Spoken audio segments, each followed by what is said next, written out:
Before the darkness takes over, let's make a pact, seal our agreement with a like, and subscribe to summon the next nightmare. I have silenced the world for you. No interruptions after minute 15. Just you, the rain, and the story. In return, leave a sign of life.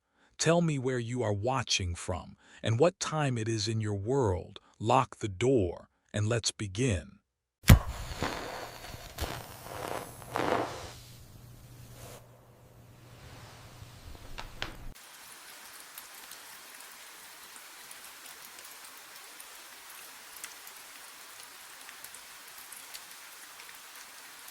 I counted 16 people. There should have been 15. I ran the numbers twice, standing at the edge of Blackridge Dark Sky Preserve with my clipboard rattling in the night wind. Pine needles crunched beneath my boots.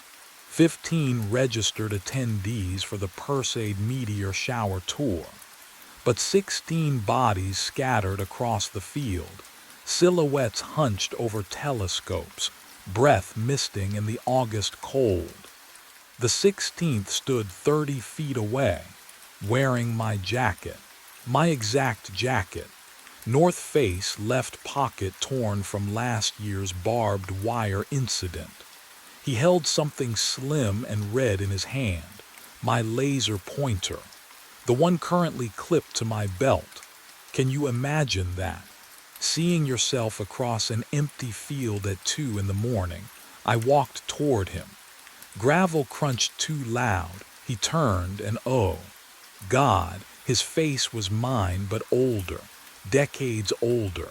Scars carved lines across his cheeks, geometric patterns that caught the starlight. When he exhaled, his breath came out in a visible cloud despite the mild temperature. It smelled wrong, metallic, like sucking on old coins. You need to leave, he said. His voice was mine, eroded by exhaustion. All of you, 237, you have 53 minutes. What are you, meteorite impact, center of the field? He grabbed my arm. His fingers were ice. I've tried 6 times, they never listen. That's when I heard it, high above, cutting through the cricket song. A whistling, thin, distant, growing. Everyone back to the vehicles, I shouted, spinning toward the group. Now, this isn't. Is this part of the tour? Rachel called back, laughing. They thought I was joking. I wasn't joking. The whistling grew louder and I realized something that made my stomach drop. Why his scars looked like coordinates. I gasped awake in the van.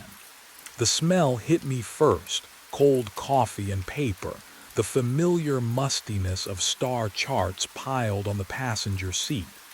My hands trembled against the steering wheel.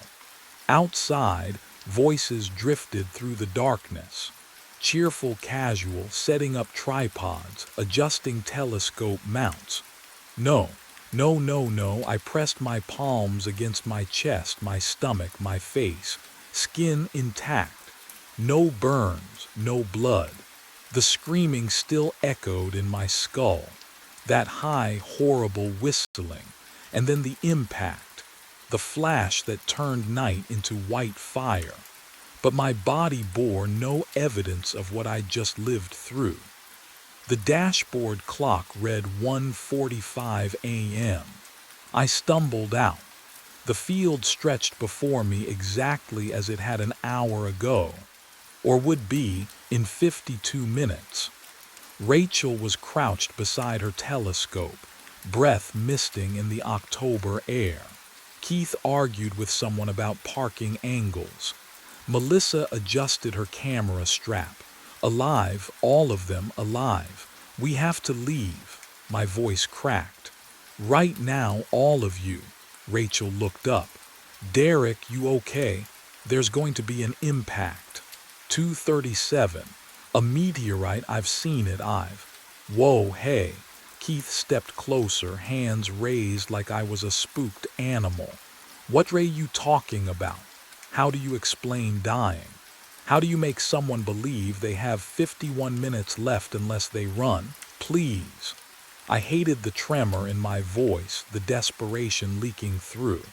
I know how this sounds, but you have to trust me. Derek. Rachel's tone shifted, softer now.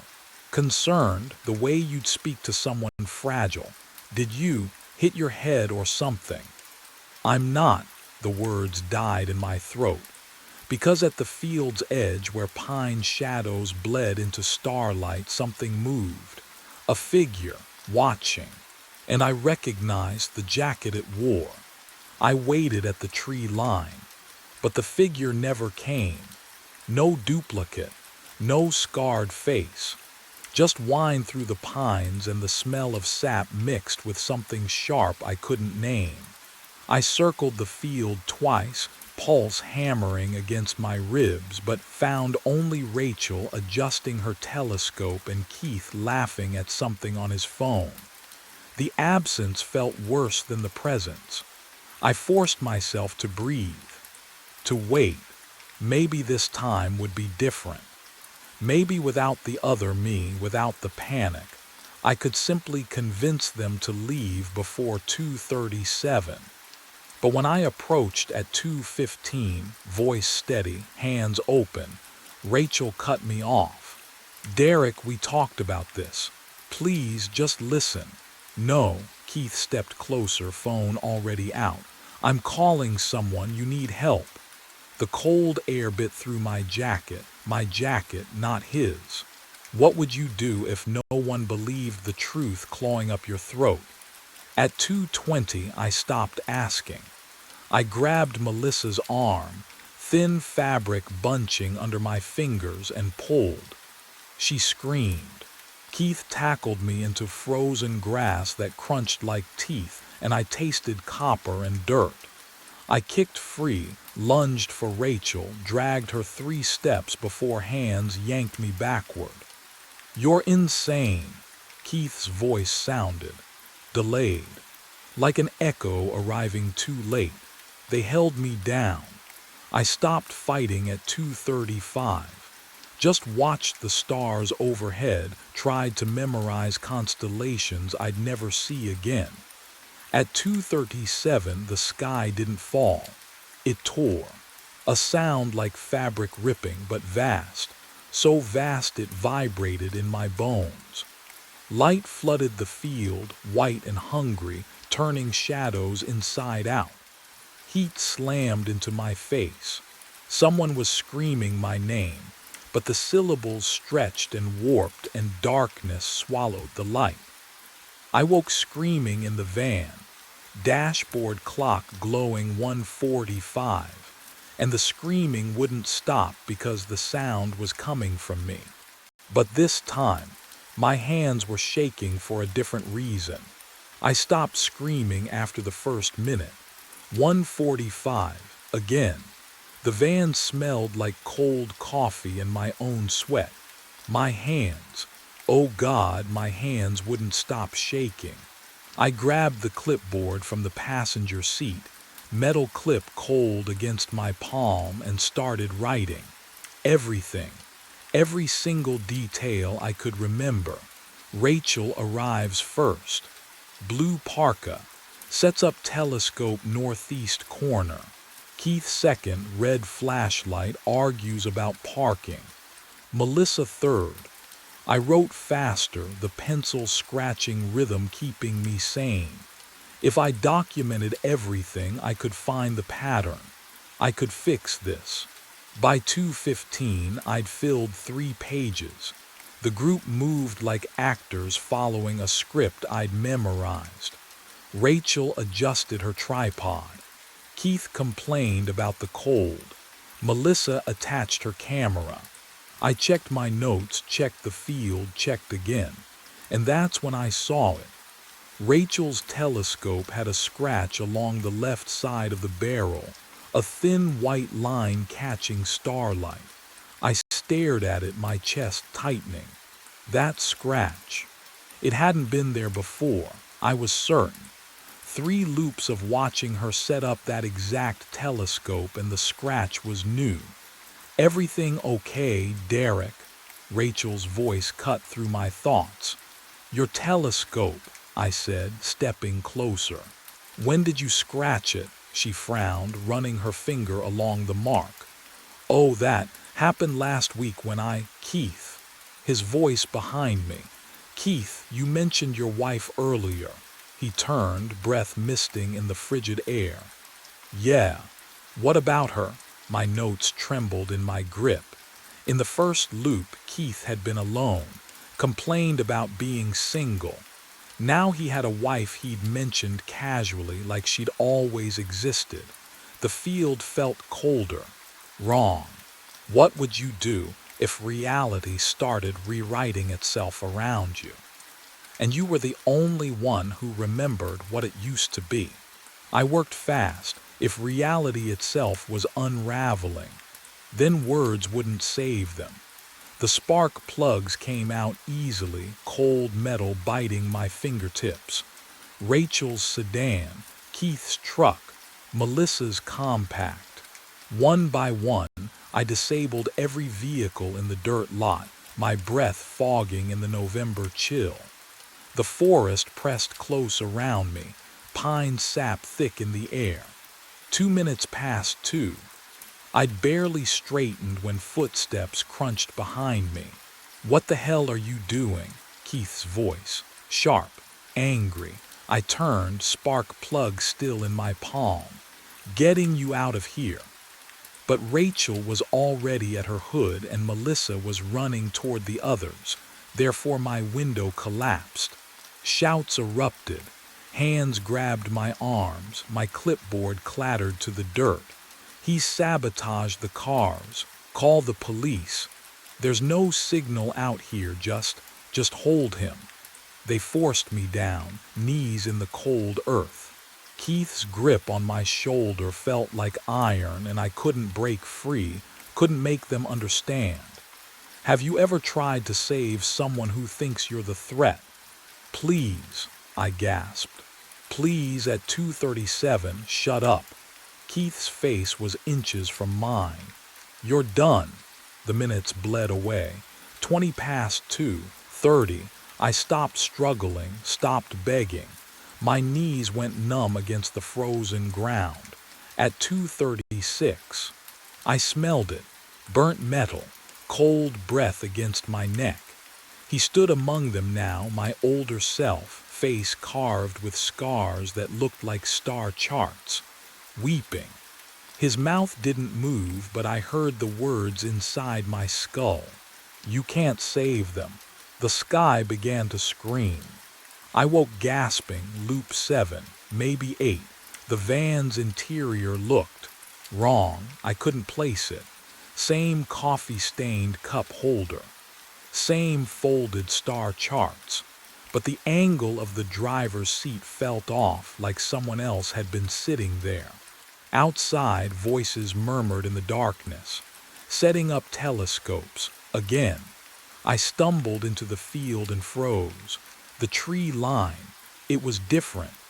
The tall pine that always leaned slightly left now stood straight. A cluster of birches had vanished entirely, replaced by dense undergrowth that looked decades old. Had they always been there? My memory felt like wet paper tearing at the edges. Derek, you okay? Rachel's voice. I turned. Her face, wasn't it? Same dark hair pulled back, same concerned eyes, but her jawline seemed sharper, cheekbones higher. Or had I simply forgotten what she really looked like? Yeah, I managed. Just tired. Keith walked past, lugging equipment. His wedding ring caught the moonlight. He'd been married in loop 4, single in loop 2. I couldn't remember anymore what was real.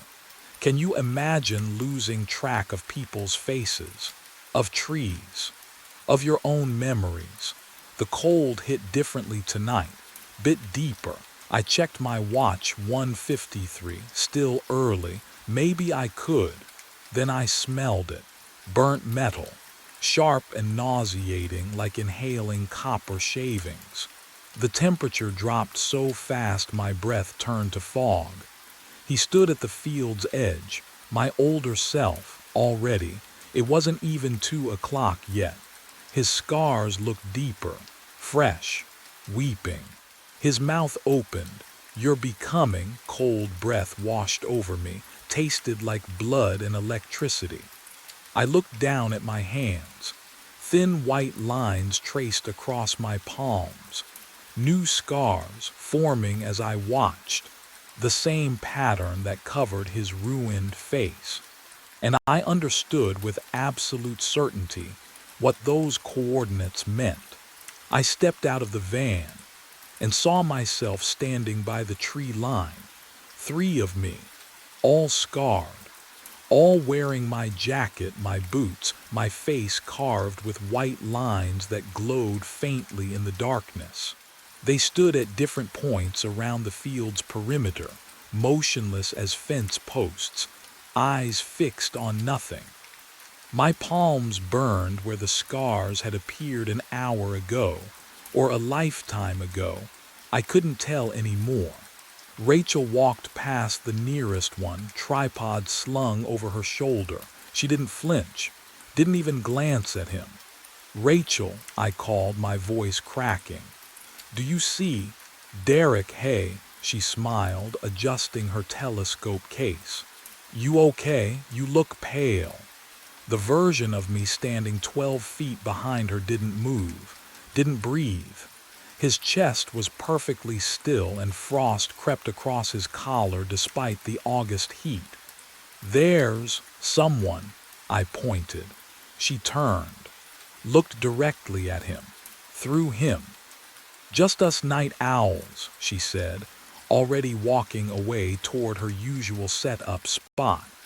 I approached the nearest duplicate slowly, my boots crunching gravel that his feet made no sound on.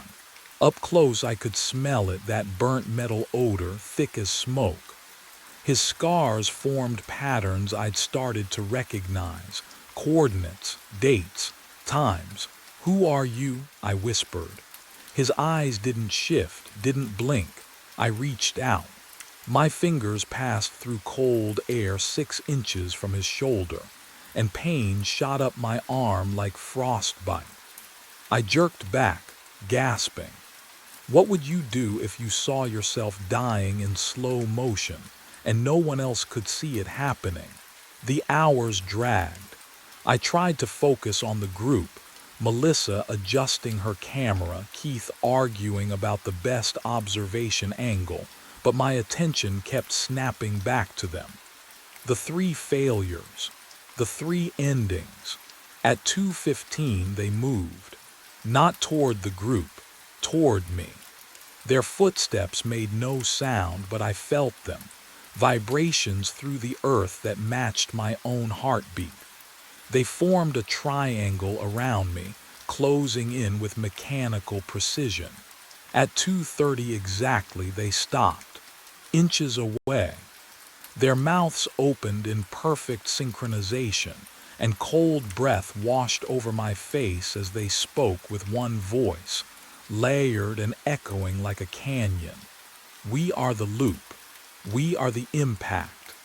The scars on their faces began to glow brighter, and I felt my own skin splitting open to join them. The pain stopped. I stumbled backward, but the 3 versions didn't follow. They remained motionless, arranged in a perfect triangle around me. The luminescence faded from their scars. My own skin sealed itself. No blood, no wound. Just thin white lines etched across my forearms like fresh burns. I could still hear Rachel calling telescope coordinates behind me. She hadn't noticed anything. None of them ever did. My hands trembled as I lifted my right arm toward the starlight. The scars weren't random. I'd been so focused on surviving, on warning, on evacuating. But these marks formed patterns. Angles, degrees, minutes, seconds, celestial coordinates. 20 years of guiding meteor showers and I'd never seen it. The oldest version's face, those deep grooves I thought were just trauma, they mapped a section of sky. I turned to the nearest duplicate, forcing myself to look closely at the marks carved into his cheek. Right ascension, declination, precise measurements. Would you believe me if I told you my own scars itched in response? A cold burning sensation, like frostbite spreading beneath the skin. I fumbled for the laser pointer in my jacket pocket. The metal felt too warm against my palm, as if it had been resting near a fire. The others were settling into their observation positions now. Keith adjusting his camera tripod. Melissa spreading her blanket on the damp grass. 2:28 a.m. 9 minutes left. I aimed the laser pointer toward the sky, hands shaking so badly the green beam wavered. I traced the pattern from my forearm first, a simple line, 47 degrees from horizontal. Then the second scar, the third. Each line intersected with the others. The beam converged on a single point. Not where I'd been watching all these loops. Not the southeastern sky where meteorites usually appeared in October. This was wrong. The coordinates pointed northwest, toward a region that should have been below the horizon at this latitude. But there it was, a star I'd never noticed before, faint, pulsing. The color was off too red, almost infrared, like watching something through a heat signature camera. My breath caught. The smell hit me then, metallic and sharp, like ozone after lightning, but underneath it's something organic, rotting. I lowered the pointer. All three duplicates had turned to face the same direction, their heads tilted at identical angles, staring at that impossible star. Oh, the loops weren't trying to prevent an impact. They were echoes, ripples moving backward through time from something that hadn't arrived yet, but would. And when it did, there would be no reset at 1:45 a.m. I had to be at the center. The thought arrived with a certainty that tasted like copper. The coordinates mapped onto my arms, the red star pulsing overhead.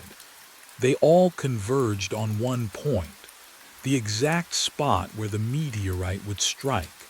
I turned from the three scarred versions of myself and ran. Not away, toward. Rachel shouted something behind me, but I was already screaming at the group to get to their cars. Now, this time I didn't explain. I shoved Keith toward the dirt road. Melissa dropped her camera. I didn't care. I grabbed telescopes and hurled them into the pine trees. They scattered. Finally. Their headlights bounced down the access road, red tail lights shrinking to embers. The field emptied. The silence that followed pressed against my eardrums like deep water. 2:36 a.m. I walked to the field's center and stopped. The grass here felt wrong beneath my boots, flattened, scorched though it looked green. I exhaled slowly, watching my breath fog in the August heat. Impossible, but there it was. Then I smelled it. My own breath, metallic, burnt, just like theirs. Can you imagine understanding you've been running from yourself? That every warning, every loop, every scar was just an echo trying to remember how to die properly. The older versions of me emerged from the dark, not three anymore, dozens, circling. Their scars glowed faint red, matching the star overhead. They moved closer, steps synchronized with my racing heartbeat. The sky split open, not with sound, with pressure. The air turned solid, then shattered. I looked up into a wound of light that shouldn't exist, and the older selves stepped into me. Through me, merging, their memories flooded in. I saw the first loop, the first impact, the way my body had vaporized before my brain registered the flash.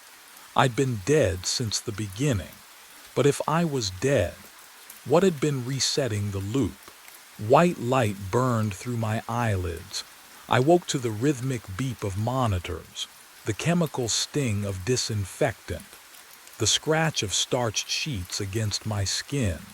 My throat felt raw. How long had I been screaming?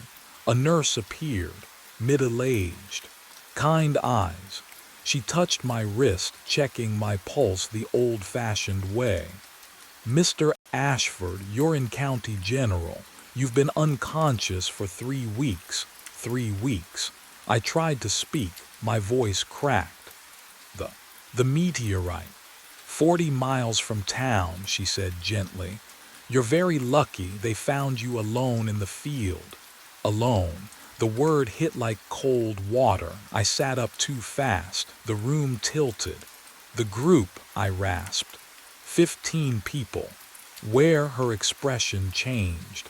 Sympathy mixed with something else. Caution. "The detective will want to speak with you." She didn't answer the question. That told me everything. They brought me a mirror when I asked. My hands shook as I held it. My face looked thinner, older, but recognizable. Then I saw it. A thin white scar along my left temple. Delicate, precise. It hadn't been there before. Can you imagine tracing a mark on your own skin and knowing you died to earn it? The detective came that afternoon. Rumpled suit, tired voice. He placed an evidence bag on the table beside my bed. Inside, a twisted piece of metal, my laser pointer, melted into an impossible shape. 15 people reported at the site that night, he said quietly. "We found their vehicles, their equipment. No bodies, no blood, no tracks leading away." I stared at the melted metal. "You were holding this when the Rangers found you." I looked past him to the wall clock. White face, black hands, 2:37. The second hand didn't move. I checked my watch. It ticked normally. 3:15 in the afternoon. But the wall clock stayed frozen. The detective followed my gaze, frowned. "Maintenance must have forgotten to change the battery," he muttered. He left. The nurse left. I lay alone in the white room, listening to my heartbeat sync with the monitor's rhythm, and watched the clock that would never move past 2:37 again. My breath fogged in the warm air, just once, then stopped. The screen showed something that shouldn't exist. I leaned closer to the security monitor, eyes burning from the blue glow in the ferry's cabin. The cargo hold camera fed back grainy footage, all shadows and steel walls. But there, movement in the corner frame. A figure in a soaked uniform dragged something heavy across the deck plating. The sound of the engines thrummed through my boots, steady and low, but the cabin air smelled wrong. Rust, and something else. Lake water, cold and mineral thick, though I was 3 floors above an empty hold. The figure moved like it was underwater. Slow, deliberate. The canvas bundle behind it left a dark smear. My throat tightened. We didn't load cargo tonight. The manifest was empty. I checked it myself before we left North Dock. The figure stopped dragging, just stopped. Then it looked up at the camera.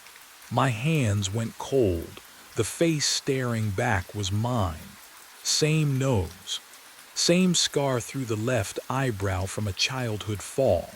But the eyes, oh God, the eyes were black, fully black, liquid dripping from the hair, from the collar, pooling at the boots, water running upward along the jaw, defying gravity. Can you imagine seeing yourself like that, drowning, but still moving, the mouth opened? No sound came through the monitor's static, but I felt the words in my chest. What was in that canvas bundle? My hand found the throttle, fingers trembling. The metal was ice cold under my palm, colder than it should have been in September. The duplicate on the screen blinked, 3 seconds after it should have. Then the engine died, the hum beneath my feet gone. The lights flickered once, twice. The cabin plunged into silence so complete I heard my own heartbeat hammering against my ribs. And that's when the footsteps started below deck. My mind dragged me back, 4 weeks earlier, before I understood what was waiting in that cargo hold. The return crossing from South Dock started normal enough. Engine humming steady, lake calm as black glass. But the ferry rode low in the water, stern dipping with each swell like we were hauling freight. The cargo manifest showed empty. I felt it through the deck plating. That wrong vibration, the groan of a hull under stress. The smell hit me next. Not diesel, not rust, something colder. Like lake water in January, even though it was still September, still warm. Can you imagine that? A smell that feels like temperature. I descended to check the ballast tanks, flashlight beam cutting through the dark. Numbers on the gauge made no sense. Distribution balanced. Fuel levels normal. But the boat knew something I didn't. It settled deeper with every crossing, swallowing itself inch by inch into the lake. At North Dock, I found Perry smoking by the maintenance shed. "We're riding 4 inches low," I said. He exhaled through his nose. "Logs say you're empty." "I know what the logs say, I'm telling you, Graham." He dropped the cigarette, crushed it. "You filed 3 reports last month. Faulty depth finder, temperature anomalies. Christ, you measured the engine vibration with a ruler." He walked past me toward his truck. "Get some sleep." But I didn't sleep. I started logging everything. Water displacement, hull angle, weight distribution calculations scribbled in margins of my shift reports. Every night the numbers climbed. 200 pounds, 500, a ton. Something was accumulating in the hold, and whatever it was getting heavier. My phone buzzed against the metal console halfway through the crossing, the vibration lost beneath the engine's steady drone. I glanced down. Jillian's name glowed on the screen. "I'm going to my sister's in Spokane. Need space. Don't call tonight." The words sat there flat and final. No question mark. No opening for negotiation.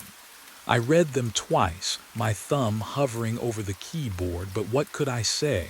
That the boat was riding too low. That I'd measured the same phantom weight 3 nights running. She'd heard it all before.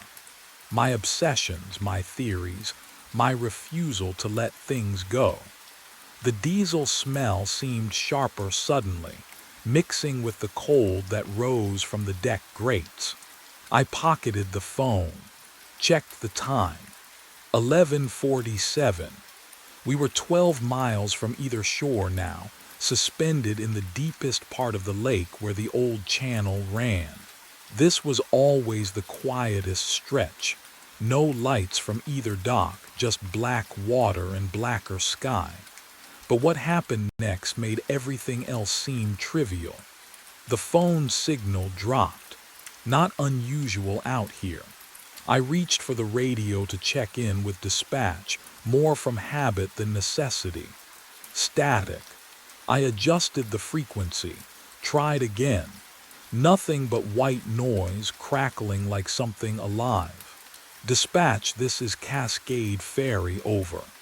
The static swallowed my voice. I cycled through every channel, emergency, weather, marine band. All dead.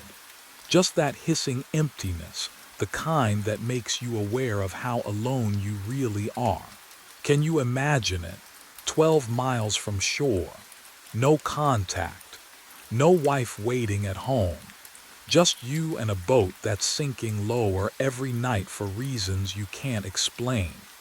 The engine hummed beneath my feet, steady as a heartbeat.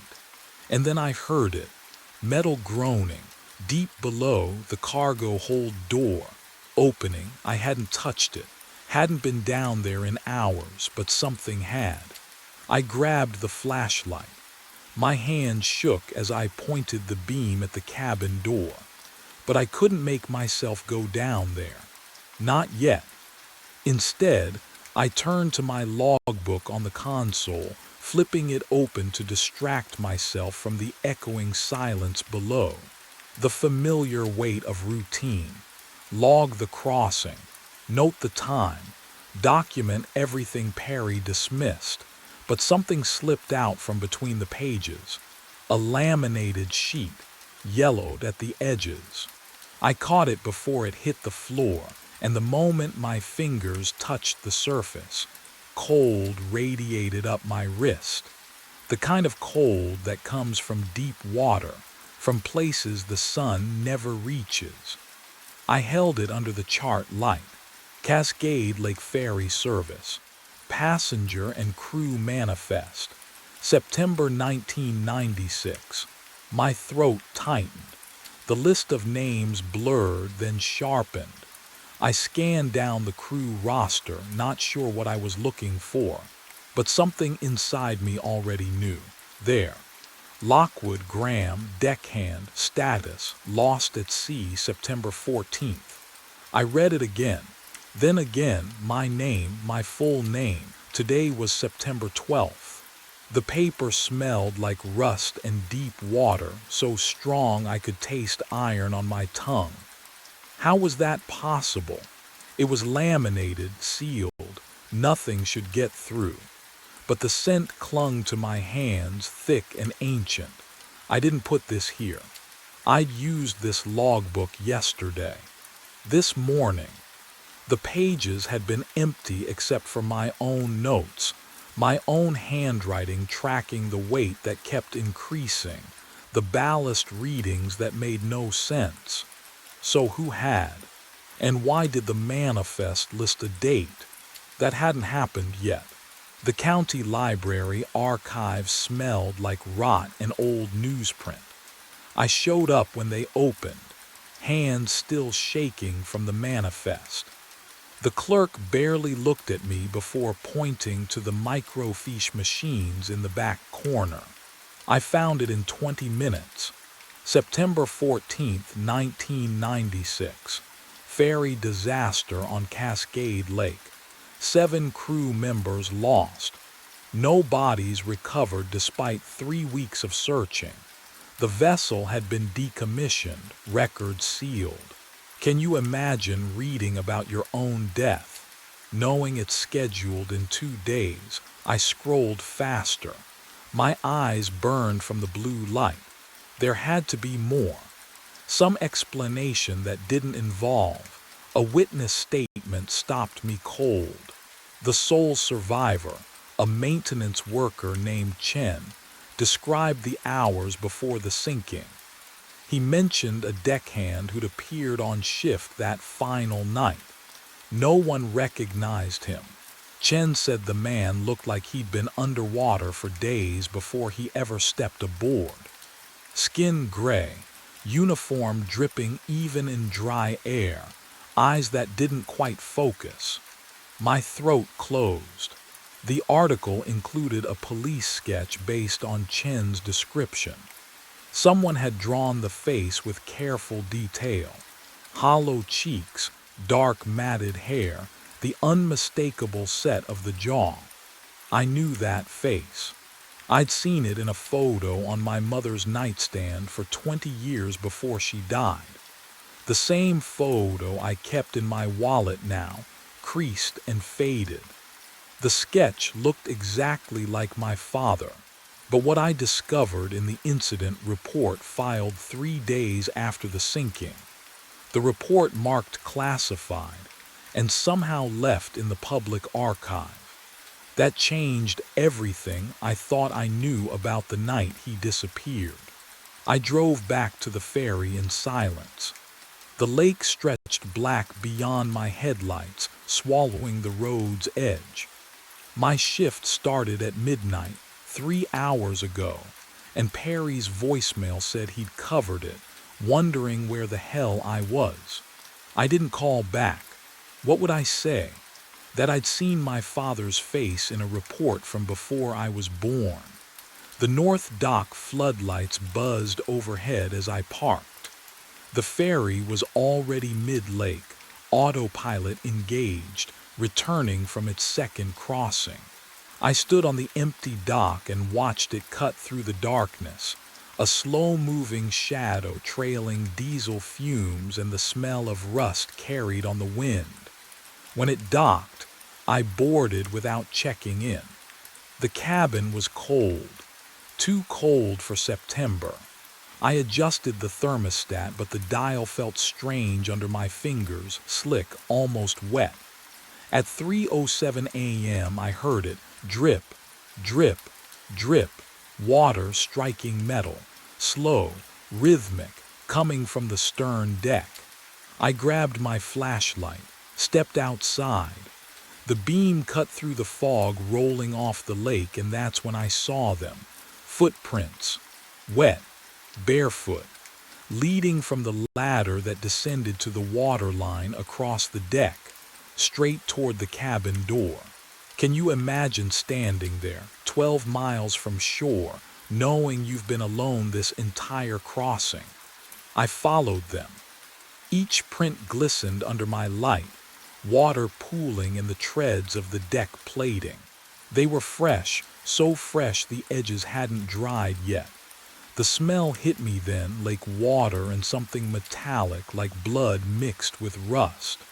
The trail led into the cabin, across the floor, and stopped, right at my chair, not faded, not smudged, just stopped, as if whoever left them had simply vanished mid-step. My chest tightened. I turned slowly, scanning the cramped space. Empty. But my logbook lay open on the console. I hadn't left it open. I stepped closer, the flashlight trembling in my grip. The page showed tomorrow's date, September 13th, and beneath it, handwriting I recognized immediately because it was mine. It's already happened. But the real horror was what I noticed next. I closed the logbook. My hand wouldn't stop shaking. The cabin air had turned cold, colder than the September night should allow. My breath misted. I forced myself to look at the clock mounted above the radio console, 2:47 a.m. The second hand jerked, stopped, then, oh God, it ticked backward, click, click, click. Each sound sharp as a bone breaking in the silence. 2:46, 2:45. I fumbled for my phone, hands clumsy with fear. You ever try to hold something steady when every instinct screams to run? I pressed record and aimed the camera at the clock face. The lens struggled to focus in the dim instrument light, but the backwards march of time was unmistakable. 44, 43. The diesel smell in the cabin thickened, mixing with something else. Wet canvas, rust, that metallic taste that coats your tongue before a storm. The ferry groaned beneath me. Not the familiar settling of an old vessel, but a deep shudder that climbed through the deck plates into my bones. I kept filming. Evidence. Proof. Something to show I wasn't losing my mind. The clock reached 2:39, and the impossible made itself known in ways I couldn't have prepared for. I stopped recording. My thumb trembled over the playback button. Part of me knew I shouldn't watch it. But what choice did I have? I tapped the screen. The footage showed the clock, ticking backward. And there in the cabin window behind where I'd been standing, a figure, dark fairy uniform, dripping me. But I'd been alone. The reflection's mouth moved in the grainy phone footage. No sound, but I could read the lips forming words in perfect sync. You have to finish the route. The phone slipped from my grip, clattered to the floor. Below, in the cargo hold, metal shrieked against metal. A sound like the entire hull was bending under impossible weight. The ferry listed 3 degrees to port, then 5. Something down there had just gotten heavier, and whatever it was, it wanted me to keep sailing. I grabbed the flashlight.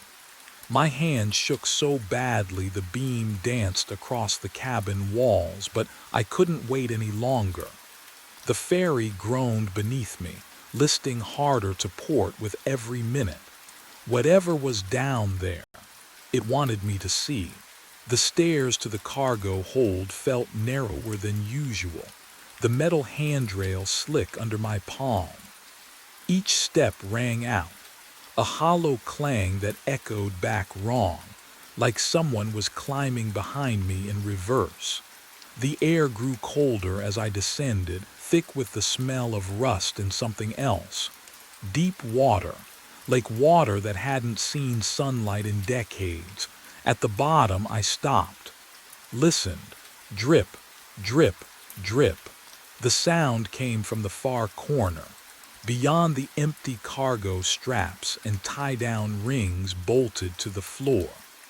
I swept the flashlight across the hold, and the beam caught on standing water pooling near the starboard bulkhead. The ferry didn't leak. I'd inspected every seal myself, but what I saw next made my breath catch.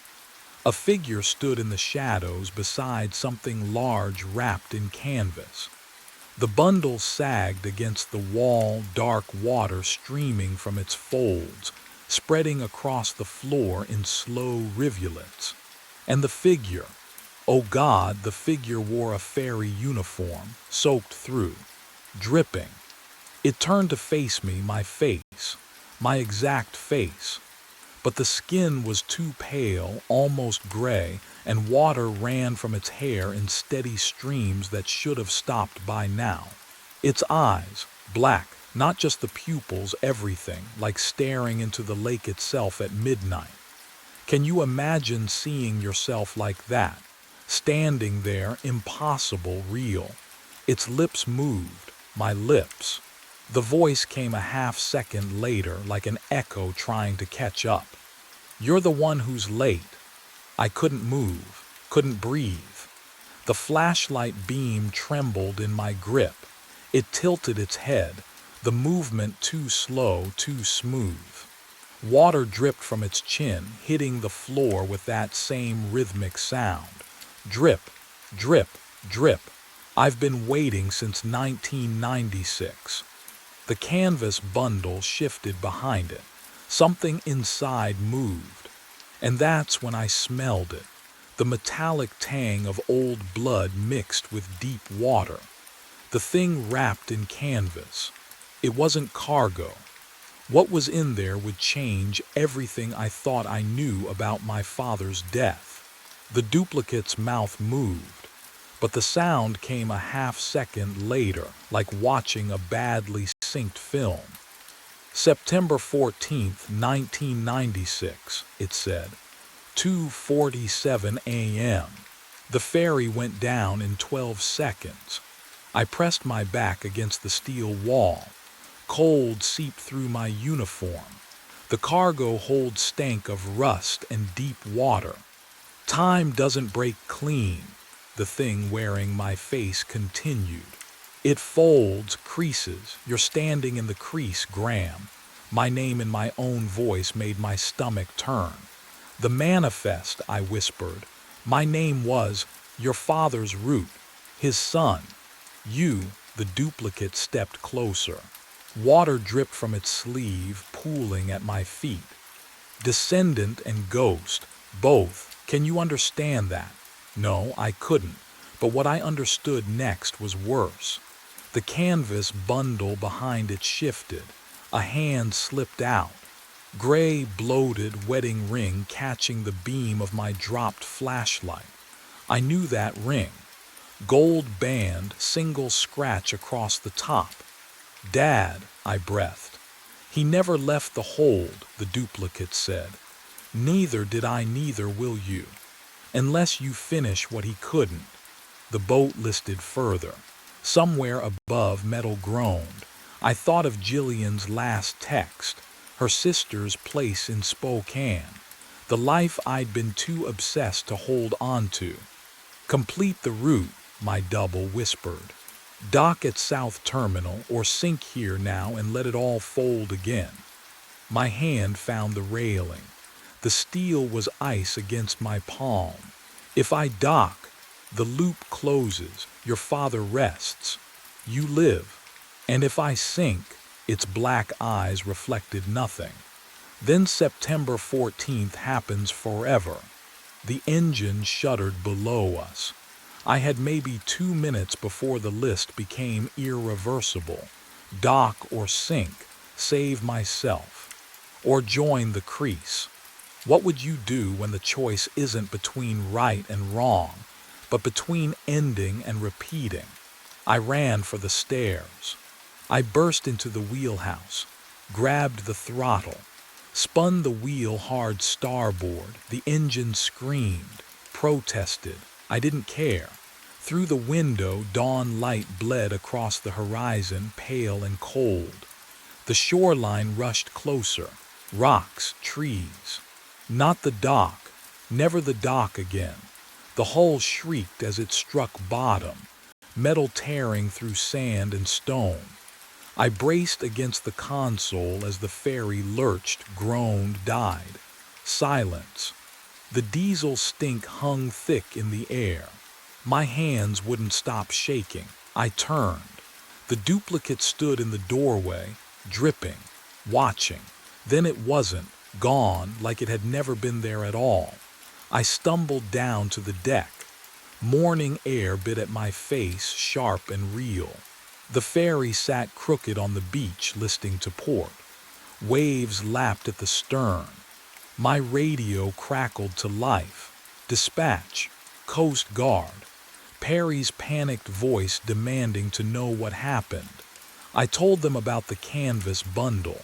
They came with lights and cameras and questions I couldn't answer. The bundle lay in the cargo hold, still leaking dark water. When they unzipped it, I looked away. But I heard them say the name. Thomas Lockwood, my father. Missing since 1996. I'd found him.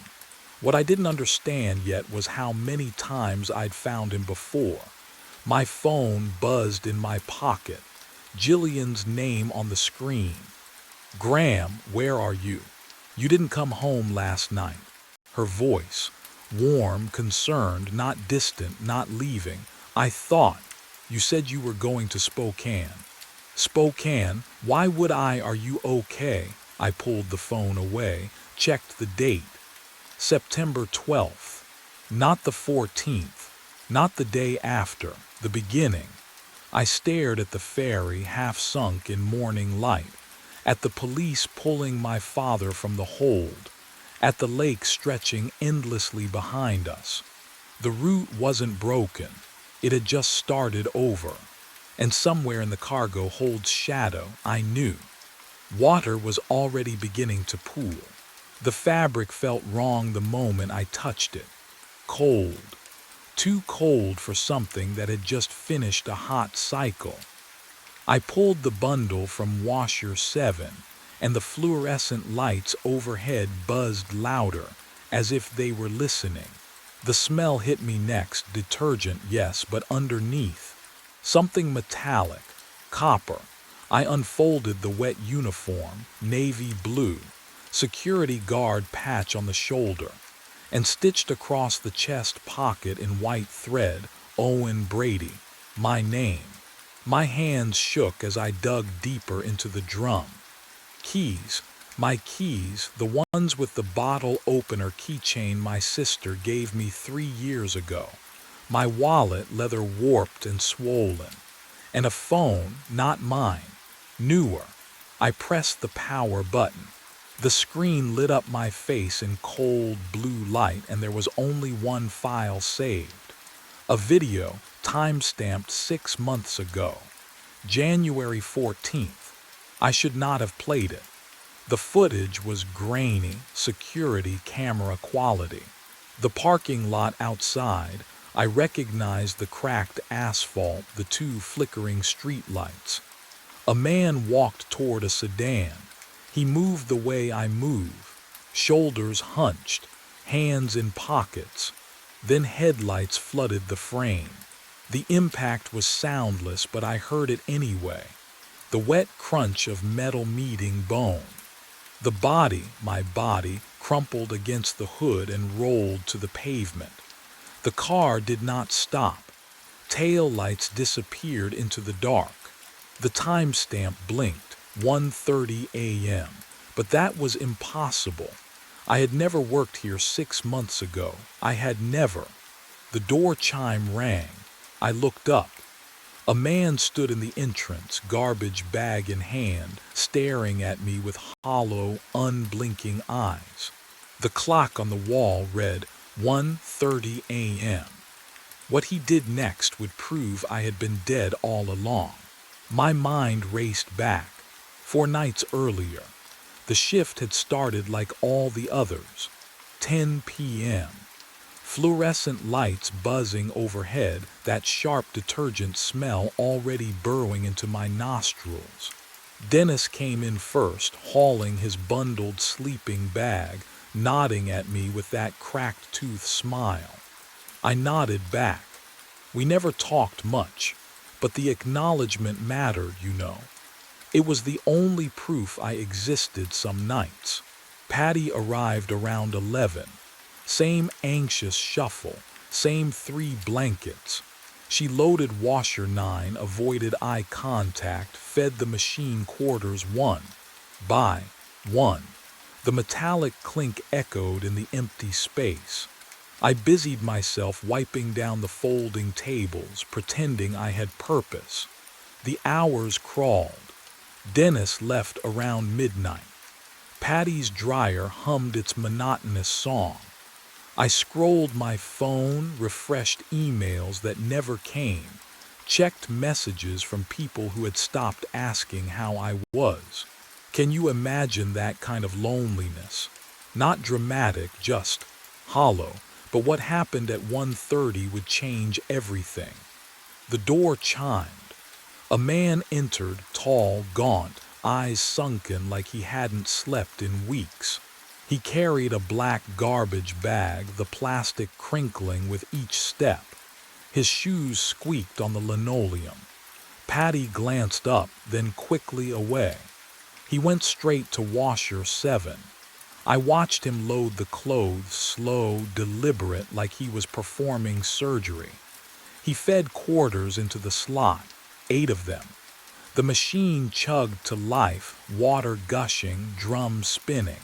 And then, he just sat there, in the plastic chair across from it, staring, not glancing, not checking his phone, staring, unblinking.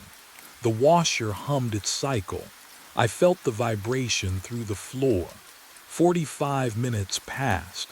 The spin cycle finished with that final mechanical groan. The man stood, walked to the door, and left. He didn't take the clothes. And that's when I realized something was very, very wrong. He came back the next night. Same time, 1:30 exactly. The door chimed and I looked up from the inventory clipboard, already knowing what I'd see. The same gaunt figure, the same garbage bag slung over his shoulder, the same hollow eyes that refused to meet mine. He walked straight to washer 7, dropped in 8 quarters, the metallic clink echoing through the empty laundromat. The sound felt too loud, too deliberate. He loaded the clothes without ceremony, shut the door, pressed the buttons. Then he sat in the same plastic chair 3 feet away and stared, and stared. I tried to focus on my work. I wiped down the folding tables. I restocked dryer sheets. I kept glancing over, expecting him to check his phone, stretch his legs, do something human. But he just watched. The drum spun behind the cloudy glass, clothes tumbling in a slow, hypnotic circle. His face never changed. 45 minutes. I timed it. When the cycle finished, the washer chimed its cheerful little beep. The man stood. He walked to the door. He left without touching the machine. The clothes sat there, damp and forgotten, smelling faintly of cheap detergent. What kind of person does that twice? The third night I was ready for him. I told myself I'd ask. Something casual. Hey, you forgot your laundry again. Simple, non-threatening. But when 1:30 came, when the door chimed and he walked through with that same dead-eyed stare, the words caught in my throat because there was something wrong with his face. Not disfigured, not injured, just absent, like a photograph of a person instead of the person themselves. He repeated the ritual 8 quarters, washer 7, the chair, the stare. This time I counted the seconds. 2,700. Exactly 45 minutes. He stood, turned, and walked out into the night. The fluorescent lights buzzed overhead, filling the silence he left behind. I waited 5 minutes. Then I crossed to washer 7 and opened the door. The smell hit me first, detergent, yes, but underneath it something faintly metallic. I pulled out the clothes piece by piece.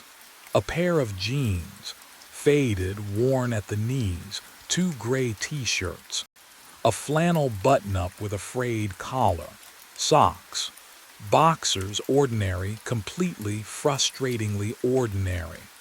I pressed my palm against the inside of the drum. Cold metal, nothing hidden, nothing strange. I ran my fingers along the rubber seal, checking for what? A note, a clue.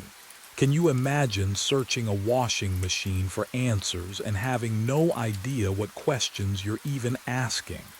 That's when I saw it. A scratch on the glass door. Thin, curved, like someone had dragged a key across the surface in a slow arc. I leaned closer, my breath fogging the glass. I'd worked here for 2 years. I knew every stain on the linoleum, every loose button on the chairs, every temperamental machine. I had never seen this scratch before, but, oh, I knew it. The shape of it, the angle, the way it caught the light. Why did it feel like I'd traced it with my own fingers 100 times before? My hands shook as I dialed. The phone felt cold against my ear, too cold, like pressing ice to skin. The detergent smell in the air turned sharp, almost chemical. 3 rings. 4. Non-emergency line, this is Officer Ramsey. My throat tightened. I need to ask about a case. A hit and run. Outside the Suds and Spin laundromat on Archer Street. Keys clicking on the other end. Slow, mechanical. Date of incident. 6 months ago. January 14th, more clicking. A long pause that stretched too thin. The fluorescent lights above me buzzed louder, vibrating through my skull like static. "We have that file," Ramsey said. His voice was flat, professional, detached in a way that made my stomach drop. Victim was Owen Brady, 34 years old, struck by a vehicle at approximately 1:30 a.m., declared dead at the scene. The floor tilted. That's me," I whispered. "I'm Owen Brady." Silence. "Sir, I don't know what you're—" "I'm telling you I'm Owen Brady. I work here. I'm standing in the laundromat right now." "Sir." His tone shifted, careful. "The way you talk to someone unstable." "Owen Brady was pronounced dead 6 months ago. The case is still open, unsolved." The phone slipped in my sweat-slicked palm. I pulled it away from my ear, and that's when I saw the screen. The date glowed white against black. January 14th. Not 6 months later. Not moved on, today, right now. The walls hummed. Not the machines, the walls themselves, pulsing with that fluorescent static, alive with something I couldn't name. The uniform on the folding table felt heavier, watching me with its empty name tag.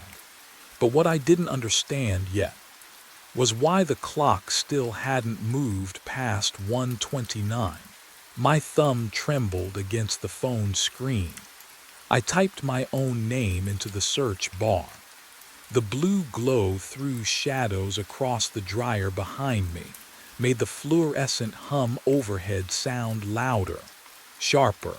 The detergent smell turned metallic in my throat. The first result appeared. Owen Brady.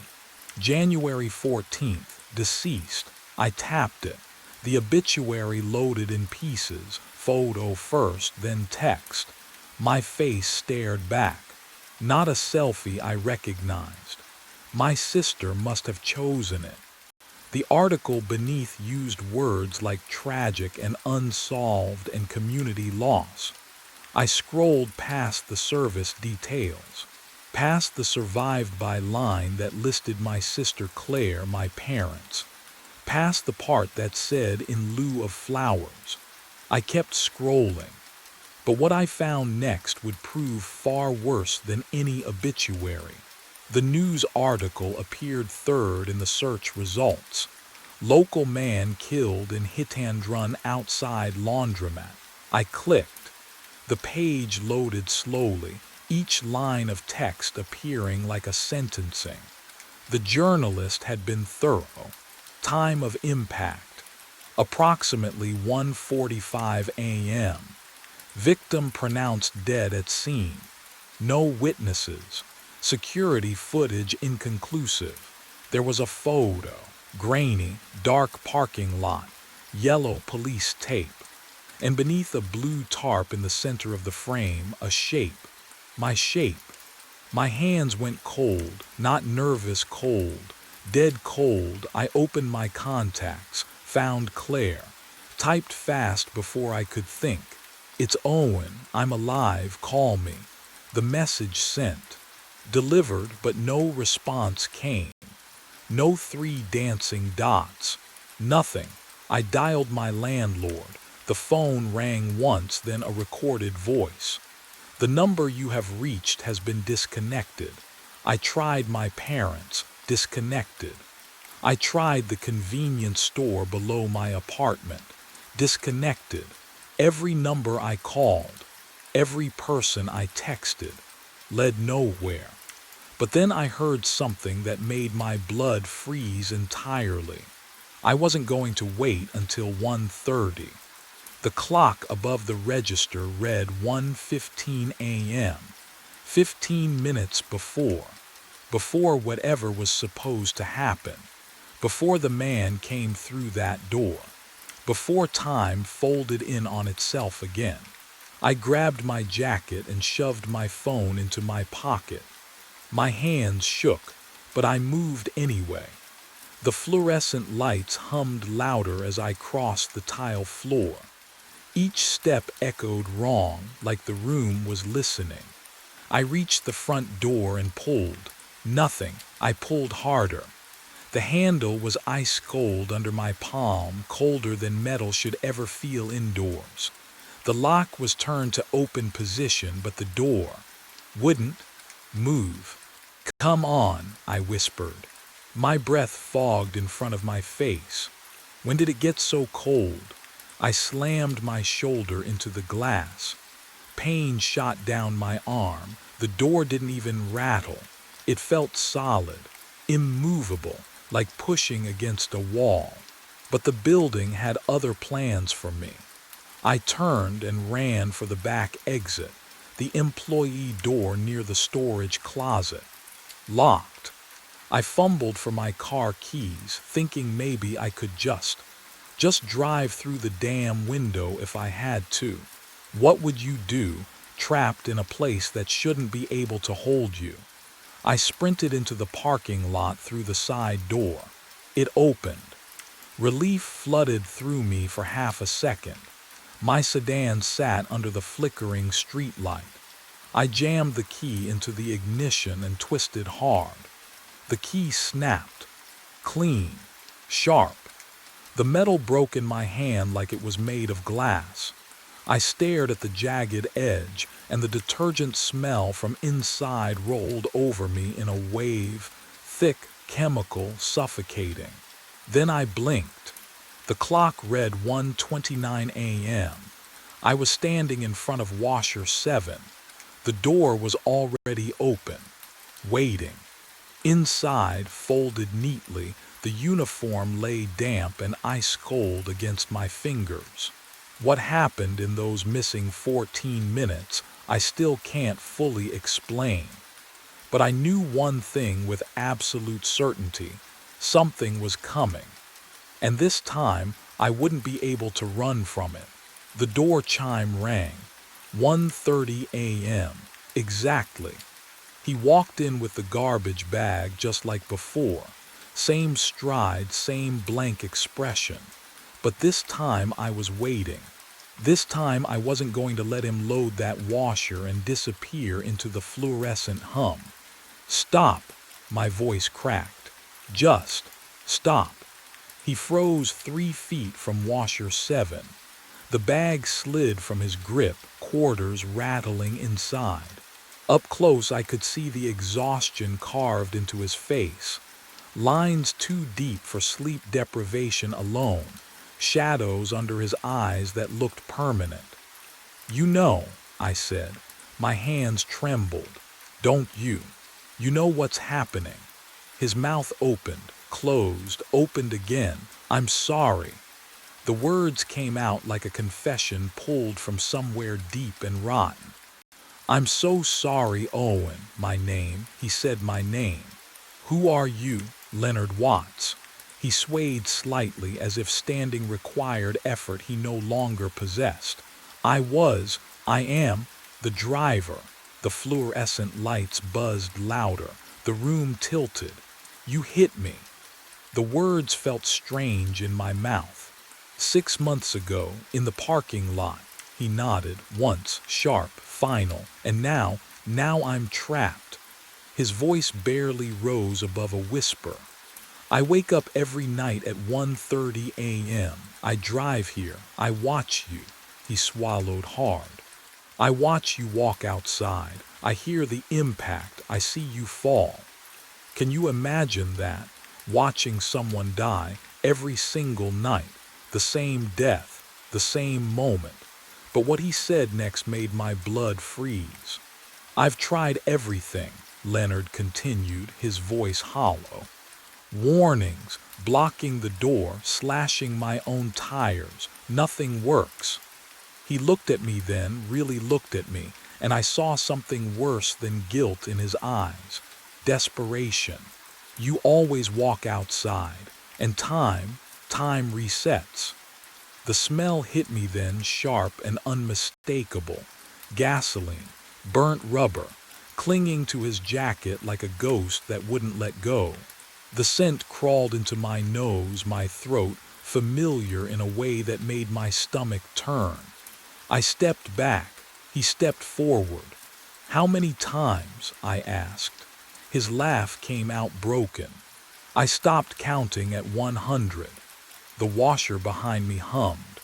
The uniform inside was still damp, still cold, still waiting. And that's when Leonard's eyes shifted past me to the machine and his face went pale, because what he saw there was something he had never seen before. The gasoline smell grew stronger as Leonard swallowed hard. That night, something broke. His voice cracked on the last word. "I hit you at 1:32 a.m. Watched the paramedics load you into the ambulance. Drove home. Sat in my living room for 6 hours staring at my hands." His fingers trembled now against his thighs. I could see the knuckles blanched white. I fell asleep on the couch," he continued. "Woke up behind the wheel, engine running. Clock said 1:30 a.m. He laughed, a hollow, airless sound. "Thought I dreamed it. Then I saw you through the window folding towels at the counter." The fluorescent lights hummed louder. My mouth tasted like copper. "How many times?" I whispered. 147. The number fell between us like a stone. Give or take. I stopped counting after 90. What would you do if you killed someone and had to watch it happen again? And again? And again? "I tried everything," Leonard said, his voice barely audible now. "First time I ran inside, warned you, begged you not to go outside.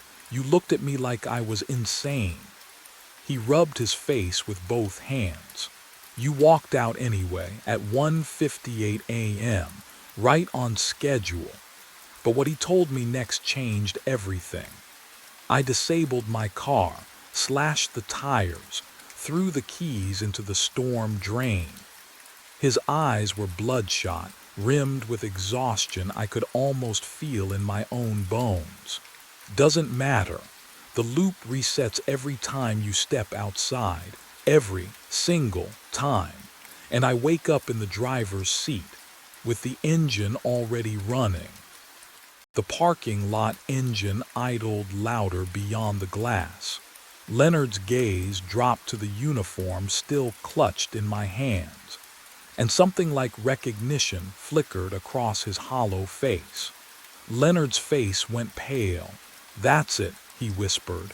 "The uniform, it's the anchor."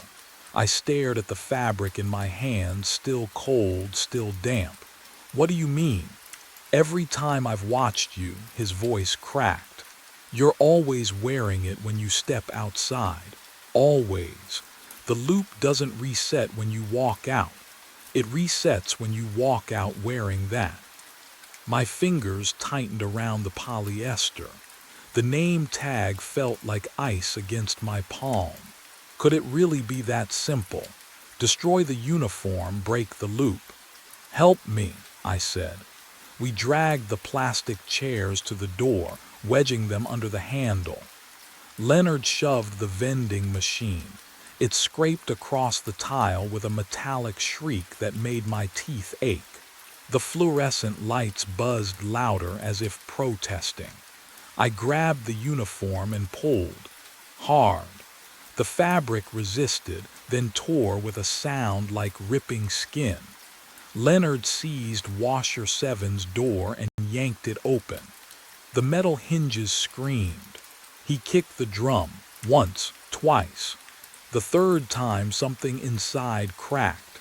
The detergent smell intensified, sharp chemical, suffocating. "Keep going," Leonard panted. Sweat gleamed on his forehead. I shredded the sleeves, tore the name tag free, stuffed the pieces deep into the broken washer. Leonard pried off the control panel with a mop handle. Wires spilled out like entrails.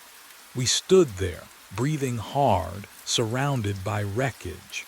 It has to work, I said. It has to, the lights flickered. Once, twice, can you feel it? That moment when you realize you've made a terrible mistake. The fluorescent hum dropped an octave, then stopped completely. The room plunged into silence so absolute it pressed against my eardrums. In the darkness, I heard Leonard's breath catch. Then the lights snapped back on. I was standing at washer 7. The door was closed, unscratched, humming softly. My hands gripped the uniform, clean, dry, perfectly intact. The name tag gleamed under the lights. Across the room, Leonard sat in the plastic chair, garbage bag at his feet. His eyes were empty, unfocused, staring at nothing. The clock on the wall read 1:30 a.m. But what terrified me most wasn't the reset. It was the realization that destroying the uniform hadn't changed anything at all. The uniform is cold against my chest, but it fits perfectly, like it was always mine. Leonard sits in the chair, eyes vacant, garbage bag at his feet. The clock hums. 1:30 a.m. again, always again. Outside, the engine idles louder, closer. I hear the low rumble through the glass door, feel it vibrating in my ribs. The same engine from the video. The same engine that I press the phone screen. My own voice crackles out, tinny and distant. Yeah, I'm locking up now. Pause. 10 minutes tops. A loop within a loop. I look down at the name stitched across the chest pocket. Owen Brady. The letters are worn smooth, like someone has traced them 1,000 times, like I have. Can you imagine holding the moment of your own death in your hands? It smells wrong. Not detergent, not mildew, something metallic. Burnt rubber and gasoline mixed with something sweeter. Familiar. The smell of the parking lot at 1:30 a.m. I tried to run, tried to hide, tried to destroy it. But what I finally understood was this. The loop does not need Leonard. It needs me. Leonard was just the driver. I am the destination.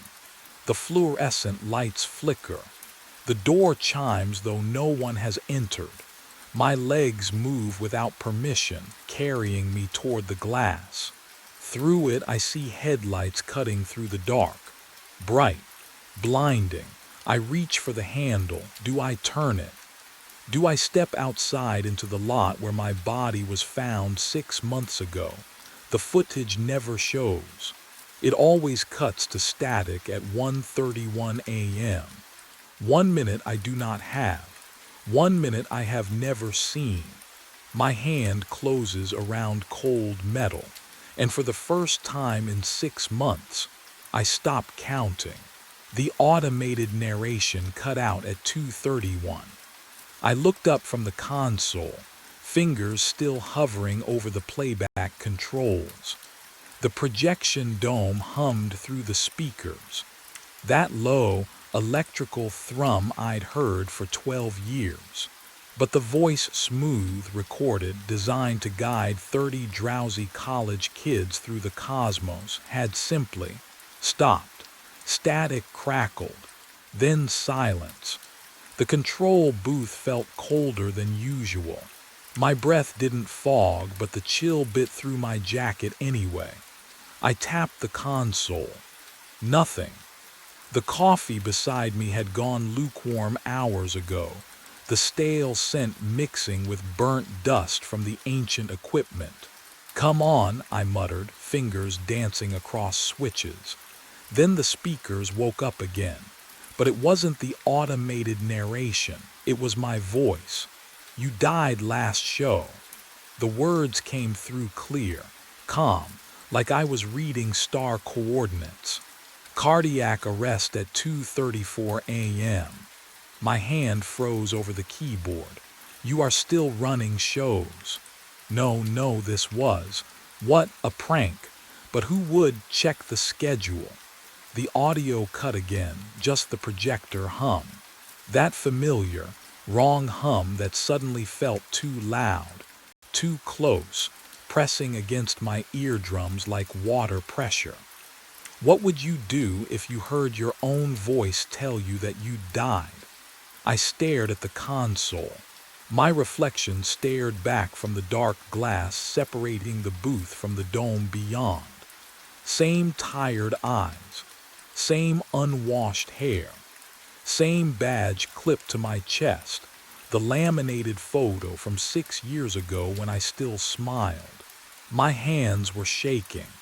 I didn't want to touch the keyboard, didn't want to open the booking system, because some part of me, the part that ignored chest pains and worked 70-hour weeks, knew that whatever I found there would change everything.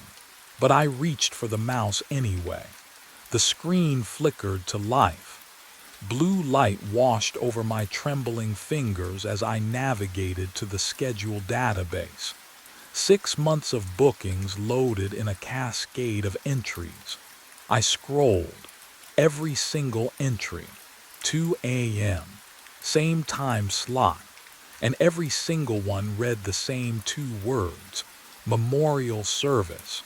But what I saw in the notes field made my breath catch in my throat. I scrolled. February 3rd, memorial service. February 10th, memorial service. March 17th, memorial service. Every entry at 2 a.m., every single one. The schedule stretched forward 6 months, and the pattern never broke. My hand hovered over the first entry. I clicked the notes field. The text expanded. 4 words for Simon Graves, deceased. The booth suddenly felt too cold, the kind of cold that comes from inside.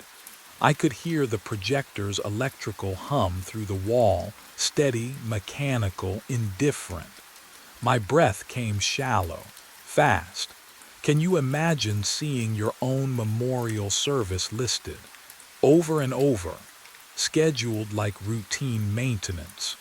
I grabbed my phone, my supervisor's number, Angela Rios, 52 years old, perpetually skeptical, the only person who might believe me because she'd worked here longer than anyone. The call connected after 3 rings. Simon, her voice was thick with sleep. It's 2:30, I need you to come in. My voice cracked. Now, please. Something in my tone must have registered. She didn't argue. 20 minutes later, headlights swept across the parking lot. I heard her car door slam. Footsteps on concrete. The emergency entrance buzzer. But what happened when she walked in would shatter everything I thought I understood. Angela appeared in the doorway, and the fluorescent lights above her flickered, casting her face in strobing shadows. Her skin looked pale, wrong, like she'd seen something on the drive over. "Show me," she said. I played the recording, my voice. "You died last show. Cardiac arrest at 2:34 a.m. She listened without moving, without blinking. The silence after it ended felt heavier than the words themselves. Then she turned to me, and her expression was careful, distant. "What employee number did you say you were?" 372, I said. "Employee number 372. Angela turned to the desktop computer on the break room counter. Her fingers moved slowly across the keyboard, each keystroke deliberate, careful.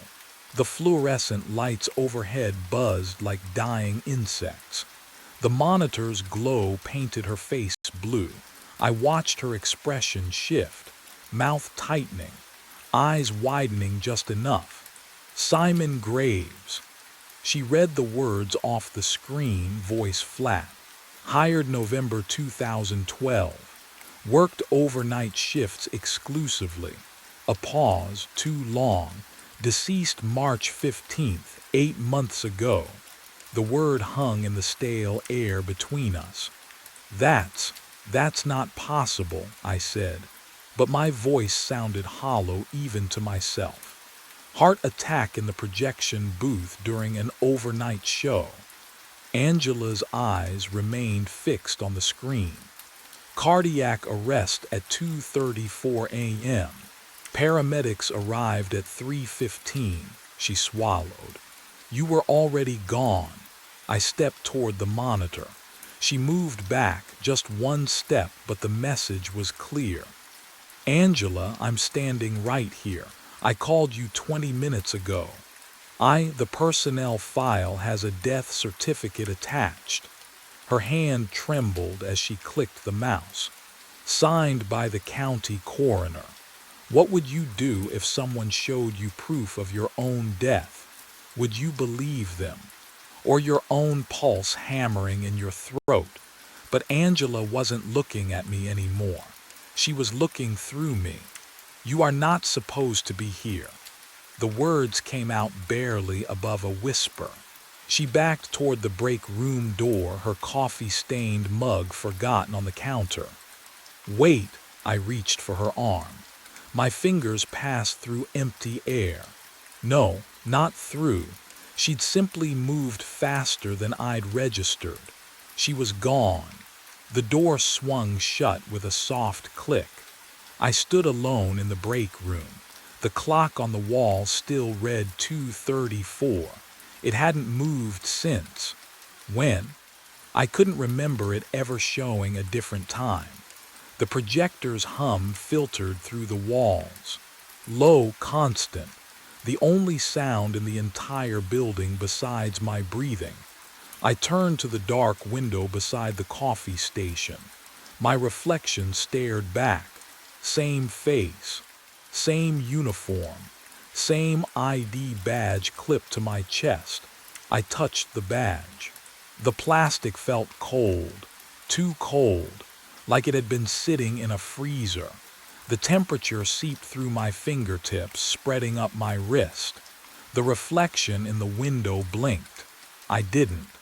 And that's when I noticed something behind my reflection in the glass.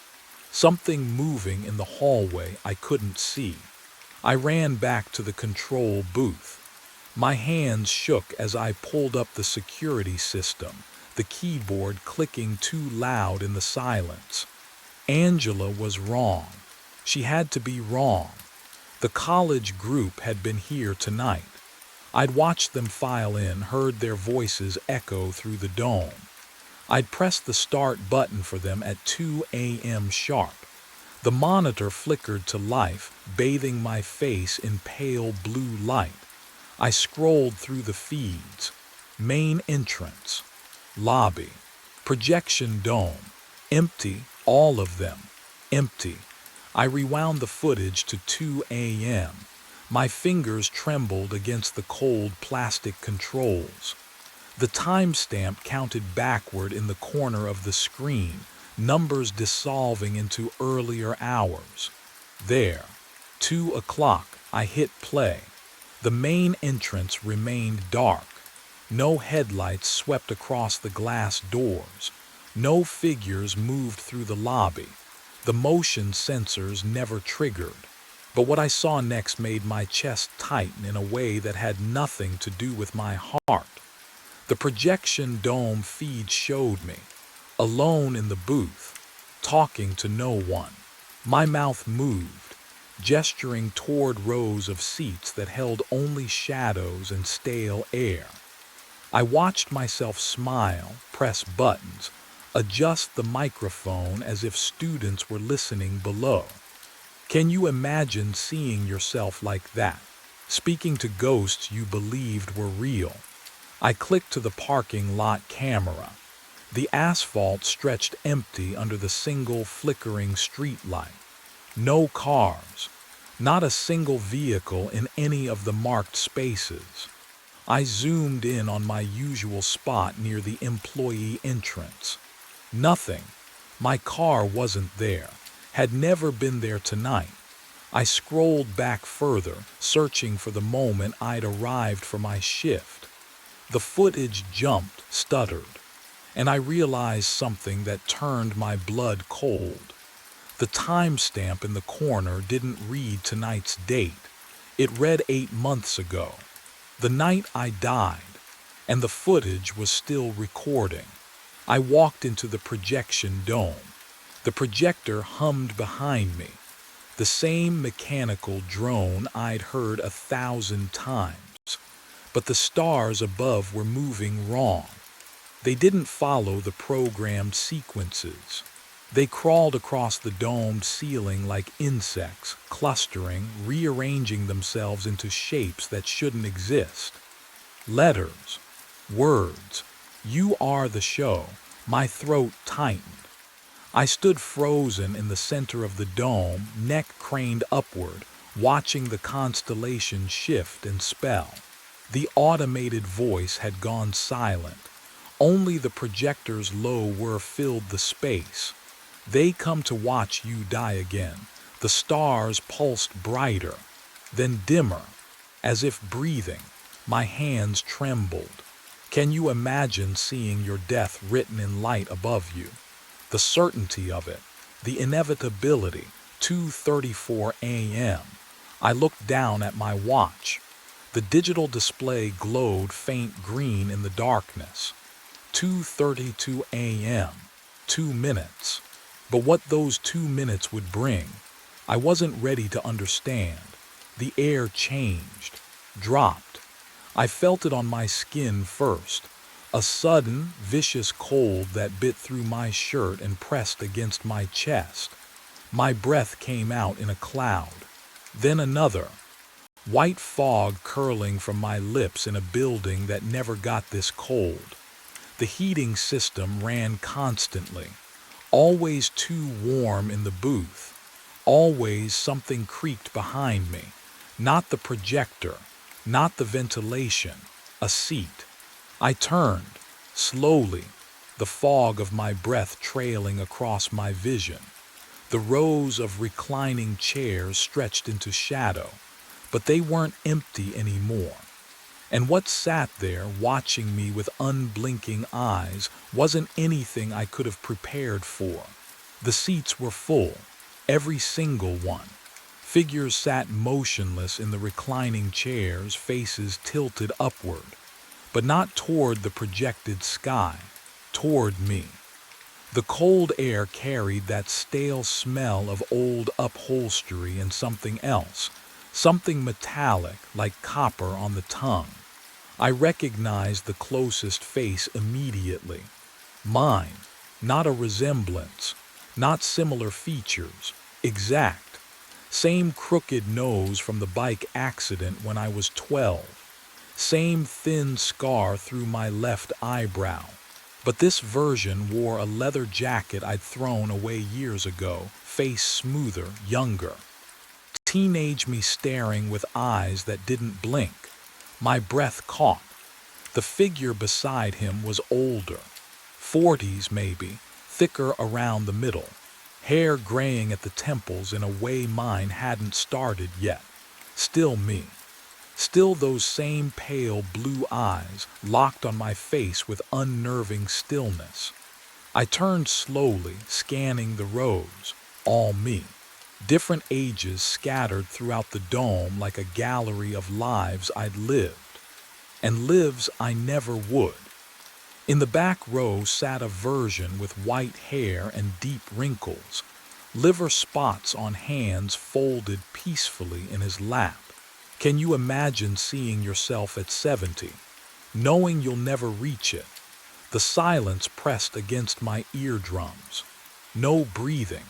No rustling fabric, just the mechanical hum of the projector and my own ragged gasps fogging the frigid air. But what terrified me most wasn't seeing myself multiplied across the theater. It was the realization that they'd been waiting for this moment. The speakers crackled overhead. That automated voice. The one I'd recorded years ago for the Memorial Astronomy program. filled the dome with smooth, professional calm. Welcome to the memorial show. The spotlight above me blazed to life, and every version of myself leaned forward in perfect unison. The projection lights moved, not dimmed, not shifted naturally. They snapped into new alignment with mechanical precision, and suddenly every beam converged on me. A perfect circle of white light pinned me to the center of the dome floor. The audience sat just beyond the brightness, their faces half-shadowed, eyes reflecting the glare. My automated voice echoed through the dome, impossibly calm. Please observe the subject in his final moments. The words hung in the frozen air. Subject, not person, not man. Subject. Every version of me leaned forward an inch. Perfect synchronization. Not one blink among them. The teenage me in the third row had the same hollow stare as the elderly one I'd never become. They weren't watching the stars anymore. They were watching me die. Can you imagine that? Being the only exhibit in your own memorial. The cold I'd felt earlier. It wasn't from the air conditioning. It was something deeper. Something wrong with the space itself. My breath came out in visible clouds, but the spotlight burned against my skin, hot and cold at once. My body couldn't decide which sensation to process. Then the pressure started. Oh, a weight pressed against my sternum. Familiar, terrifying. The same crushing sensation from 8 months ago, except I had no memory of 8 months ago. I'd been here every night, hadn't I? My left arm tingled, not painfully, not yet. Just present, wrong. I glanced at my watch. 2:33 a.m. 1 minute left. But what I didn't understand then, what none of the audience versions would tell me, was that the real show hadn't even started yet. The pain split my arm open from the inside. White hot, molten. I gasped. No air came. My knees buckled and the dome floor slammed against my shoulder, cold concrete biting through my shirt. The impact should have hurt. I felt only the crushing weight against my sternum, like someone had stacked cinder blocks on my chest. Can you imagine? Dying while they watch. Every version of myself leaned forward in perfect synchronization. Not a sound, not a breath, just the slow creak of seats tilting and that horrible silence pressing against my eardrums. I tried to speak. My jaw moved. Nothing. My heartbeat thundered in my skull, irregular, skipping, frantic. Thump, thump, pause, thump. The rhythm felt wrong, like music played off tempo. I clawed at the floor, fingernails scraping concrete, searching for purchase that didn't exist. Above me, the projected stars began to move. They swirled, faster. A vortex of light spinning counterclockwise, pulling my vision into a tunnel. The edges of the dome darkened first, then the seats, then the faces of my audience.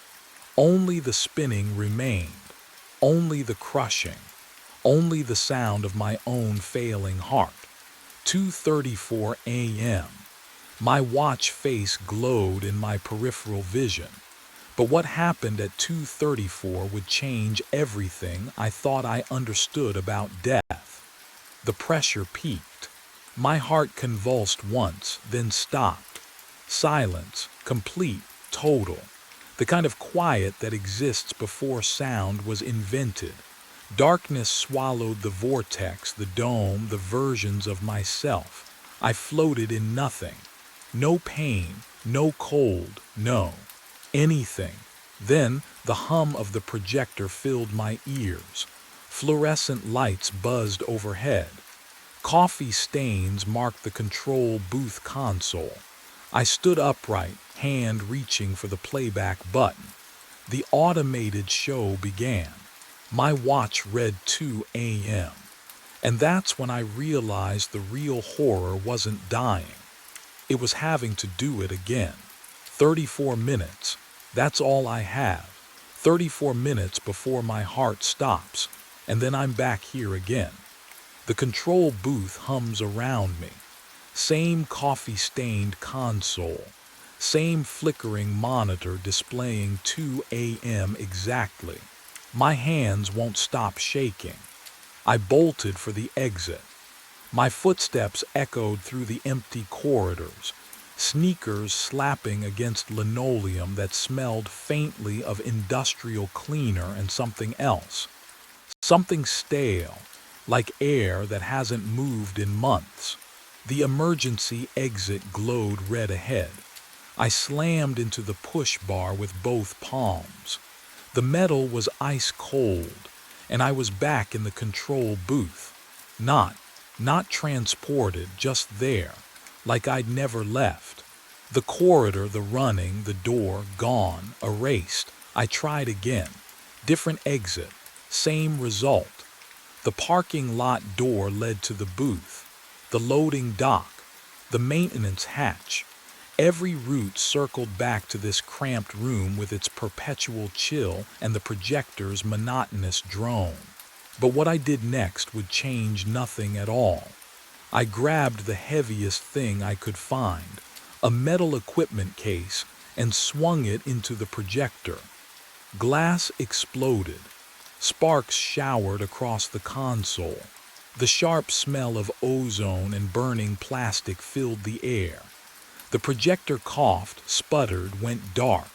Silence. Then, a whir. The projector hummed back to life. Glass fragments on the floor lifted, drawn backward like a film in reverse. They reassembled. The cracks sealed.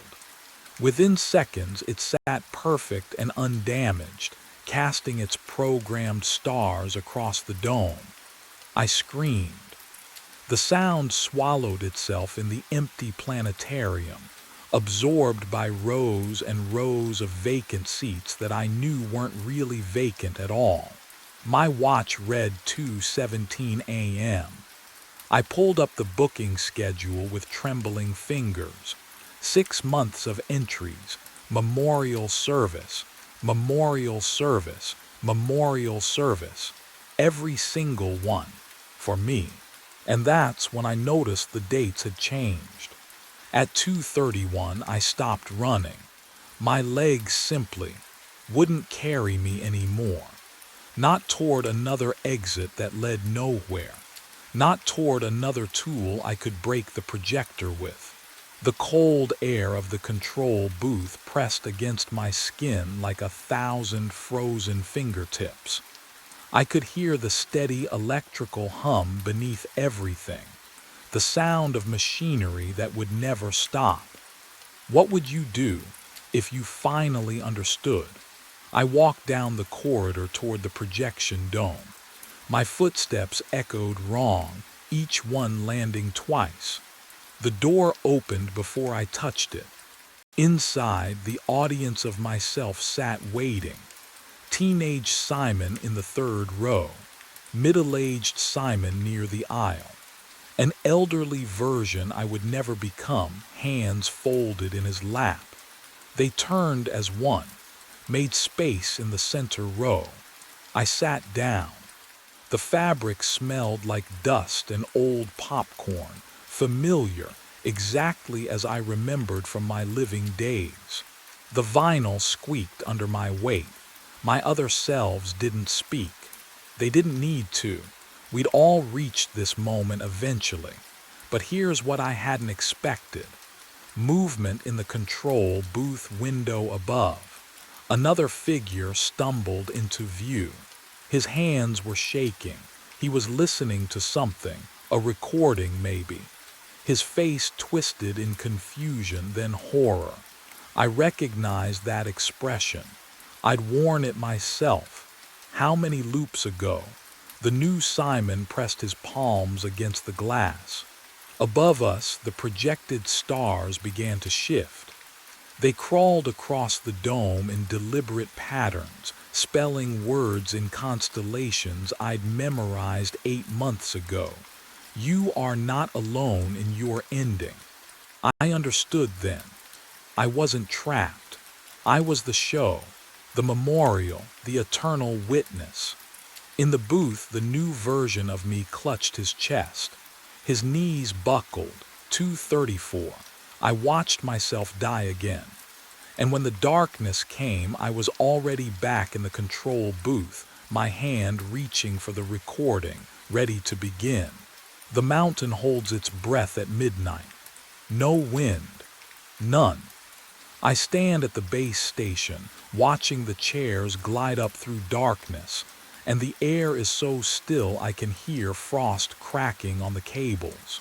42 chairs ascending, 42 descending. The lift hums its eternal rotation, a low frequency I feel in my teeth. I've run this shift alone for 6 months. I know every sound, the whir of the bull wheel, the metallic tick of chairs passing the sheave assemblies, the way empty seats sway when gusts come screaming down from 11,000 feet. But tonight, there's no wind. I count chairs as they round the base station. Routine, methodical. Safety checks keep you alive on mountains like this. 28, 29, 30. Then chair 34 passes, it swings.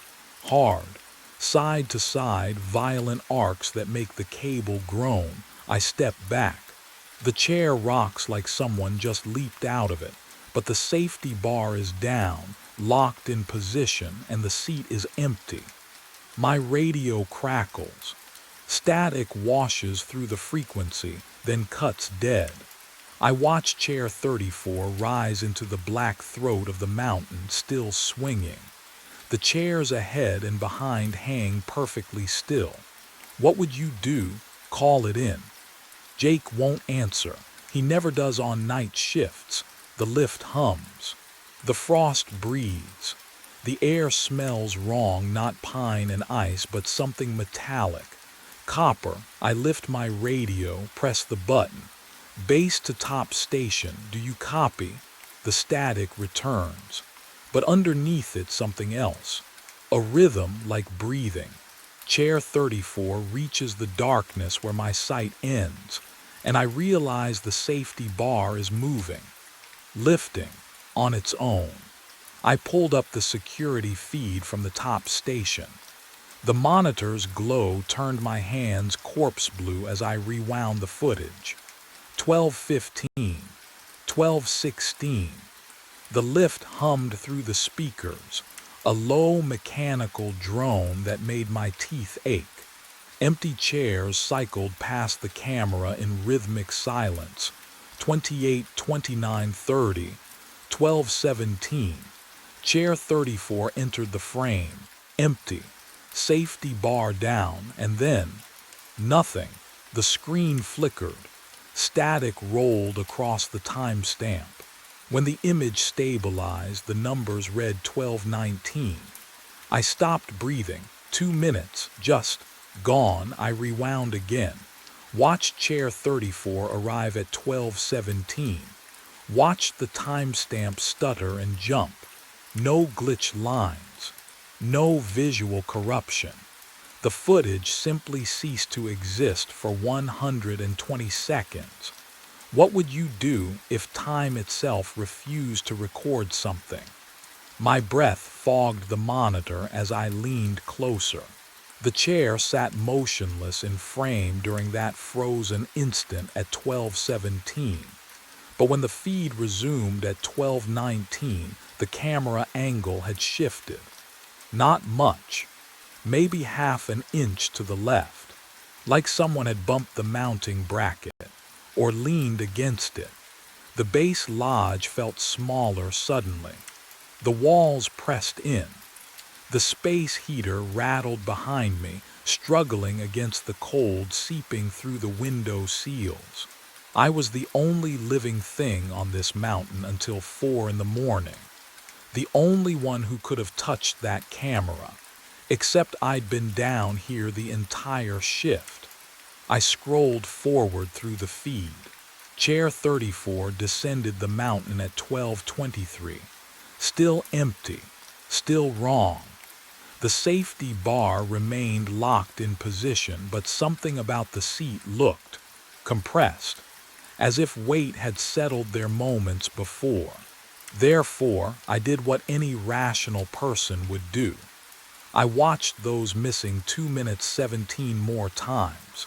The answer never changed, but with each replay, the camera angle seemed to shift just a little bit more. My hands shook as I reached for the phone. Jake would know what to do. He'd been running this resort for 15 years. He'd seen equipment glitches, power surges, camera failures.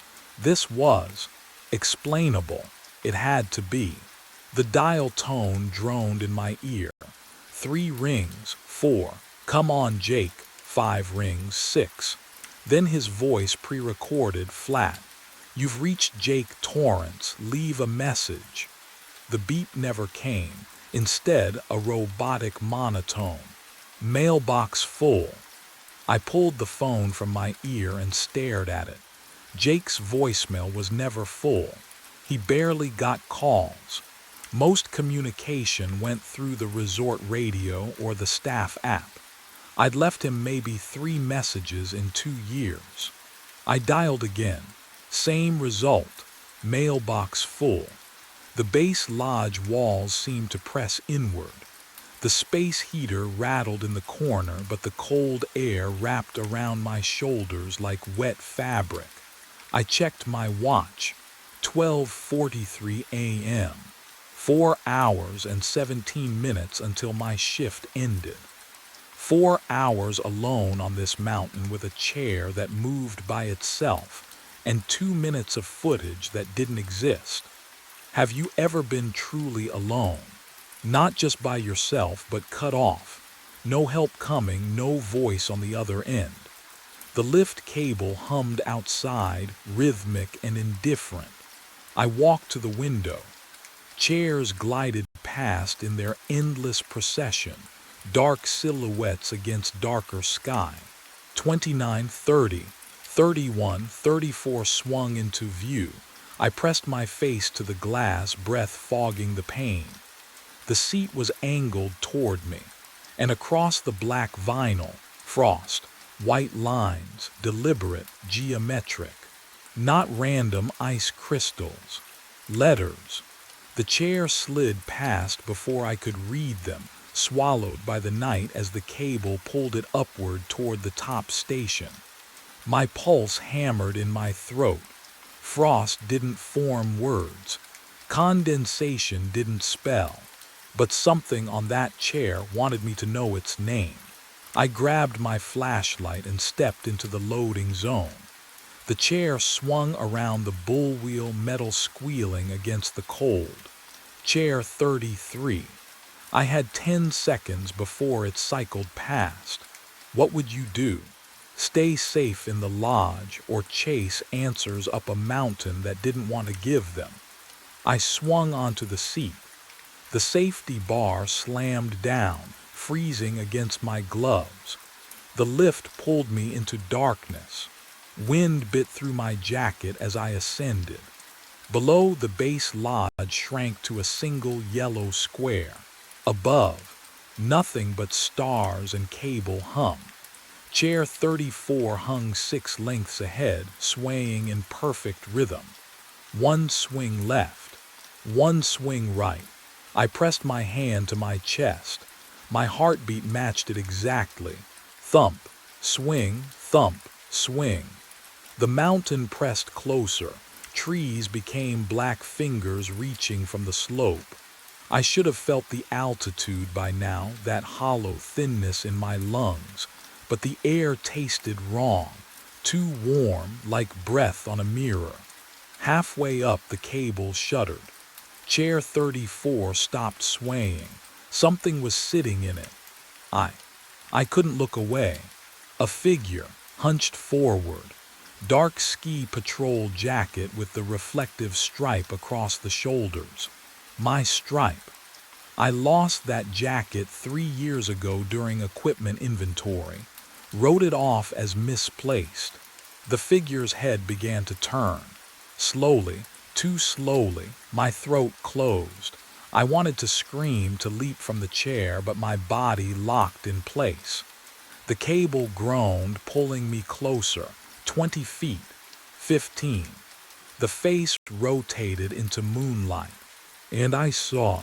My chair slammed into the platform. I stumbled off, legs barely catching me. The machinery groaned overhead, cables grinding through pulleys in their endless circuit. Chair 34 swung past the arrival gate. Empty now, I lunged, grabbed the cold metal frame before it could cycle back down the mountain. The safety bar bit into my palm as I wrenched it to a stop, holding it there against the cable's insistent pull. The chair swayed in my grip, but something was wrong. Heat. The seat radiated warmth against my other hand, the kind of warmth that comes from a living body. I jerked back, breath misting in the frigid air. 11,000 feet up, temperature well below freezing, and this chair felt like someone had just stood up from it. How long does body heat linger in metal? Not this long. Not up here. I forced myself to look closer. The overhead light buzzed, casting yellow shadows across the chair. Something was clipped to the safety bar. A radio. Black casing scratched and faded. I knew that radio. I knew the dent on the left side where I dropped it during training. I knew the strip of blue electrical tape holding the battery cover on. My radio. The one I'd lost 3 years ago during a routine patrol. I'd filed the incident report, paid for the replacement, moved on. But here it was, waiting for me at 11,000 feet in the middle of the night. The power button glowed red. Still on, still transmitting after 3 years. My hand hovered over it, fingers trembling. The air smelled wrong, metallic, like copper pennies, like blood that's been frozen and thawed too many times. What would you do? Would you press that button? Would you listen to what's been broadcasting from an empty chair for 1,000 nights? I reached for the radio, and the red light began to pulse. My finger hovered over the button. The metal was so cold it burned. That red light pulsed in rhythm with something I couldn't name. My breath, my heartbeat. I'd lost track of which was which up here, where the air thinned and the scaffolding groaned against silence. 3 years. This radio had been missing for 3 years, and it was still on. I should have dropped it. Should have let chair 34 swing back down into darkness and never looked back. But you know what it's like, don't you? When something impossible demands an answer. When turning away feels more dangerous than facing it. My thumb pressed down. Static erupted. Not the gentle hiss of dead air, but something alive. Something clawing its way through frequencies. The speaker crackled, popped then, settled into a low rumble that vibrated against my palm. Then came the voice, my voice. Stop running the lift. The words were mine, the cadence, the slight catch on the R in running that I'd never been able to shake. But the tone sat wrong, flatter, emptier, like someone had scooped out everything human and left only the shell of sound. I fell from chair 34 3 years ago. My knees buckled. The platform's metal grating bit through my pants. I clutched the radio with both hands now, pulling it close even as every instinct screamed to hurl it into the abyss. They never found my body. Oh God, I am still falling. The static swelled. Underneath it, I heard wind. Not the wind up here on the platform, but a deeper howl, the sound of terminal velocity, of air rushing past at speeds that stripped skin from bone. At 2:14 a.m. I land. My watch. I needed to see my watch, but my hands wouldn't move. They gripped that radio like it was the only real thing left in the world. Do not be here when I land. The transmission cut. Just stopped. The red light blinked twice, then went dark. The radio's weight felt wrong now, too light, as if whatever had occupied it had already moved on. I forced my wrist up. The watch face glowed pale green in the darkness. 2:11 a.m. 3 minutes. The cable overhead began to sing, a high, thin note that didn't belong to wind or machinery. Below me, somewhere in that vast black throat of mountain night, something was accelerating toward the ground, toward me. And I finally understood why the figure in chair 34 had looked so familiar, why the handwriting in the security logs matched mine, why Jake never answered anymore. Because maybe I'd already landed 3 years ago.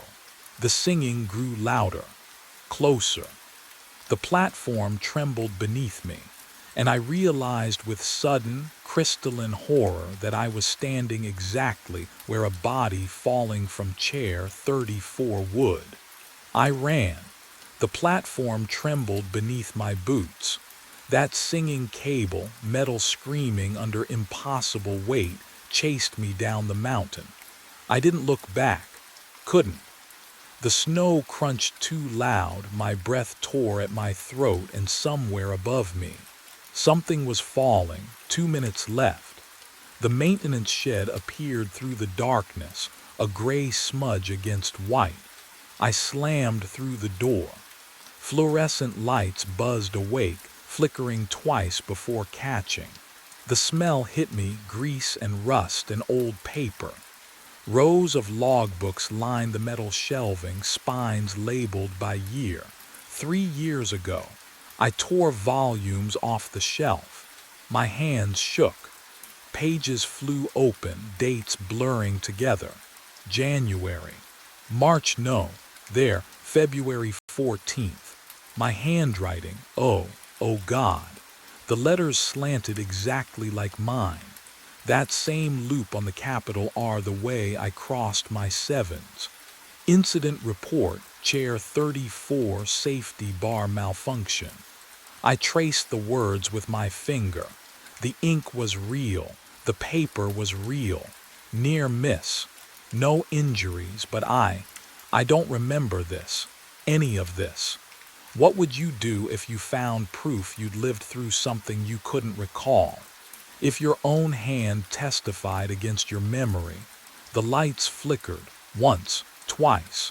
I flipped the page. There, clipped to the back of the report, a Polaroid photograph. Faded. Timestamp in the corner, 2:14 a.m. It showed chair 34 at the base of the slope, safety bar twisted at an unnatural angle. And in the snow beneath it, a dark stain that shouldn't be shadow. The lights went out completely. In the darkness, I heard breathing that wasn't mine. The breathing wasn't mine. I stood frozen in the blackness, lungs locked, but the exhale, oh God, the exhale came from somewhere behind the filing cabinets. Wet, ragged. The shed door hung open, moonlight spilling across rusted metal shelves. And there, in the window glass, my reflection stared back. I blinked. It didn't. My hand lifted. My reflection's hand stayed at its side. Then its eyes closed and opened. 3 full seconds after mine. The air turned to ice in my throat. I stumbled backward, knocking against the doorframe, unable to look away from that hollow-eyed thing wearing my face. The mountain held its breath. No wind scraped the shed walls. No cables groaned under tension. The endless mechanical hum of the lift, the sound that had filled every shift for years, was gone. I stepped outside into snow that made no crunch beneath my boots. The silence pressed against my eardrums like deep water. Wrong. Everything was wrong. I turned toward the base lodge. The lights still burned, but they didn't flicker. The safety notices on the wall hung perfectly straight. My coffee mug sat on the desk, steam rising in a single unmoving column. The same mug, the same steam, every night. My knees buckled, the logbook, the incident report in my handwriting. Chair 34, February 14th, 3 years ago. The timestamp gaps, Jake's unreachable voicemail. The jacket I'd lost but still wore. I never left this mountain. I died here. And I've been running this shift ever since. The body is still falling. My watch face glowed in the darkness.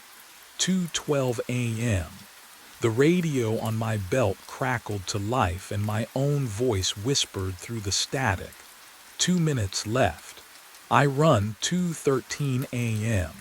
My boots tear through snow toward the base lodge. The radio still crackles in my hand. My voice leaking from its speaker. I fell. I'm still falling.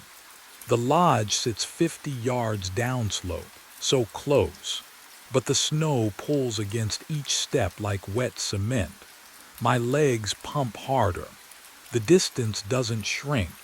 Above me, the cable shrieks, metal on metal, a sound that vibrates through my teeth, my ribs, my skull.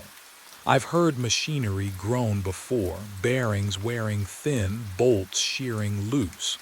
This is different. This is the mountain tearing itself apart. I stop running. What's the point? You can't outrun your own death. The cable screams louder, a piercing wail that splits the frozen air. I look up and watch the steel line whip sideways. Sparks fountain from the support tower. The smell of scorched metal floods my nose, sharp, acrid, wrong. Chair 34 plummets past me, empty, swinging on its broken coupling. It tumbles end over end, the safety bar flapping like a broken wing.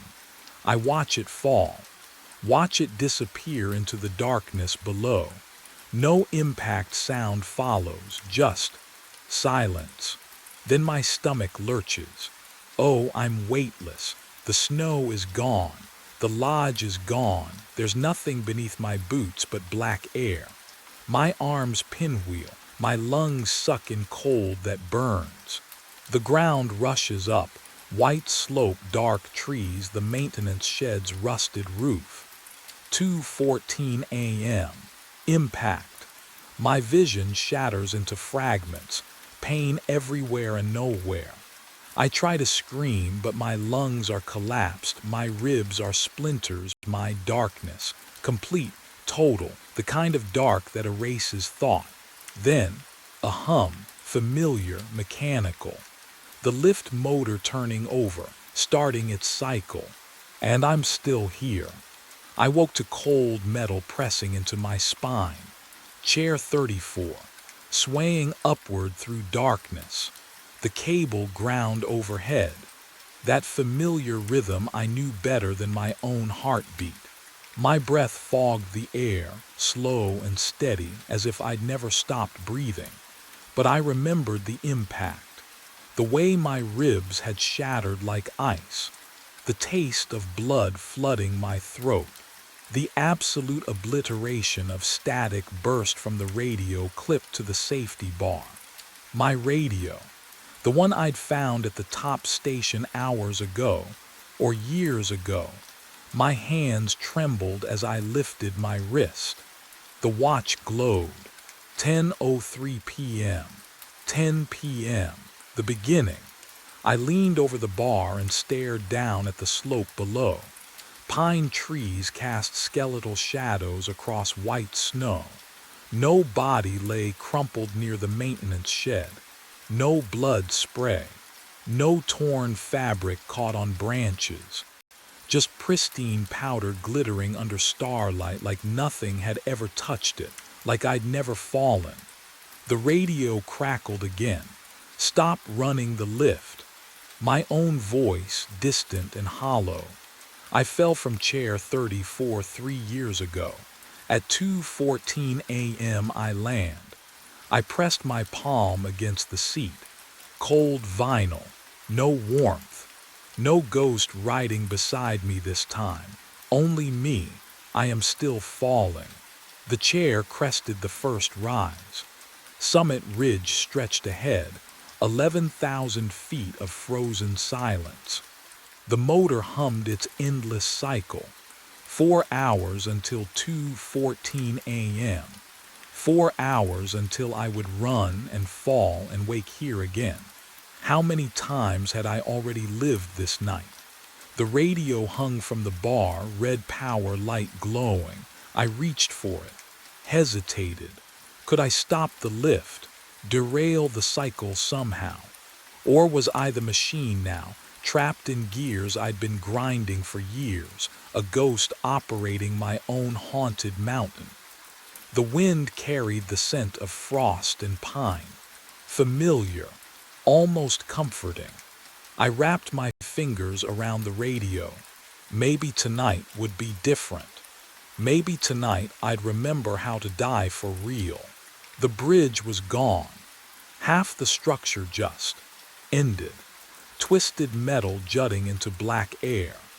The gorge yawned beneath the headlamps at 3:14 a.m., and my hand was already slamming the emergency brake before my mind caught up. The lever shrieked down. The train did not slow. I pulled again. Harder. The brake mechanism screamed. Metal grinding against metal, that high whine that should mean friction, resistance, physics obeying the rules. But the wheels kept turning beneath me. The speedometer needle didn't drop. We hurtled forward at 43 miles per hour toward empty space. 6 passengers behind me in car 7. I could feel their weight, their silence. My mouth tasted like diesel and old coffee. The radio crackled with static, and under it, something else. A whisper that might have been coordinates, might have been a name. I yanked the brake a third time. My palm burned against the cold metal handle. The gorge rushed closer. 50 meters, 40. The collapsed section of bridge growing in the windshield like a mouth opening. But what I saw on the platform changed everything. A figure stood there, on the phantom station that shouldn't exist. Millbrook had been demolished in 2019. I'd checked the records myself, hands shaking over faded reports. Yet there it was, cracked concrete, rusted benches, and a man in a conductor's uniform, watching me. His face was mine, 20 years older, hollow eyes, worn badge catching the light. He didn't move, didn't wave, just stood there with his arms at his sides like he'd been waiting, like he'd always been waiting. The train shuddered. A vibration that started in the wheels and climbed up through the floor, through my boots, into my bones. Behind me, footsteps. All 6 passengers moving in unison, their shoes clicking against metal in perfect rhythm. I didn't turn around. 30 meters to the bridge. 20. The smell hit me then, burnt rubber and something wrong. Something that didn't belong in the clean diesel air of the southbound track.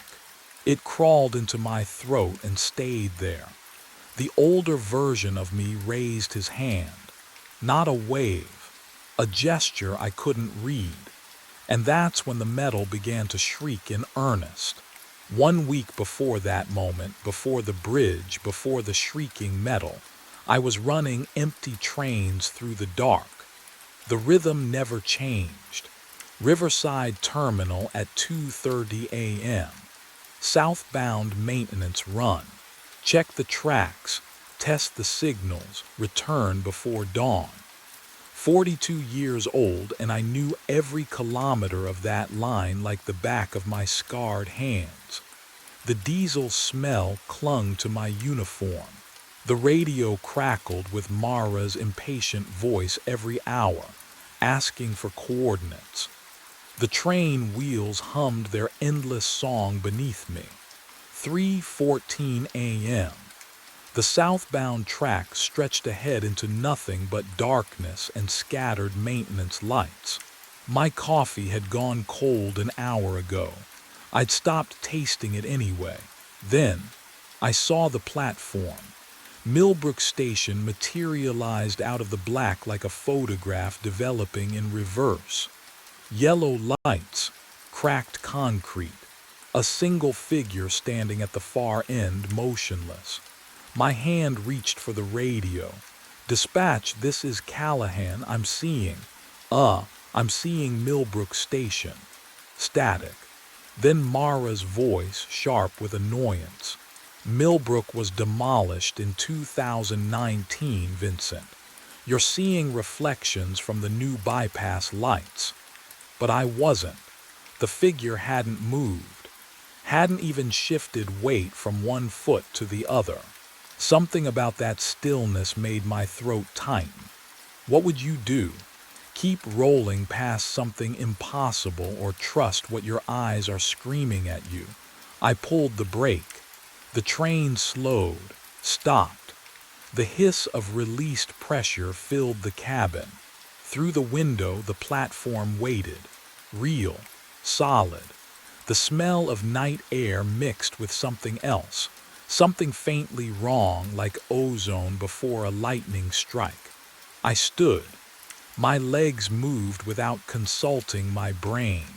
The door opened with a pneumatic sigh, and I stepped onto a station that shouldn't exist. My footsteps echoed on cracked concrete. The figure stood 20 paces away, back turned, wearing a conductor's uniform identical to mine. Same navy wool, same silver buttons catching the dim overhead lights. I stopped walking. The ozone smell was stronger here, mixed with something else. Stale coffee, diesel, the scent of my own jacket after a double shift. The figure turned around. Have you ever seen your own face grown old? Not in a mirror, not imagining it. Actually standing there, looking back at you. It was me. 60 years old, maybe older. Deep lines carved around the eyes, hollow cheeks. Exhausted in a way sleep could never fix. His uniform hung loose on a frame that had forgotten how to eat properly. He held a sheet of paper in trembling hands. "Vincent." His voice was mine but rusted. "You need to see this." I didn't move, couldn't. My throat had sealed shut. He stepped forward, held out the paper, a passenger manifest. The date at the top read next Tuesday, 3:14 a.m., southbound track. 6 names typed in neat rows. Vincent Callahan was listed first. "Don't," his voice cracked, "don't take the southbound run. When dispatch calls Tuesday night, you have to refuse." The paper felt real in my hands. Standard issue manifest. Coffee-stained edges, but the names Bate Carver, Samuel Ortiz, Nina Wells, Thomas Ridley, Chloe Brennan, and mine right at the top. "The bridge collapsed in 2019, he whispered. "But the track still goes there at 3:14. It always goes there." My older self's eyes met mine. They were drowning. "I've tried to stop it 11 times. He stepped back toward the platform edge. "Now it's your turn." The lights flickered. When they steadied, he was gone. But what I found written on the back of that manifest would make refusing impossible. I drove straight to the county record's office. 4:30 a.m. The night clerk looked at me like I was insane. Maybe I was. My reflection in the glass door showed wild eyes, conductor's uniform wrinkled from. What? Standing on a platform that shouldn't exist, talking to myself 20 years older. The fluorescent lights buzzed overhead as I signed the visitor log. My hand cramped around the pen. I'd been gripping that manifest so hard my fingers ached. The computer hummed in the basement archives. Old machine. Slow internet connection. I typed Millbrook Station into the search bar and waited while the screen flickered. Rain drummed against the high windows. Each drop felt like a second ticking away toward next Tuesday. The first result loaded. Millbrook Station. Demolished June 7, 2019. Reason: structural instability following track realignment. I clicked deeper. Found the incident report buried 3 pages down. The PDF took forever to open. My heartbeat filled my ears while I waited. Can you imagine that feeling? Knowing what you're about to read will either prove you insane or confirm something worse. The file opened. Derailment. Old Bridge Route. June 4, 2019. 3:14 a.m. My coffee had gone cold beside the keyboard. I didn't touch it. Couldn't. My eyes locked on the next line. 7 fatalities.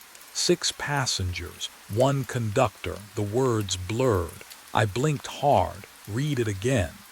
No names released pending family notification. Of course not. Why would there be names? Why would anything be easy?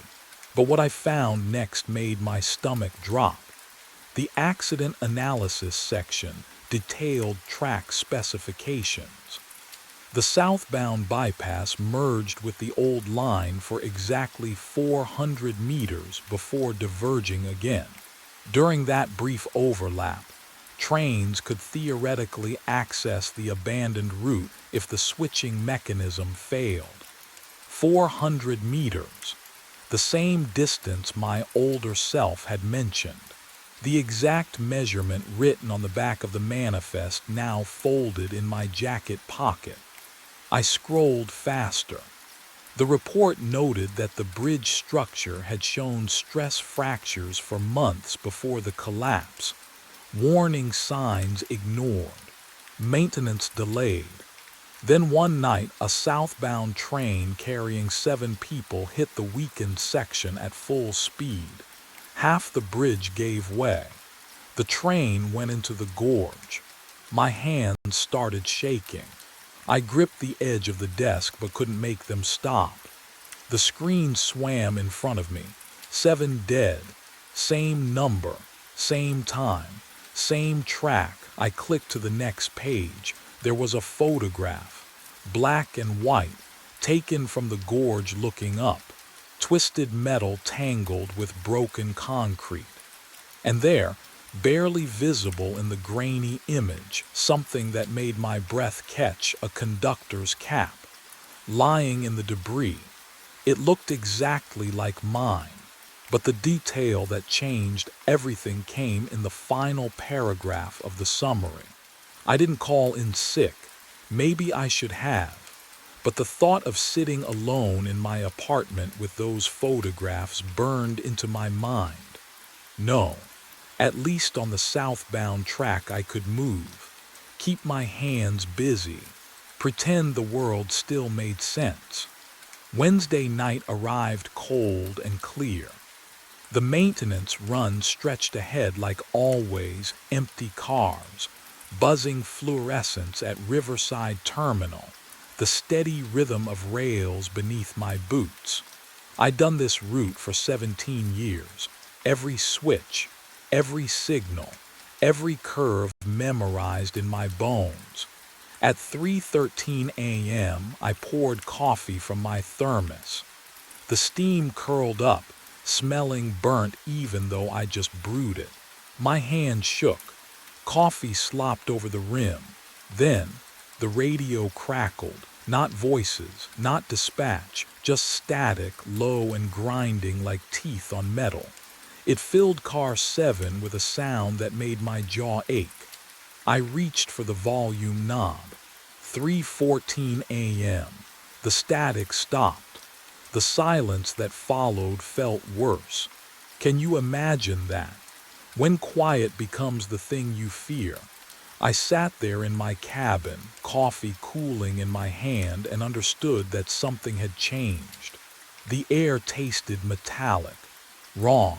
Thursday night. Same route. Same empty cars. I told myself it was atmospheric interference. Solar flares, something rational. 3:14 a.m. arrived. The static returned, louder this time, angry, and beneath it I heard footsteps, slow, deliberate, moving through car 6 behind me. I was alone on that train. I'd checked. Twice. Before departure and again at the first signal stop. But those footsteps didn't care what I'd checked. They moved closer. Boot heels on metal flooring. 1, 2, 3, 4. I spun around. Empty doorway. Empty car beyond. Just shadows and the smell of diesel. But what I didn't know yet, what I wouldn't understand until much later, was that I wasn't hearing footsteps from outside. I was hearing them from another time entirely. Friday night, I found the manifest. It sat on my clipboard in car 7. Crisp white paper. Passenger manifest dated Tuesday next week. 6 names typed in perfect columns: Bate Carver, Samuel Ortiz, Nina Wells, Thomas Ridley, Chloe Brennan, and, Vincent Callahan. My name listed first. I stared at it until the letters blurred. My mouth went dry. This wasn't procedure. Dispatch sends manifests electronically always and never for maintenance runs. Never with the conductor's name as a passenger. My fingers felt numb as I lifted the paper. It was real, solid. The ink didn't smudge. I walked to the window, cranked it open. Cold air rushed in, biting my face. I threw the manifest into the night. Watched it tumble into darkness between the rails. Gone. Problem solved. Just stress and lack of sleep playing tricks. I'd call my doctor. Get something for the insomnia. Maybe take a few days off after Tuesday's shift. Saturday night I arrived early for my run. Checked car 7 top to bottom. Inspected my clipboard. Empty metal clip. Nothing else. Relief settled over me like a blanket. See, just exhaustion. The mind invents what it fears.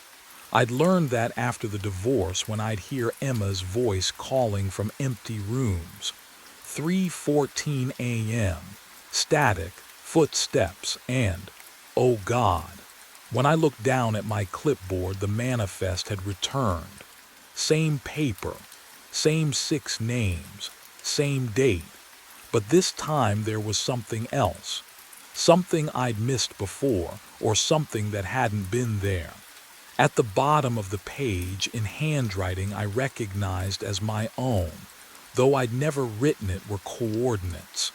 Numbers that marked a single location. The old bridge, 400 meters down the southbound track. Sunday. Monday. Every night the same. Static at 3:14.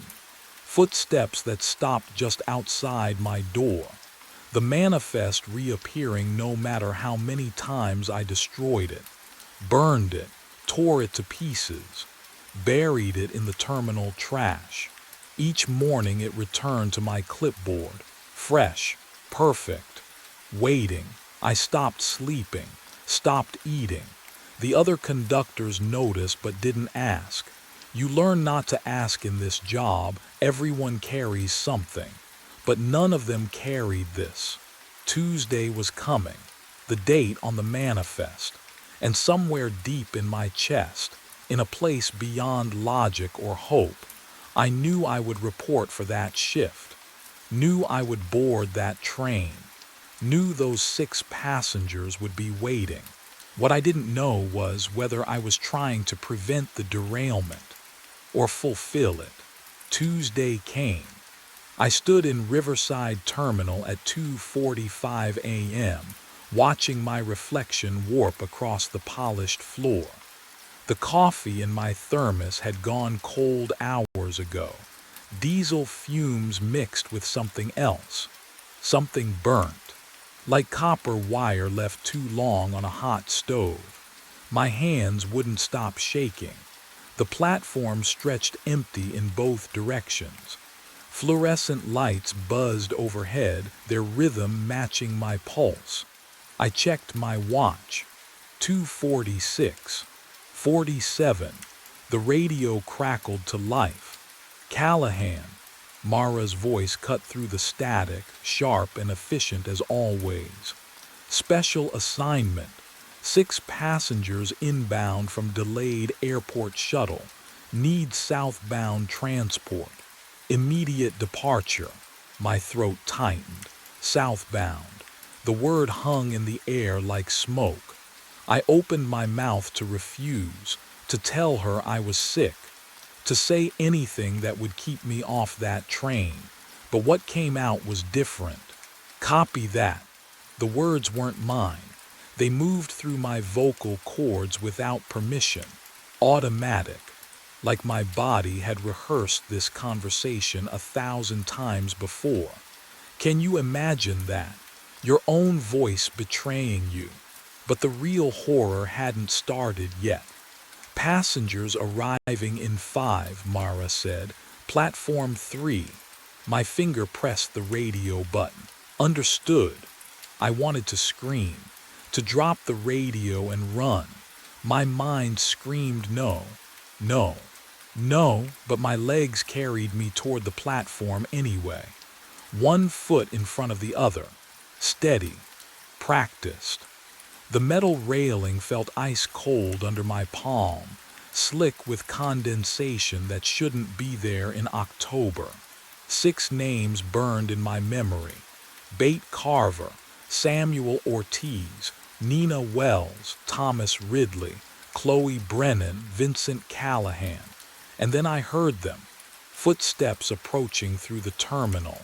6 sets of shoes clicking against concrete in perfect unison. Bate Carver stepped aboard first.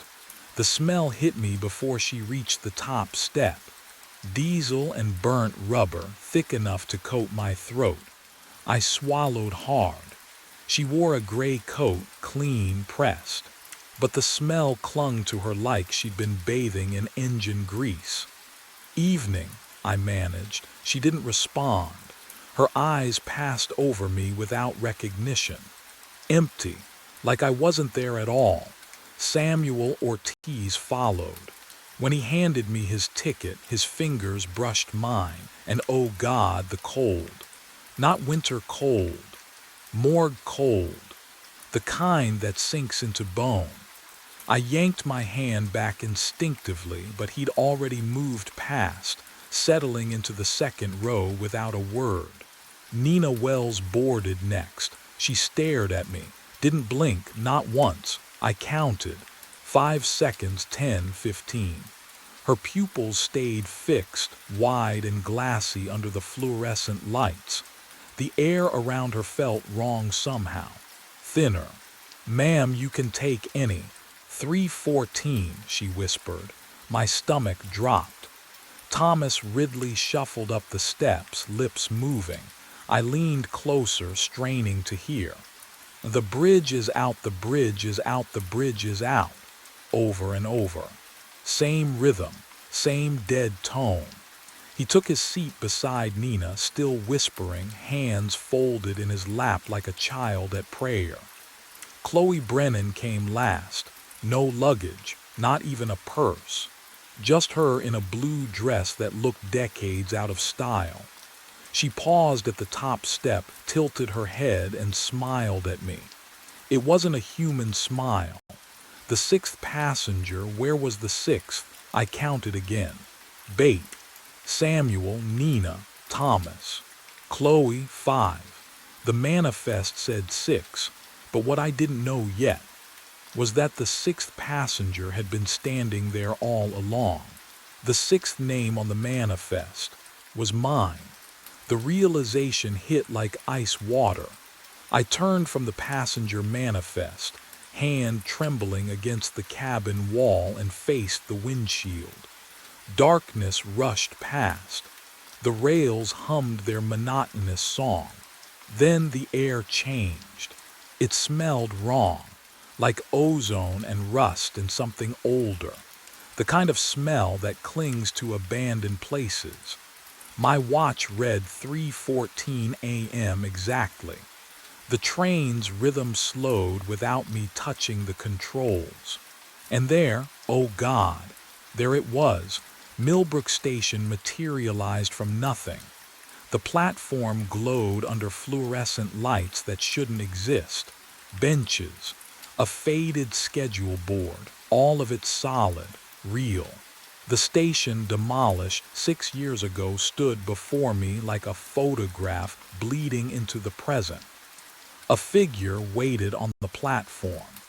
But what I saw in that figure's face would make the next 60 seconds feel like drowning. My hand moved to the brake. I didn't want to stop. Every instinct screamed to accelerate, to blow past this impossible place. But my fingers closed around the lever anyway. The train shuddered, squealed, stopped. The doors hissed open. Cold air rushed in, winter cold, though it was June.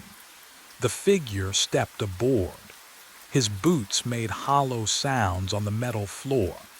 He wore a conductor's uniform, faded and stained with 11 years of phantom diesel. The fabric hung loose on his frame. He looked at me with my own eyes, decades older, exhausted, hollow. "Vincent," he said, his voice was mine, worn thin. "I've been waiting for you, for me, for us." He paused, breath rattling. 11 years I've tried to stop this. Every Tuesday, every loop. Loop, the word scraped out of my throat. He nodded slowly. "You'll stop the train, then you'll start it again." His expression cracked into something like grief. "We always do." But what he said next made my blood turn to sleet. The train lurched forward. I stumbled against the control panel. My hand found the brake lever, pulled, hard, nothing. The wheels screamed faster. The vibration climbed through my boots into my bones. Metal shrieked against metal, that sound you feel in your teeth, scraping behind your eyes. Behind me, movement. I turned. All 6 passengers stood in perfect unison. Chair springs creaked together like a chorus. They stepped into the aisle, 1 foot, then another, moving toward me with that same unnatural stillness I'd seen when they boarded.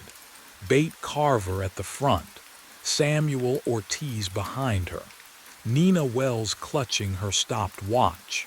Their faces, oh God, their faces were mine, not copies, not masks. My face at 20, my face at 35, my face gaunt and hollow at 50. Different ages worn on different bodies, but the same eyes staring back.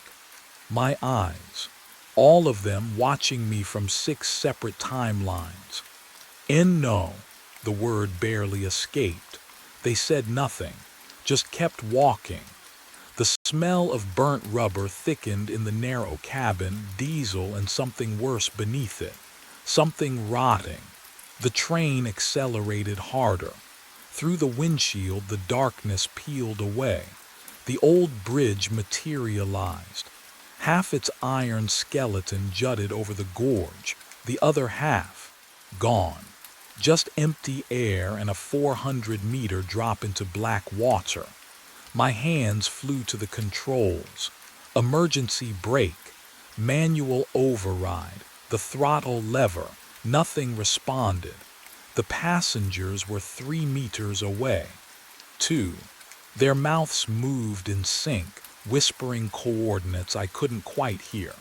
Metal groaned. The rails beneath us twisted.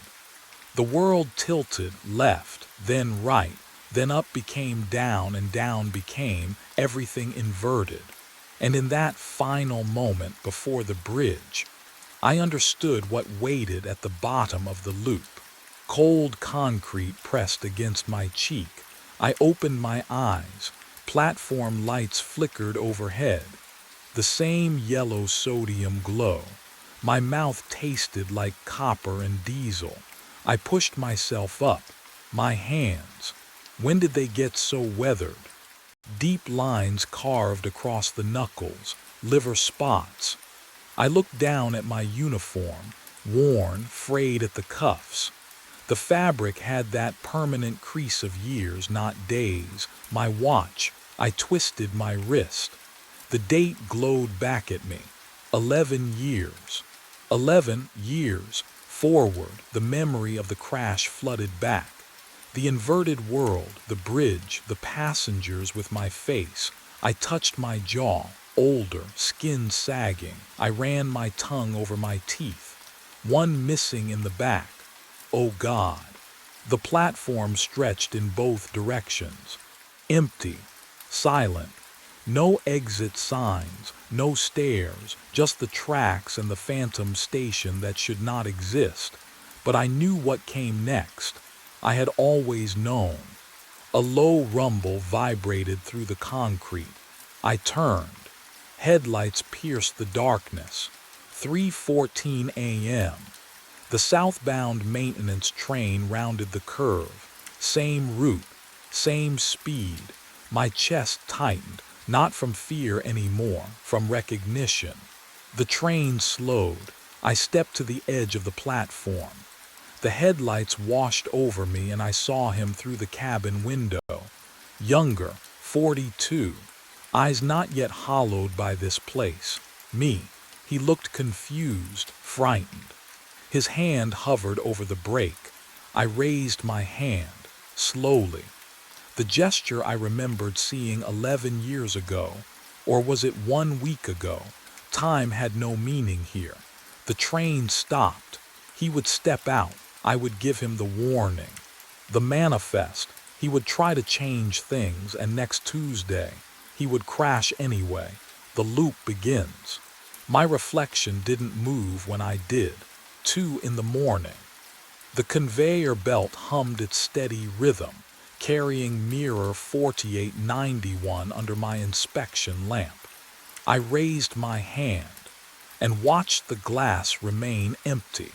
Just the factory wall behind me, fluorescent tubes buzzing overhead, the smell of machine oil thick in the cold air. I counted.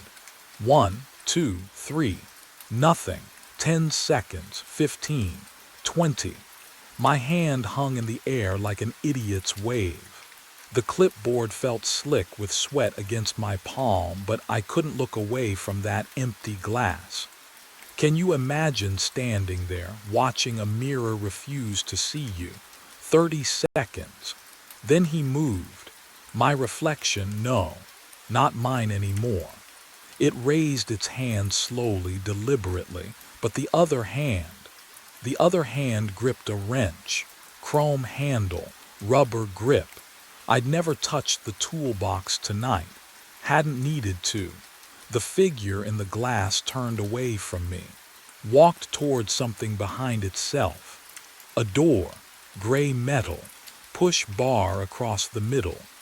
Emergency exit markings I'd seen 1,000 times, except we didn't have an emergency exit on that wall. just concrete and circuit breakers. My reflection pushed the bar. The phantom door swung open onto darkness. He stepped through and vanished. The mirror went black, not reflecting black, just empty like switched-off glass. I spun toward the conveyor belt. The next mirror rolled past. Empty. The next. Empty. 20 mirrors on the line, and every single one showed nothing but the factory behind me. Then I heard it. Footsteps behind me. Boots on concrete, matching my rhythm exactly. But I wasn't moving. 3 weeks earlier, I didn't know what I'd become. 11 p.m. The conveyor belt rumbled to life beneath fluorescent lights that hummed like dying wasps. I clocked in, grabbed my clipboard from the metal desk, and walked to my station at the quality control line. 20 mirrors per hour. 8 hours. Alone. The factory smelled like machine oil and cold concrete. November air seeped through cracks in the loading dock doors, raising goosebumps on my forearms. I preferred the isolation. No small talk. No questions about why Diane left or why I never saw Emmy anymore. Mirror number 4719 rolled past my inspection lamp. I leaned in, checked the edges for imperfections. The surface was flawless, commercial grade, destined for some hotel bathroom or department store. I blinked to refocus my eyes under the harsh light. My reflection blinked back. 1 second late, I froze, waited, blinked again deliberately, counting in my head. 1 Mississippi. Then my reflection's eyelids dropped and rose. The lag was impossible. Light doesn't wait. I marked the clipboard with a red X defective, moved it off the line. The next mirror arrived. I waved my hand left to right, watching. The delay happened again, 1 second behind, and the next mirror, same thing. I checked 12 mirrors in a row, my heart climbing into my throat. Every single one showed me my own face, my own movements, but delayed, like watching myself on a television broadcast with bad lag. The conveyor belt's rhythm felt suddenly wrong, too slow, dragging each mirror past me like evidence I didn't want to see. What would you do? Call your supervisor at midnight over a timing trick your exhausted brain invented. I marked them all defective. I told no one. But that night, as I drove home through empty streets at dawn, I couldn't shake the feeling that my reflection had been studying me just as carefully as I'd been watching it. By the 7th night, I counted to 3. 1, 2, 3. Then my reflection moved. The lag had been growing since that first shift, creeping forward like frost across glass. 7 nights of inspecting mirrors alone while the factory slept around me. And now the delay stretched long enough to feel deliberate. I raised my hand at 11:42 p.m. beside mirror number 5006. The conveyor belt hummed its endless rhythm, rollers clicking against metal, but my reflection stood motionless in the glass, waiting. 1, 2, 3. It raised its hand. The cold hit me then, not the usual chill of concrete floors and poor insulation, but something else. Something that settled in my chest like water in my lungs. I exhaled and watched the fog of my breath hang in the air longer than it should. The break room coffee tasted like rust. I sat alone at the chipped formica table at 1:15 a.m., staring at the vending machine's dull glow. My phone vibrated. Diane's name lit the screen. I let it ring. What would I even say? that I was losing time between myself and my own image. That mirrors were breaking the speed of light in an Ohio factory that smelled like machine oil and 40 years of defeat. The voicemail chime beeped. I didn't listen. On the table sat a casserole dish wrapped in aluminum foil, still warm when I'd found it on my desk 2 hours ago. Brenda from day shift. She always left food, lasagna, pot roast, things that required care to make, things that said someone noticed I existed. I peeled back the foil enough to see the congealed cheese on top, then covered it again. I couldn't eat, couldn't remember the last time I'd been hungry. The fluorescent lights above me flickered once, twice. When you work nights long enough, you stop expecting anyone to fix things like that. Management didn't care what happened between 11 p.m. and 7 a.m. as long as the mirrors kept moving down the line and someone marked them good or defective. That someone was me. Only me. Roy Tennant had hired me 6 months ago with a handshake that lasted half a second and a gruff comment about liking guys who didn't talk much. Perfect for graveyard shift, he'd said. No distractions. He was right. I hadn't spoken to another human face to face in. How long? Days. Brenda's shift ended at 3 p.m. Mine started at 11. We existed in separate worlds, connected only by casseroles I wouldn't eat and notes I never wrote back. The factory felt colder when I returned to my station. I checked the thermostat on the wall, 62 degrees, same as always. But my fingers felt numb anyway. Mirror number 5019 waited on the belt, reflecting the overhead lights, reflecting me. I moved my hand left. 1, 2, 3. My reflection moved left. I stepped closer to the glass, close enough to see the bloodshot whites of my own eyes, and something shifted in my chest. That thing you feel when you're certain someone's watching you, except I was watching myself, wasn't I? Just myself. But the reflection's gaze felt heavier than it should, like it was taking me in, recording me. Can you imagine seeing your own face and not recognizing the intention behind the eyes? I stepped back. The reflection stepped back 3 seconds later, and in that gap between action and echo, I understood something I hadn't wanted to admit. I wasn't inspecting mirrors anymore. I was being inspected. The conveyor belt clicked forward. Another mirror rolled into place. The factory stretched out around me, endless aisles of steel and shadow, all of it empty except for me and the rhythm of machines that never stopped. Somewhere above, a pipe groaned. The sound carried through the building like something breathing. I was alone in 20,000 square feet of rusting infrastructure, completely alone. So why did the cold feel like it was standing right behind me? I ran to the break room.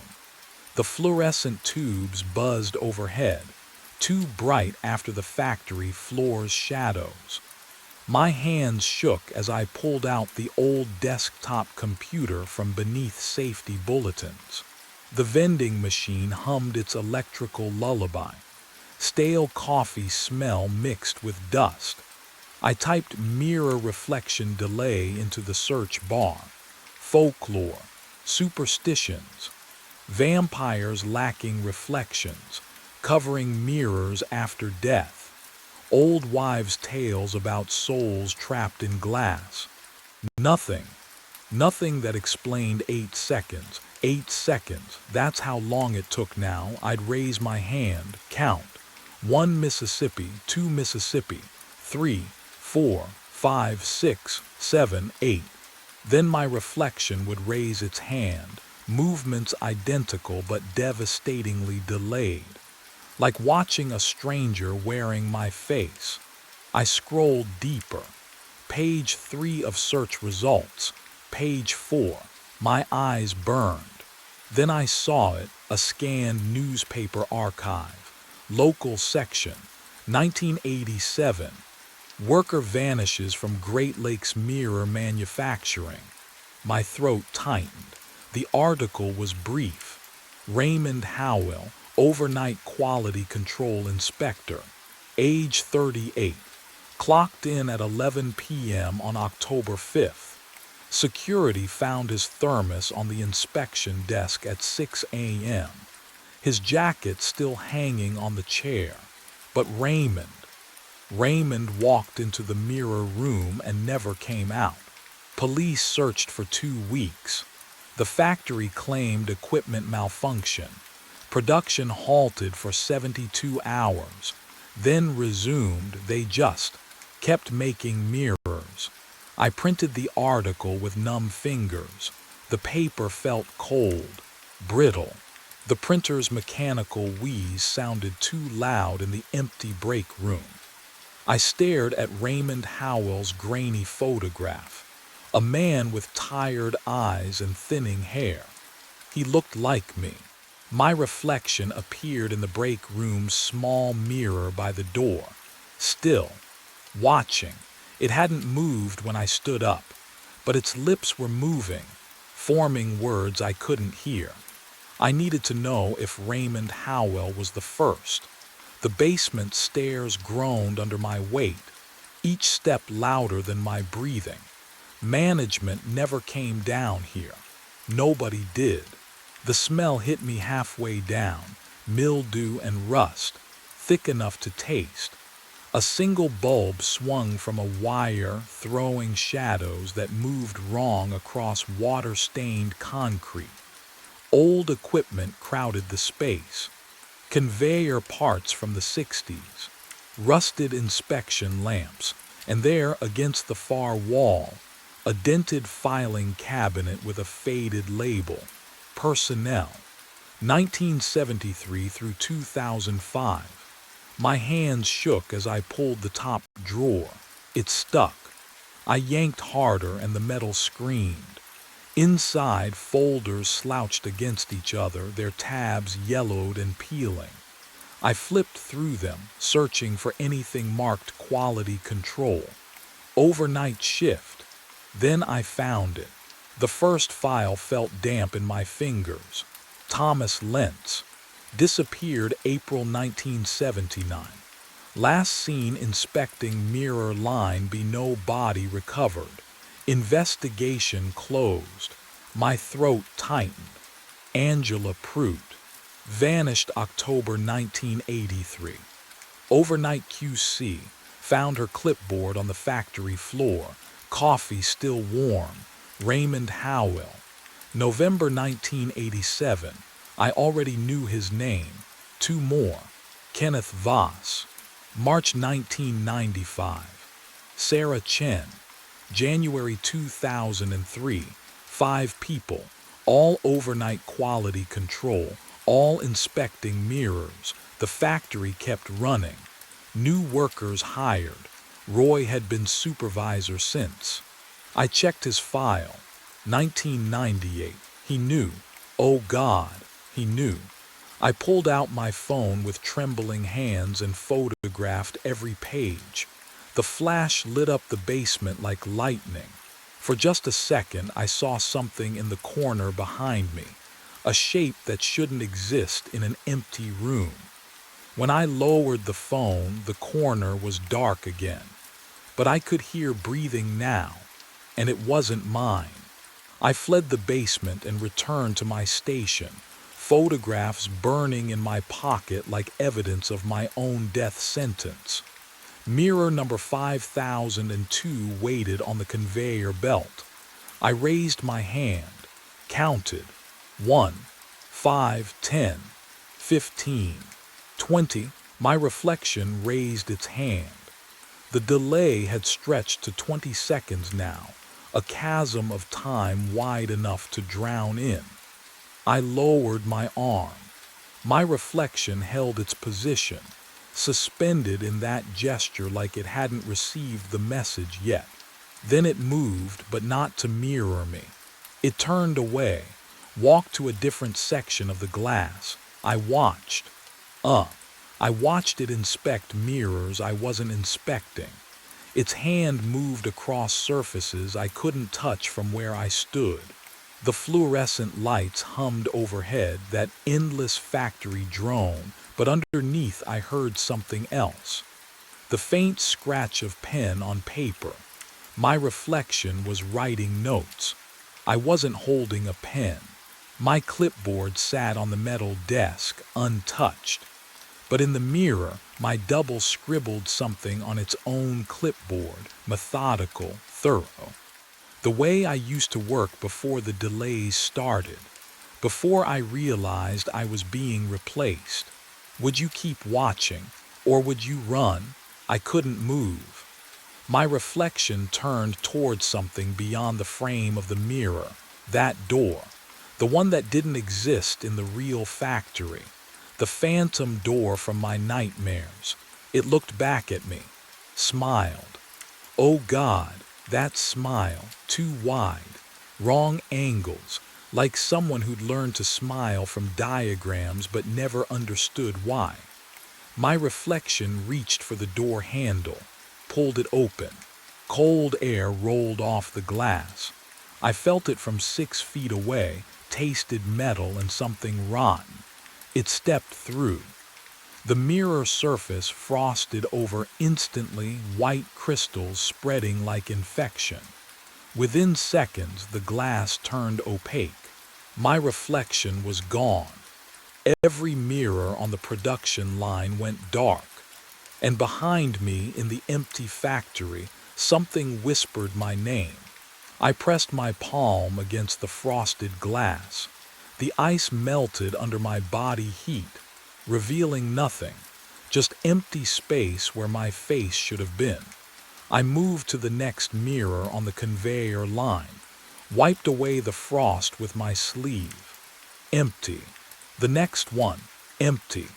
Mirror after mirror, I scraped away crystalline patterns, smearing condensation across cold surfaces. Nothing stared back. Gone. Every single one. Can you imagine standing in front of 20 mirrors and seeing nothing? Not darkness, not distortion. Just the factory wall behind you, the fluorescent lights overhead, the conveyor belt stretching into shadows. Everything except you. I existed everywhere but in the glass. My hands trembled as I checked the inspection station mirrors. The small ones mounted above my desk. Even the clouded safety mirror bolted near the emergency exit. All empty. I was alone in this factory, working a shift no one else would take, and now I didn't even have myself for company. The photographs from the basement felt heavy in my pocket. 5 workers, all vanished. Then I heard it. Boots on concrete, deliberate, steady. The same rhythm as my heartbeat. I froze, listened. The sound came from somewhere behind me past the conveyor line near the loading bay. I wasn't moving, but the footsteps continued. Step, step, step. Matching the pace I'd walked moments before, like an echo arriving 30 seconds late. I spun around. Nothing. The factory stretched empty before me. Conveyor belts motionless.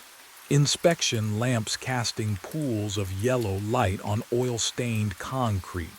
Shadows where shadows should be, but no one there. The footsteps stopped the instant I turned.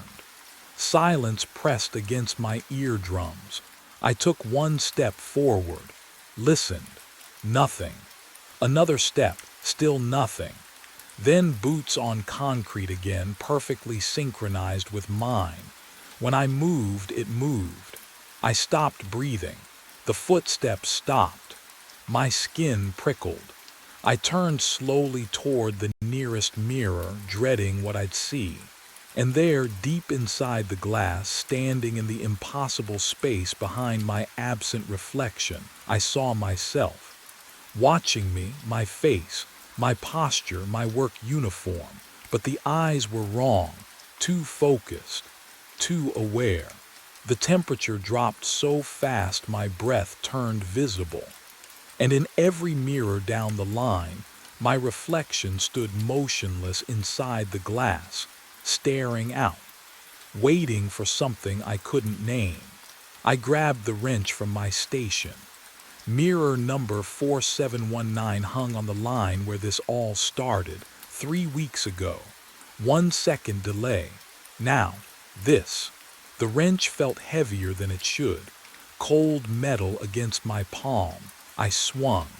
Glass exploded outward, a sound like ice cracking on a frozen lake, sharp and final. Shards hit concrete, glittered under fluorescent hum. But behind the broken pieces, oh God, my reflection stood there, still intact. Inside the ruined frame, grinning at me through jagged teeth of glass.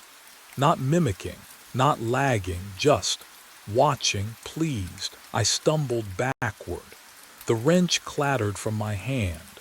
Those boots behind me, closer now, dragging slightly on concrete, the rhythm wrong, like something learning to walk. I ran, past the conveyor, past the empty mirrors that should have held me but didn't. The break room door slammed behind me. I fumbled my phone, hands shaking so badly I nearly dropped it. Roy's number, 3 rings, 4. You've reached Roy Tennant, leave a message. Roy, Roy, it's Curtis. Something's wrong at the plant. I need you to call me back. Please, I can't. My voice cracked. Can you imagine trying to explain this? Trying to sound sane when you've just seen yourself grin from inside broken glass. I hung up, tried again. Voicemail. The vending machine hummed. The coffee maker ticked as it cooled. Normal sounds. But the air smelled wrong, metallic, like ozone before a storm. I had to leave. Now, the side exit first. I hit the push bar. Nothing. Locked. The metal didn't even rattle. I threw my shoulder against it. Solid. Immovable front entrance. Same. Loading dock. Same. Every exit sealed from the outside. The footsteps started again, but louder now, methodical, coming down the hallway toward the break room. Boots on concrete, my boots, my rhythm. I pressed against the door. The temperature dropped so fast I could see my breath. Then I felt it, right against the back of my neck. Cold, deliberate, something breathing where nothing should be. I ran. The cold breath followed. But I slammed through the break room door before anything could solidify behind me. My boots hammered concrete. The quality control office sat 50 yards across the factory floor, 50 yards of open space, exposed under fluorescent lights that hummed like trapped insects. I didn't look at the mirrors. The office door fought me, swollen in its frame, but I threw my shoulder against it and stumbled inside. Metal desk, filing cabinet. I dragged both against the door, muscles screaming. The barricade held, barely. My lungs burned. I leaned against the desk, gasping, and that's when the footsteps on the factory floor stopped. Silence pressed against my eardrums. I forced myself to look through the office window. He stood among the mirrors. My height, my work shirt, my face, but the way he moved. Methodical, calm. He inspected mirror 5003, running fingers along its frame, checking the conveyor alignment. Doing my job. The reflection I'd lost 3 hours ago had learned to exist without me. He looked up. Our eyes met through the window. He didn't blink, didn't smile, just pointed. One finger extended toward something behind me. No. What would you do? Would you turn around? I turned. The small inspection mirror mounted beside the office door, I'd forgotten it was there. And in its surface, impossibly, my reflection stood, not mimicking, staring. His hand lifted toward the glass from the inside. The surface rippled, like water disturbed by something rising from below. Oh God! His fingers pushed through, cold, wet, real. They reached for my throat. And that's when I understood what the other 5 workers had discovered too late. Sunlight woke me. Warm. Real. The kind of 3 p.m. brightness that cuts through cheap blinds and drags you out of sleep whether you want it or not. I blinked against it, disoriented, tangled in sheets that smelled like fabric softener instead of machine oil. My apartment, my bed, I sat up too fast, my head swam. The last thing I remembered was cold fingers wrapping around my throat, but my neck felt fine. No bruises, no wetness. I pressed my palm against the skin, warm, dry, unmarked. My phone buzzed on the nightstand. 3 texts from Roy. Where are you? You okay? Call me. I checked the time stamp. He'd sent them 2 hours ago. My shift had ended at 7 a.m. It was past 3 now. I had no memory of leaving the factory, no memory of driving home, nothing between those fingers and this. I stood, legs shaky but functional. The apartment looked exactly as I'd left it yesterday. Coffee mug in the sink. Emmy's face-down photo on the shelf. Everything normal. I needed to see. The bathroom mirror waited above the sink, reflecting tile and towel rack and the doorway where I stood. I stepped closer, held my breath, raised my hand. My reflection raised its hand. No delay, perfectly synchronized. I exhaled hard, relief flooding through me like warm water. Just a nightmare. Just stress and isolation and too many graveyard shifts playing tricks on my mind. Can you imagine that relief? That desperate, grasping hope that maybe none of it was real. I smiled at myself. My reflection smiled back. Then its eyes shifted.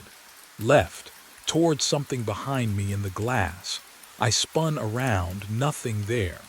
Just the empty hallway, sunlight slanting through the living room window. But when I looked down, oh God, when I looked down at the tile floor where the light fell across my feet, there was no shadow. The smell hit me before I opened the door. Copper, old pennies left in the rain. That's what death smells like when it's been sitting for 6 hours, waiting for someone like me to scrub it away. Apartment 11C Riverside Towers, Detroit, 9 p.m. on a Tuesday, and I'm alone with what's left of Frank Delaney. Except Frank's body was already gone. I knelt on the bathroom floor, bristle brush in hand, working ammonia into the grout between tiles. The cold ceramic bit through my jeans. Every death leaves a stain. Some you can see, some you just feel in the air, thick and wrong. This one had both. The apartment was colder than it should have been. November cold, sure, but this was different. This crept under your skin and stayed there.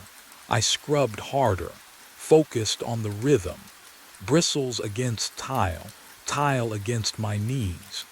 The work kept me numb, and numb was good. Numb meant I didn't think about. The shower turned on behind me. I froze, brush mid-stroke. Water drummed against the tub, steady, deliberate, not the sputter of old pipes or a slow leak. Full pressure. like someone had just twisted the handle. But what I heard next would make me question everything I thought I knew about being alone. I stood slowly, ammonia bottle slipping from my grip. The steam was already rising, filling the small bathroom, clinging to the mirror above the sink.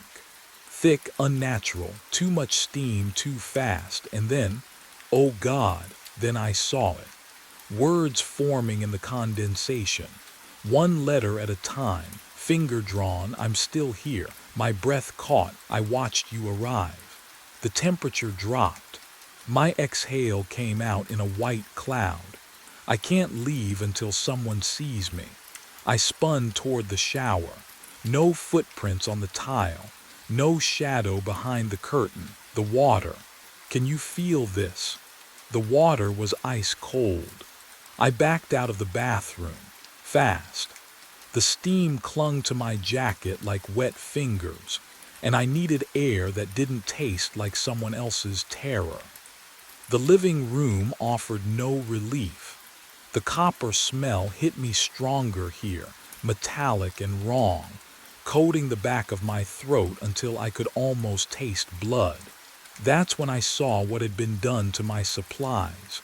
The bottles, the rags, the industrial scrub brushes I'd left on the tarp near the door. Someone had arranged them on the stained carpet in a perfect outline. Arms spread, legs slightly bent, head tilted left. The exact position Frank Delaney's body had been in when they found him on the couch 6 hours ago. I hadn't done that. My hands went cold. I'd been in the bathroom for, 15 minutes? 20. Long enough for someone to move every single item with surgical precision. The bottles formed ribs. The rags traced fingers. Even my box cutter marked where his throat would have been. But what I found next made the bathroom seem almost normal. The breathing started behind me. Soft. Wet. Coming from the bathroom I just left. A steady rhythm like someone standing in the shower, chest rising and falling behind that mildewed curtain. Can you imagine hearing that in an empty apartment?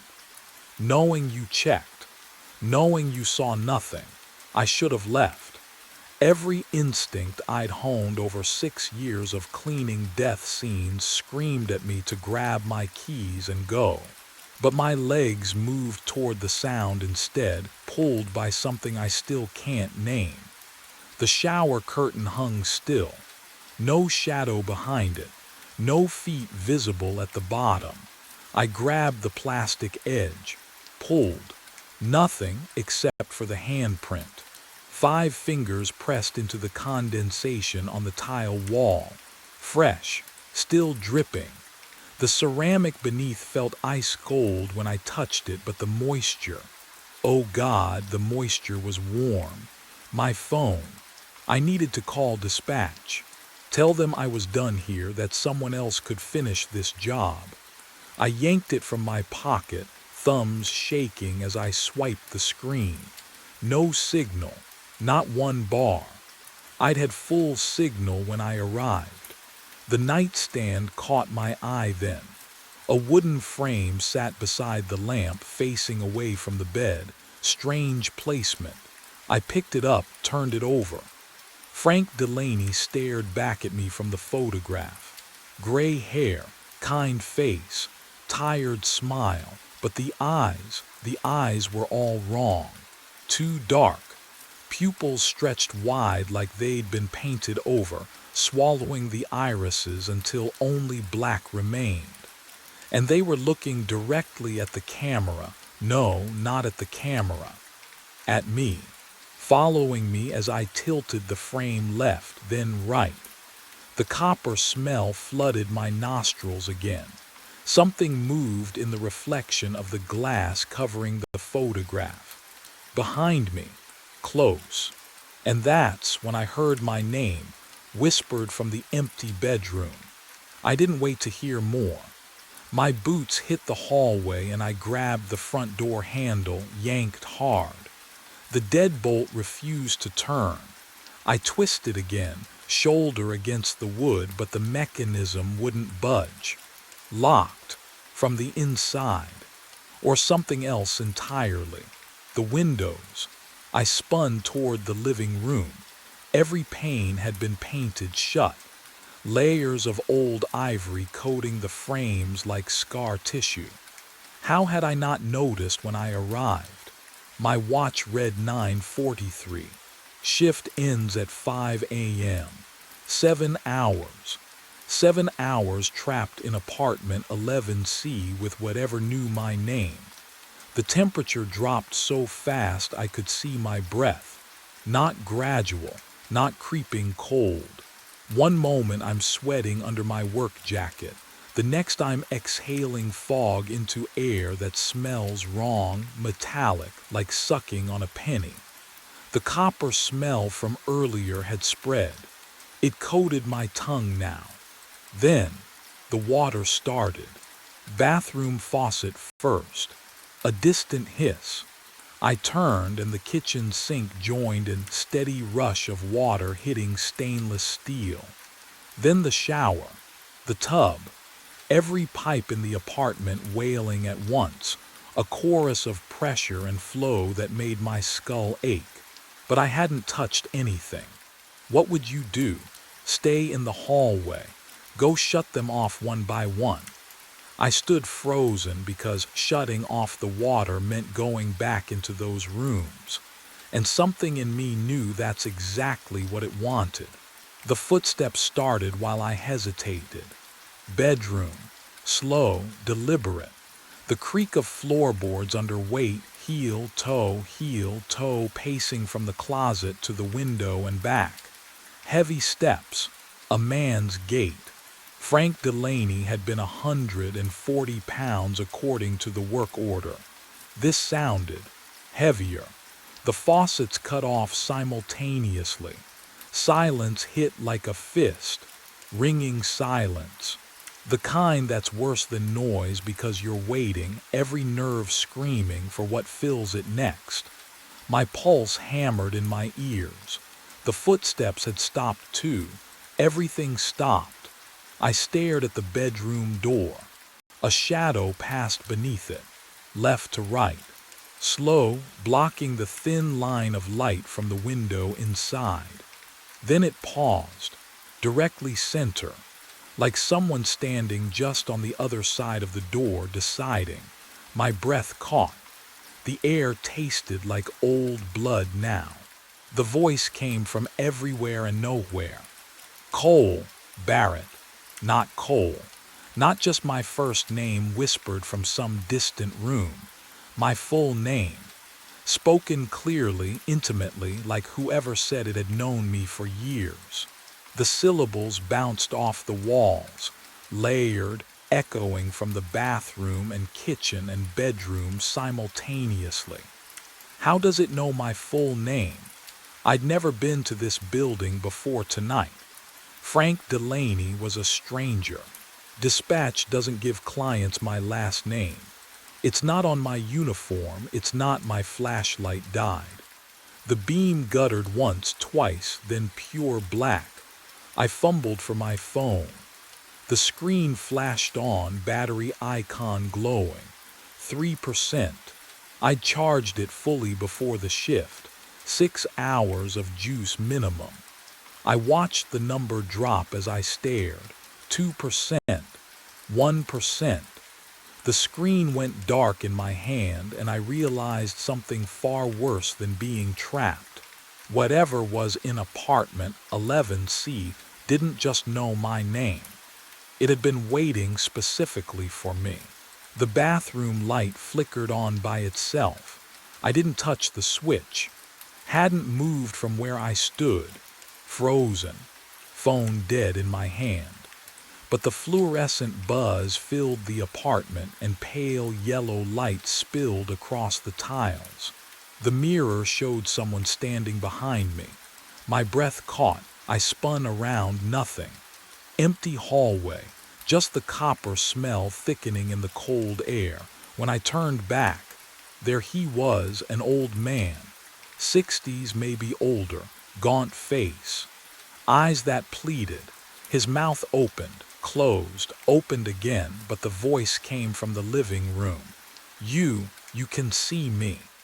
The words didn't match his lips, the delay wrong, like watching a movie with broken audio. He raised one translucent hand and pointed, not at me, but past me, toward the living room carpet.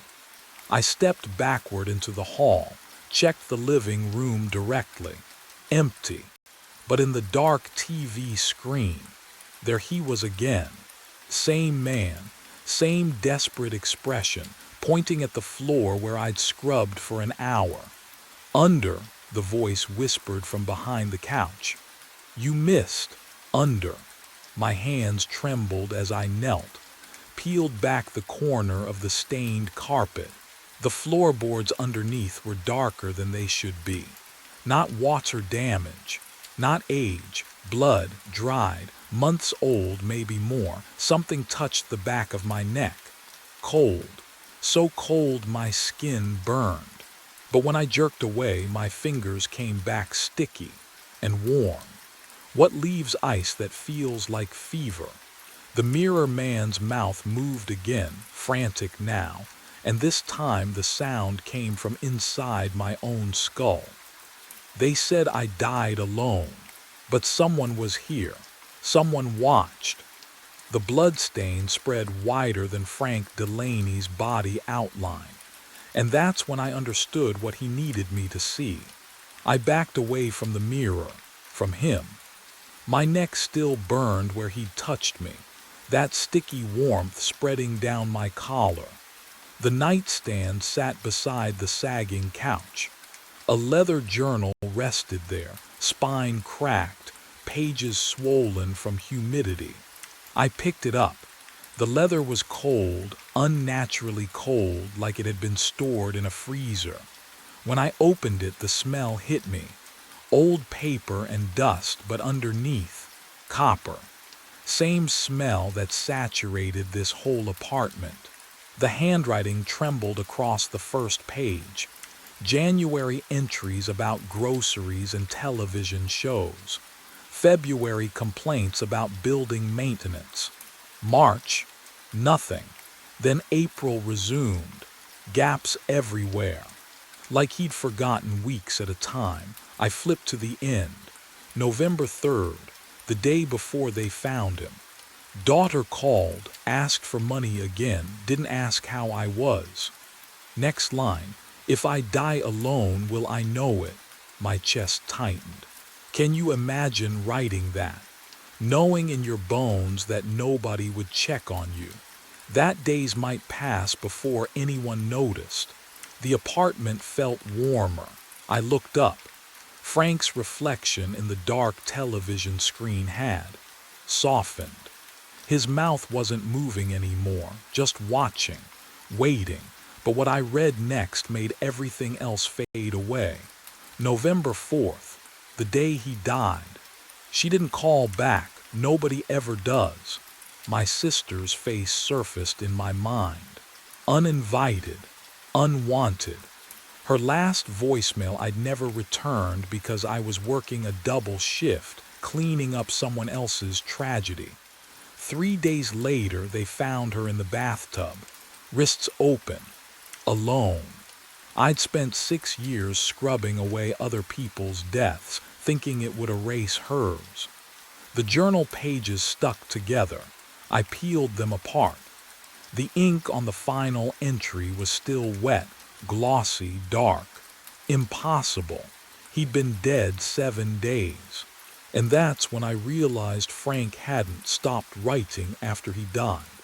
I set the journal down with trembling fingers, but the wet ink smell wouldn't leave.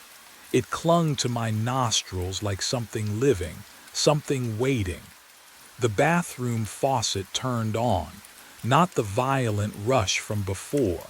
A trickle, gentle, almost hesitant. I stood.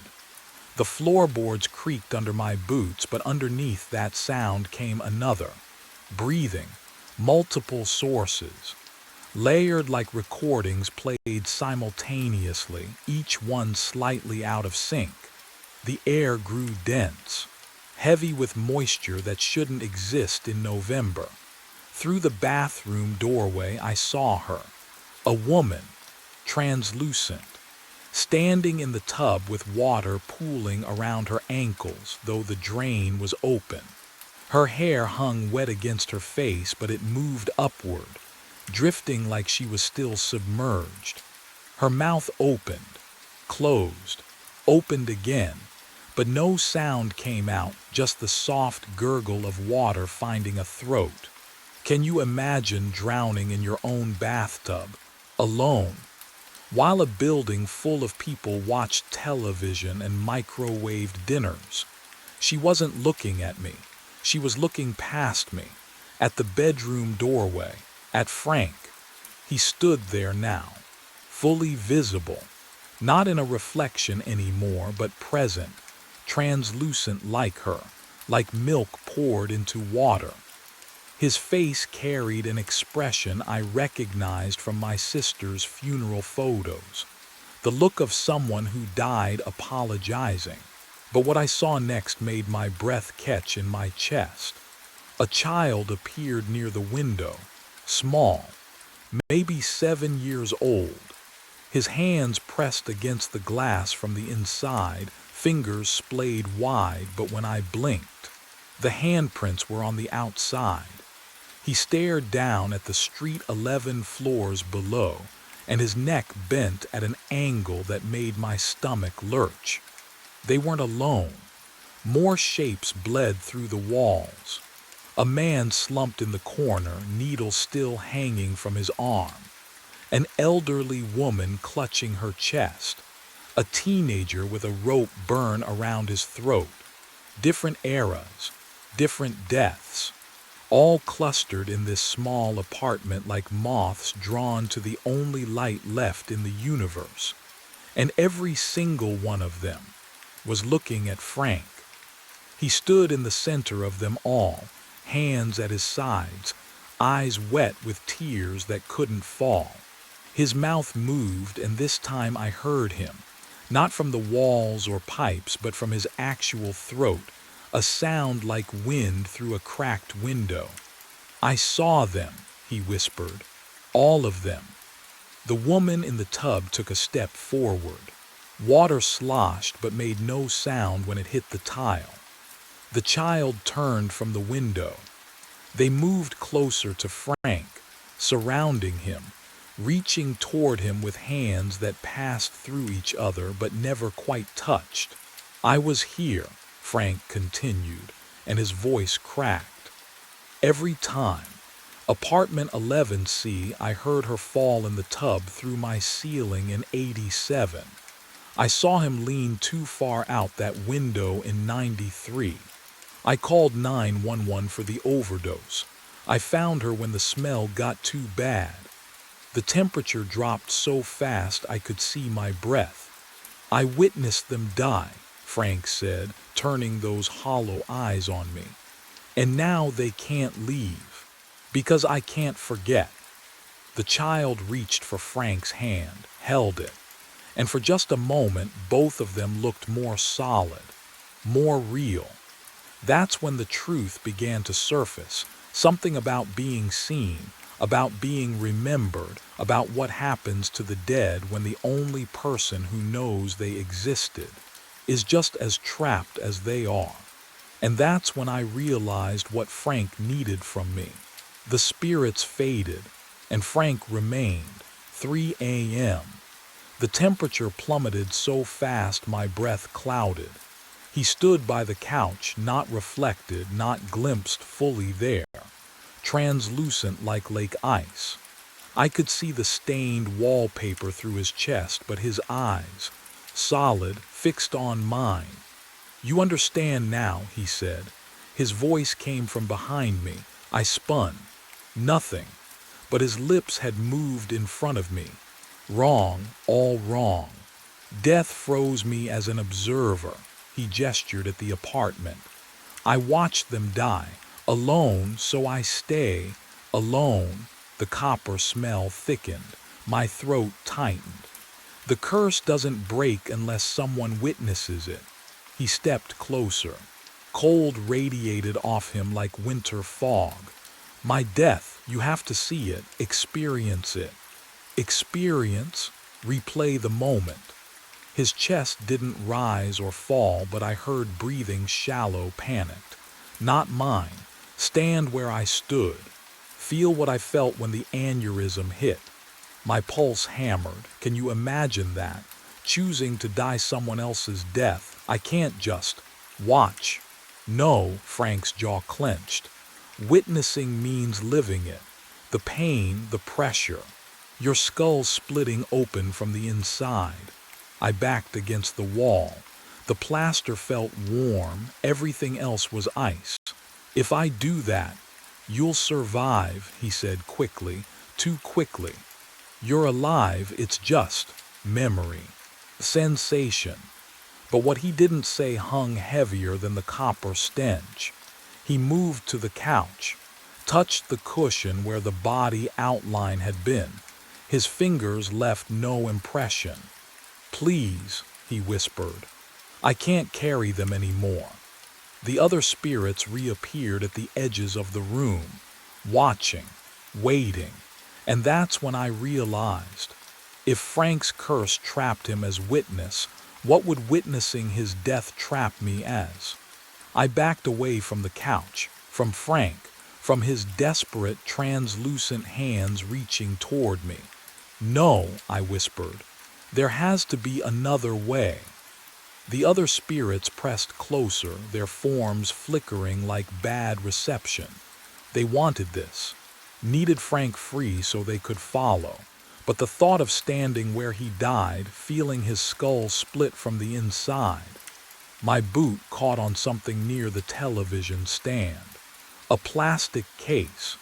VHS tape. I bent down, fingers trembling as I lifted it. Handwritten label across the front, Security Cam Nav 4. The ink was fresh, too fresh for a dead man's apartment. Frank, I turned the case toward him. What is this? His expression shifted.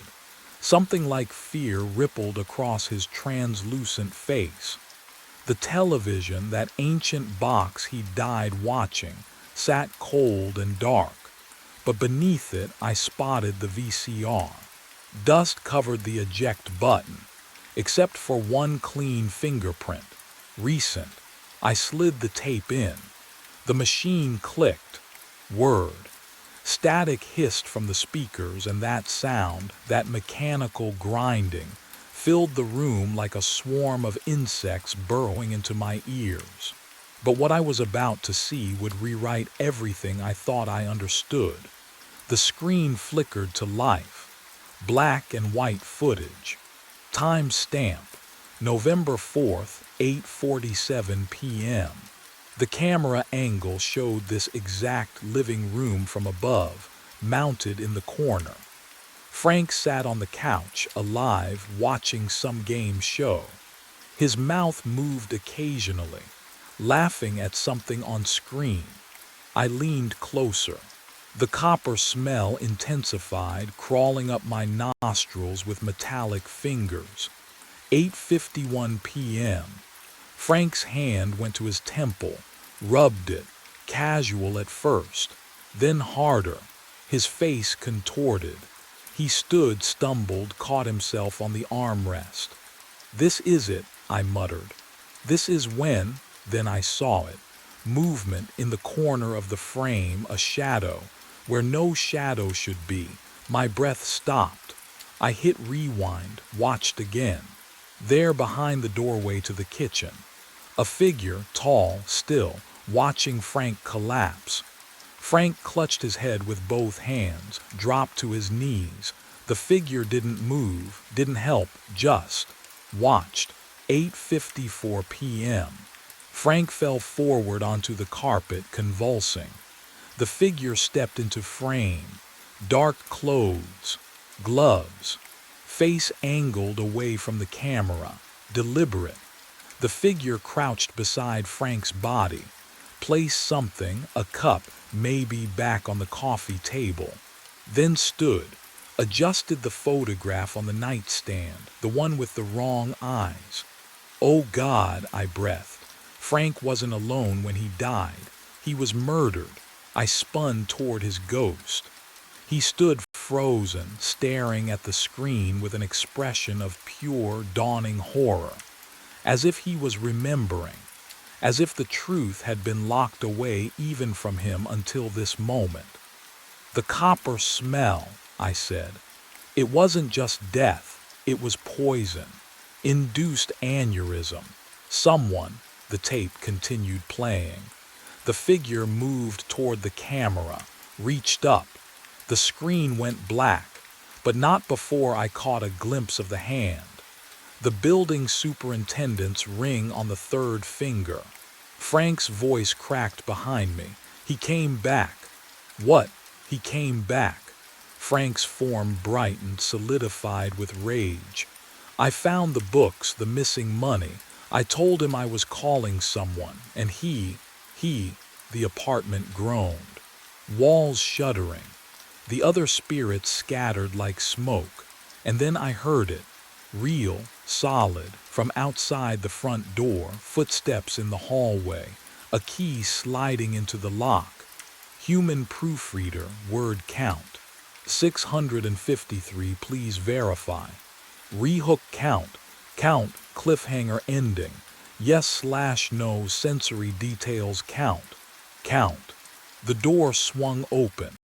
Thomas Hickey stepped inside, and I saw the knife first. Serrated edge. Catch the dim light from the hallway. His eyes swept the apartment, landed on the television, still playing static, then locked onto me.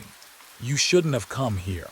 His voice was flat, practiced. I couldn't move, couldn't breathe. Can you imagine standing face to face with a killer, nowhere to run? Frank. I whispered it without thinking. The temperature plummeted. My breath fogged between us.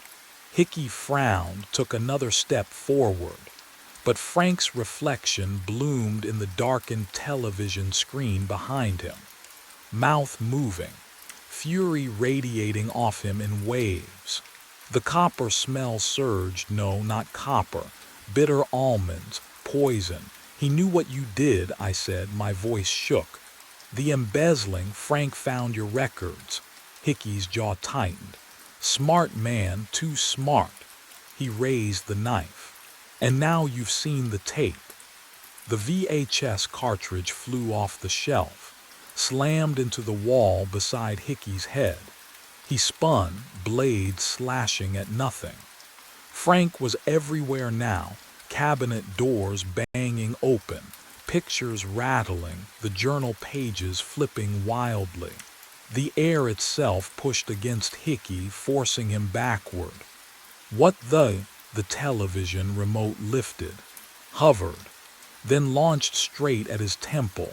He tried to dodge, but what happened next sealed everything. His foot caught the edge of the carpet, right where Frank's body had lain. He stumbled. Skull met the corner of the coffee table with a wet crack that echoed through my teeth. The knife clattered from his grip. His eyes went wide, confused, terrified. Then empty. The body slumped. Blood pooled, exactly where Frank's outline had been.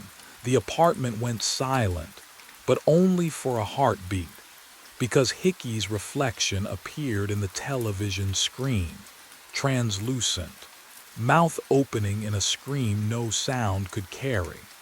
And Frank stepped beside him, placed one cold hand on his shoulder, and smiled. I understood then what forever meant in this place. The apartment settled into silence.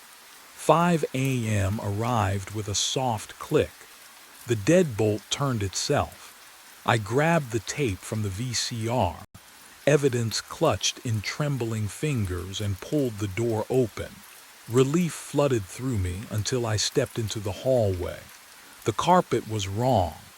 Same stained pattern I'd seen in 11C, same copper smell hanging in the air, metallic and thick. I turned left toward the elevator, walked 15 steps. The hallway curved back on itself, and I stood facing apartment 11C again. My apartment. No, Frank's apartment. I tried the other direction. Same result. The building had folded in on itself, trapping me in an impossible loop. The door stood open. Inside, my cleaning supplies sat exactly where I'd left them at 9 p.m. The VCR blinked 12 o'clock. Hickey's body was gone, the coffee table unmarked. But what I saw in the hallway mirror made my breath catch. Steam clouded the glass. Words formed, drawn by an invisible finger. Welcome. You've been dead 6 hours but can't leave until someone sees you. I raised my hands, held them to the dim light filtering through the window. Translucent, both of them. The skin shimmered like frosted glass. I could see the wall behind my fingers, the outline of the door frame through my palm. How long had they been this way? Since I arrived, since I'd reached for the doorknob at 9 p.m. Can you imagine that moment, realizing you've been a ghost the entire time? Frank appeared beside me in the mirror, solid now, real. He placed a translucent hand on my shoulder and the warmth felt like ice. Your van's been gone for hours, he said quietly. The crash happened 3 blocks away. You never made it here alive. I looked at him, at Hickey's shape forming in the television screen behind us, at the other shadows gathering. We were all witnesses now, all waiting for someone to see us. The phone buzzed at 4:04 in the morning. I answered on the second ring, force of habit. 7 years running roadside assistance solo, you learn to pick up fast. Webs towing, breathing. Shallow and wet like someone trying to speak through frost. Hello, I shifted in the driver's seat, my back cracking. The dashboard glow made everything feel smaller, closer. I froze to death, the voice whispered. Male, shaking. January 9th. 2018. My hand tightened around the phone. Prank call had to be. Sir, if you need, mile marker 34. The words came faster now, desperate. I waited, but nobody came. I looked out the windshield.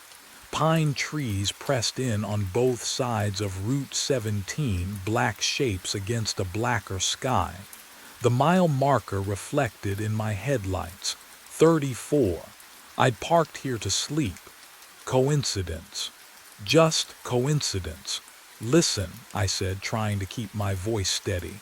I don't know who, please. His breath rattled. It's so cold. The line went dead. My rearview mirror caught my eye. 2 headlights glowed behind me, maybe 50 yards back. High beams, unmoving. I twisted in my seat to look through the rear window. Nothing. Empty highway, darkness. But when I glanced back at the mirror, the headlights were still there. Closer now, 40 yards. What would you do? My radio crackled to life, static, then words cutting through like ice. I can see your truck.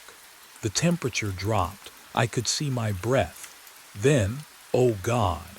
Then the back door handle began to turn. My mind raced back to 6 nights earlier when it all started. The phone rang at 4:04 in the morning. I remember because the clock on my dash had just clicked over. That specific minute when the world feels most abandoned. I'd been parked behind a shuttered gas station off Route 17. Sleeping bag bunched against the passenger door. Coffee gone cold in the cup holder. Oil slick rainbows floating on the surface. Have you ever been so alone that even your own breathing sounds too loud? I answered on the third ring. Roadside assistance. Static crackled. Then a voice, thin and desperate. I need help. My car broke down. Mile marker 34. I sat up, rubbed my eyes. How long you been waiting? Too long. It's so cold. The line went dead. I drove there. 20 minutes through empty darkness, pine trees pressing close on both sides. The highway stretched out like a grave. When I reached mile marker 34, I slowed, flipped on my spots. Nothing. No car, no tire tracks, no person shivering in the ditch. I radioed in. Wrong location, probably. Prank call. Drunk kid with nothing better to do. But the smell lingered in my cab, something sharp and metallic like winter air forced through a heating vent. The next night, 4:04 again, the phone rang. Same voice, same location, same desperation. Please, I'm still here, mile marker 34. I went, found nothing. The third night I didn't answer. The phone rang anyway, 14 times. On the fourth night I picked up just to tell him to stop. He spoke before I could. Why won't you come? I can see your truck right now. But I was parked 30 miles away, wasn't I? I drove to mile marker 34 at noon. Daylight made cowards brave. Or so I told myself. The June sun hammered down on the asphalt, heat shimmering off the road in waves. Pine trees lined both sides, their shadows short and sharp. I pulled onto the shoulder where I'd stopped 4 times in 4 nights, finding nothing. But this time I saw them. Tire tracks, not fresh. Deep grooves pressed into the asphalt itself, as if the weight of a vehicle had melted through the surface. I stepped out of my truck, the heat hitting me like a physical thing. Sweat formed immediately on my neck. The smell of hot pine resin hung thick in the air. I knelt beside the tracks, ran my fingers along the grooves. They were cold, not cool, cold, ice cold. In 90-degree heat, the rubber imprints felt like I'd pressed my palm against a freezer door. I jerked my hand back, heart hammering against my ribs. What kind of heat leaves ice behind? The question followed me to the county administration office 20 minutes later. I told the clerk I needed records for mile marker 34, Route 17. Stranded vehicles. She typed with 2 fingers, her computer screen casting a blue glow across her bored expression. How far back? 7 years, I said. My throat felt dry. She scrolled, clicked, scrolled again, then stopped. Oh, here's one. January 9th, 2018. She squinted at the screen. Blue sedan. Driver reported engine failure, requested roadside assistance. Vehicle never recovered. My stomach dropped. Never recovered. Says here the responding unit found the location empty. No car, no driver. She looked up at me. Happens sometimes. People get picked up by friends, forget to call back. What was the driver's name? She hesitated, glanced at the screen again. Daniel Frost. The name settled over me like frost itself, creeping and cold. I thanked her, barely heard my own voice, and walked back to my truck on legs that didn't quite feel attached to my body. Daniel Frost. The same voice that had called me 4 nights running.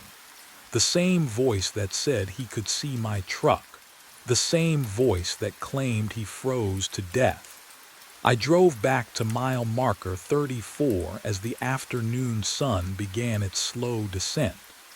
The shadows stretched longer now, reaching across the road like grasping fingers. I parked in the exact spot where the frozen tire tracks marked the asphalt. I stepped out. The air felt different, heavier.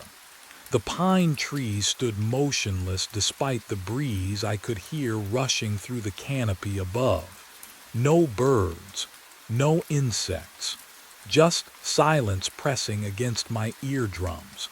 I walked to the edge of the road, into the field where a stranded driver might have wandered looking for signal. Dry grass crunched under my boots. The sun warmed my shoulders. Then I felt it. Cold breath on the back of my neck. Slow, deliberate. The exhale of someone standing directly behind me.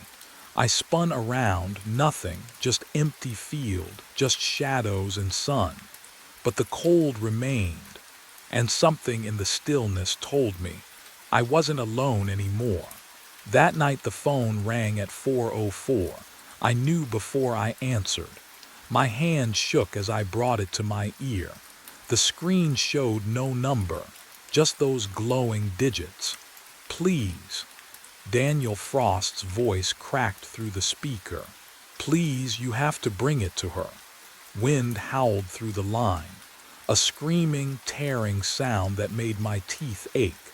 I pulled the phone away, stared at it. Outside my windshield, the pines stood perfectly still. Not a breath of air moved through the summer darkness. Bring what? My voice came out hoarse. My ring, gold band, left hand. He was sobbing now. Elena, she doesn't know I tried to call. The temperature dropped fast. I watched my breath materialize in front of my face, a gray cloud in the cab's dim light. 20 seconds ago I'd been sweating.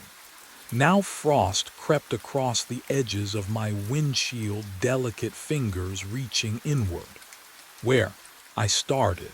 The radio erupted. Static blasted through the speakers so loud I flinched. Then voices, dozens of them, overlapping, whispering, all speaking in unison through the crackling white noise. 40.3729. The dial spun on its own. Click, click, click. Stations flipped past country, talk radio, silence, then locked on pure static again. Negative 74.8152. The numbers burned into my mind. Coordinates had to be, but whose, for what? Daniel's voice cut through. Find me. Bring it to her, please. I'm so cold. The line went dead. The radio went silent. The frost on my windshield remained, spreading wider. I sat there, breath steaming. Those numbers repeated in my head like a prayer I couldn't stop saying. And somewhere in the back of my mind, I knew exactly what waited at those coordinates. I found him in the county archives at dawn. Daniel Frost, age 42.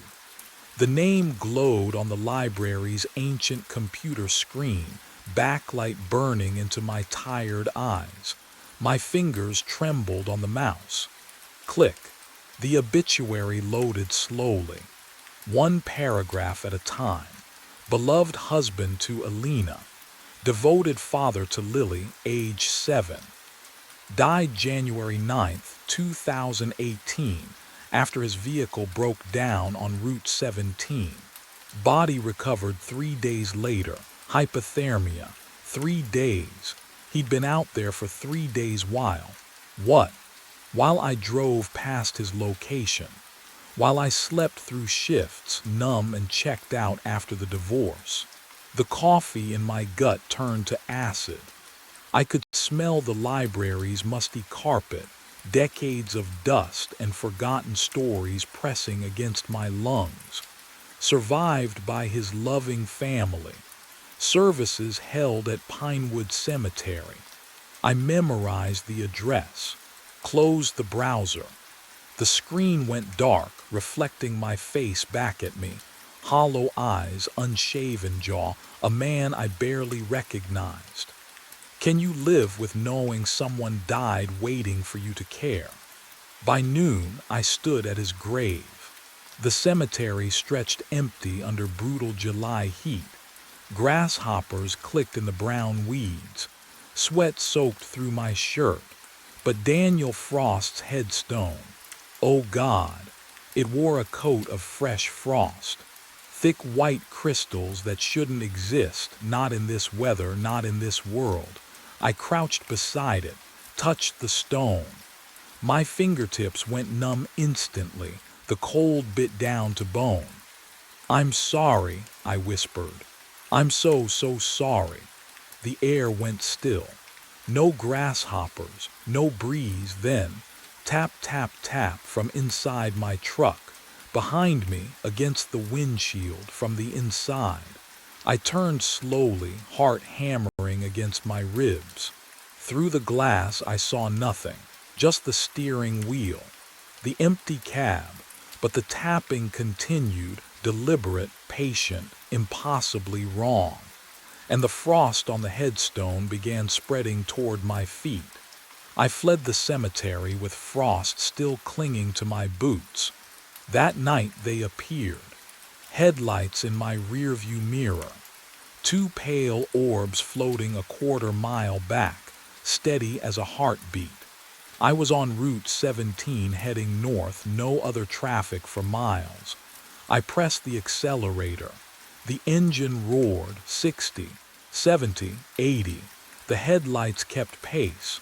I slammed the brakes. Rubber screamed against asphalt. My truck shuddered to a stop, hazards blinking orange into the darkness. The headlights stopped too. Same distance, same position, not gaining, not fading, just there. I threw the truck into reverse, tires smoking as I hurtled backward down the empty highway.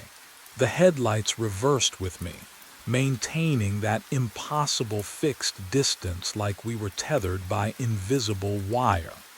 My hands shook on the wheel. What would you do? Keep driving or pull over and face whatever was back there? I didn't have the courage to find out. The second night they came earlier, 9 p.m., same stretch of road, same twin lights materializing from nowhere.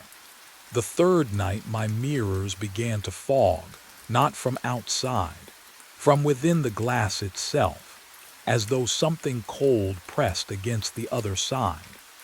I wiped at the rear view with my sleeve, but the condensation bloomed from beneath the surface, spreading like frozen breath across the reflection. Through the fog, those headlights gleamed. By the fifth night, I stopped trying to outrun them. They were always there, patient, waiting. The temperature inside my cab dropped until I could see my breath curling white in the dashboard glow. Then came 4:04 in the morning. My phone vibrated before the ringtone sounded. Impossible.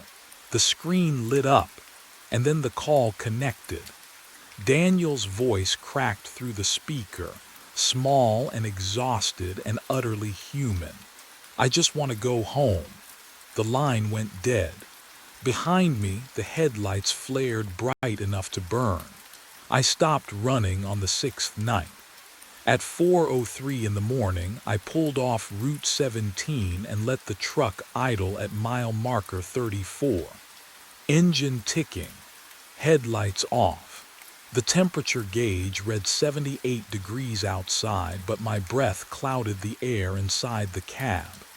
I kept my hands on the wheel and waited. 1 minute. That's all it took. At 4:04 exactly, the back door handle moved. Not a rattle, not wind. A deliberate twist. Metal grinding against metal, the sound sharp enough to make my molars ache. I watched it in the rear-view mirror, chrome lever jerking left, then right, then left again. Something was trying the lock. My throat closed. The pounding started 3 seconds later. Boom, boom, boom, heavy, methodical, fists, or something like fists, hammering the truck bed directly behind my head. The whole cab shook with each impact. I gripped the steering wheel hard enough that my knuckles went white, but I didn't move. Didn't turn around. What would you do? Stay frozen or look? I looked. Frost was spreading across the rear window, not condensation. Ice. Crystalline patterns blooming outward from the center, fast and geometric, like time-lapse footage of a frozen lake. The temperature inside plummeted. My skin prickled. That metal-cold smell filled my nose, the scent of winter locked in a freezer too long. And then, oh God, then I saw it. A handprint, blue-tinged. Fingers splayed wide against the glass from the outside. The whorls of a palm pressed flat, surrounded by a halo of frost. It was ice cold to look at. My spine locked up. The radio exploded to life. No static this time, no crackling. Just a voice, Daniel's voice, screaming through every speaker. Let me in. Let me in. Let me in. Let me in. Over and over and over, rising in pitch and desperation, the words blurring together into a howl that wasn't quite human anymore. My hands flew to my ears, but it didn't matter. The sound was inside my skull now, vibrating through my teeth, my ribs, my bones. The pounding intensified. The frost climbed higher, swallowing the windows. And the door handle, it stopped moving. The silence that followed was worse than the screaming, because I realized something terrible. Daniel wasn't trying to get in anymore. He already had. I found the ring on my passenger seat when the frost finally melted. Simple gold band, still cold. The address came from the obituary I'd memorized 3 nights ago. Elena Frost lived 20 miles south, in a neighborhood where willow trees bent over ranch houses and sprinklers ticked through the morning heat. My knuckles ached from gripping the wheel. The ring sat in my shirt pocket, its weight pressing against my ribs like a stone. What would you do, carrying a dead man's wedding band to his widow? I parked across the street. The house looked ordinary, cream siding, black shutters, a tire swing hanging motionless from the willow. But the air around it felt wrong, too still, too quiet, like the whole property was holding its breath. I crossed the lawn. Each step felt heavier than the last. She opened the door before I knocked. Elena Frost was smaller than I'd imagined, mid-40s, with tired eyes that widened the moment they landed on my face. Her hand flew to her mouth. You, she whispered. I opened my mouth. Nothing came out. I have something, your Marcus Webb. Not a question, a statement. Her voice shook. Oh God, your Marcus Webb. The ring suddenly burned through my pocket. How do you come inside? She stepped back, her movements stiff, mechanical. We need to talk. The house smelled like lavender and dust. A wedding photo sat on the mantel, Daniel, younger, smiling beside this same woman. I couldn't look at it. Elena sat across from me, hands folded so tight her knuckles whitened. January 9th, 2018. Her eyes never left mine. Do you remember that date? My throat closed. You were the dispatcher, she continued, each word deliberate, cutting. You logged Daniel's call, stranded motorist. Mile marker 34, you told him help was coming. No, then you forgot. Her voice cracked. Your shift ended. You went home. and my husband froze to death waiting for you." The room tilted. Elena leaned forward, and her next words came out barely audible, laced with something between pity and terror. "He's been looking for you ever since." But even as she spoke, the temperature plummeted, and from somewhere deeper in the house came the unmistakable sound of a door handle turning. I drove back to mile marker 34 because there was nowhere else to go. Elena's words echoed in my skull. "He's been looking for you." And my hands trembled on the wheel hard enough that the truck drifted across the center line twice. 7 years. 7 years Daniel Frost waited in the cold because I logged his call, clocked out, and forgot. What would you do? How do you apologize for stealing someone's last breath? The marker appeared in my headlights at 3:58 a.m. I pulled onto the shoulder where his blue sedan must have sat, engine dead, hope dying slower. The night smelled wrong, pine mixed with something metallic, like frost on copper pipes. I killed the ignition. Silence pressed against my eardrums. I stepped out. Gravel crunched under my boots, too loud in the emptiness.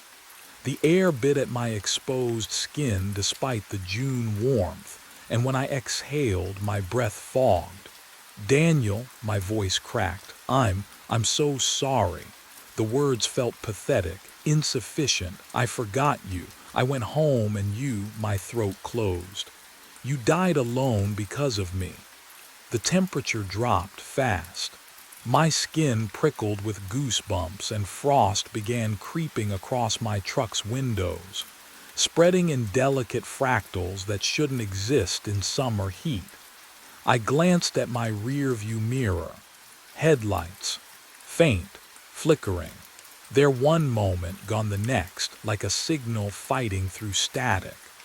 But with each flicker they grew more solid, more real, until I could see the blue sedan behind them. Old model, snow crusted on the hood. My heart hammered against my ribs. He stood beside the driver's door. Daniel Frost. Frost coating his face in white webs, eyes dark and hollow, lips blue-tinged. He didn't blink, didn't breathe, just stared at me through the mirror's reflection with an expression I couldn't read, grief, rage, or something worse. He raised one arm and pointed at me, then at the sedan's passenger door. The handle turned with a soft click, and the door swung open on hinges that made no sound. Invitation or trap. The beeping woke me first. Then the smell, antiseptic and bleach, sharp enough to sting my sinuses. I tried to move. My limbs felt distant, heavy. The sheets beneath me crinkled with that unmistakable hospital texture. Fluorescent lights hummed overhead, too bright even through my closed eyelids. I forced my eyes open. White ceiling tiles.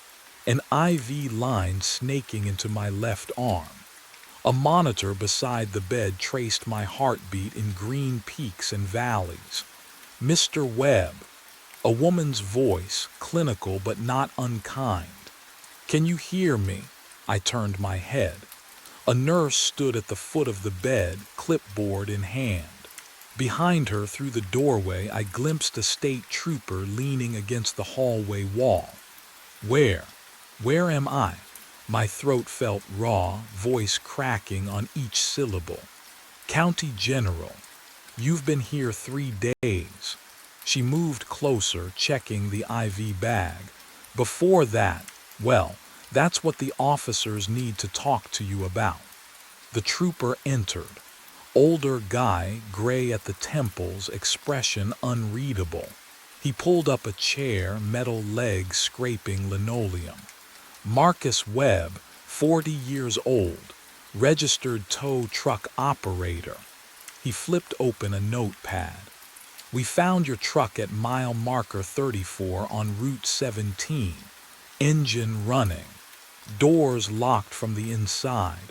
I swallowed. My mouth tasted like copper. When? I managed. 7 days ago. 7. What would you do if someone told you a week of your life just vanished? That time folded over itself and swallowed you whole. That's impossible, I whispered.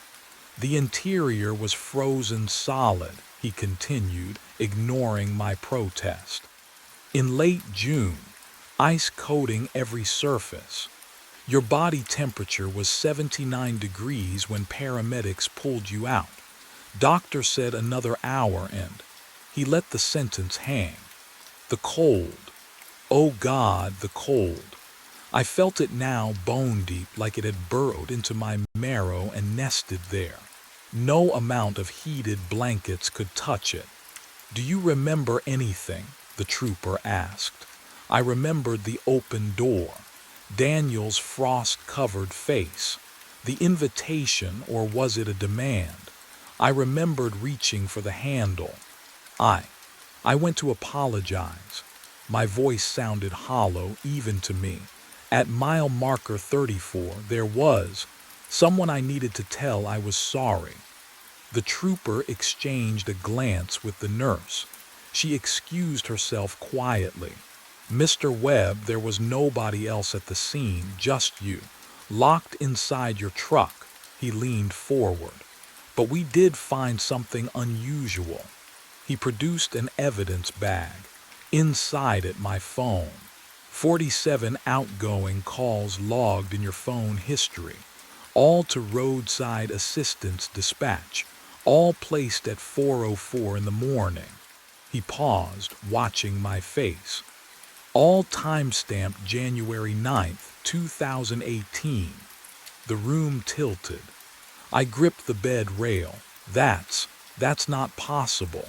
Phone company confirmed it. They can't explain it either. He stood, tucking the notepad into his belt. You're not under arrest, Mr. Webb, but you need to stay in town. We'll have more questions. He left. The door clicked shut. I was alone with the beeping monitor and the smell of antiseptic and the cold that wouldn't leave. Across from the bed hung a small mirror, the kind hospitals use so patients can check their appearance. I didn't want to look. Every instinct screamed not to look, but I did. My reflection stared back, pale and hollow-eyed, and behind me in the darkened glass, 2 headlights, steady, unblinking, keeping their distance but never fading. I closed my eyes, opened them. The lights remained. They followed me out of the hospital the next day, in the chrome of the elevator doors, in the window of the taxi, in every reflective surface I passed. I never made it home. How could I? I don't think I have one anymore, because now I understand. Daniel spent 7 years trapped at mile marker 34, calling for help that never came. Waiting, freezing, alone. Now it's my turn to wait. The clock reads 4:03.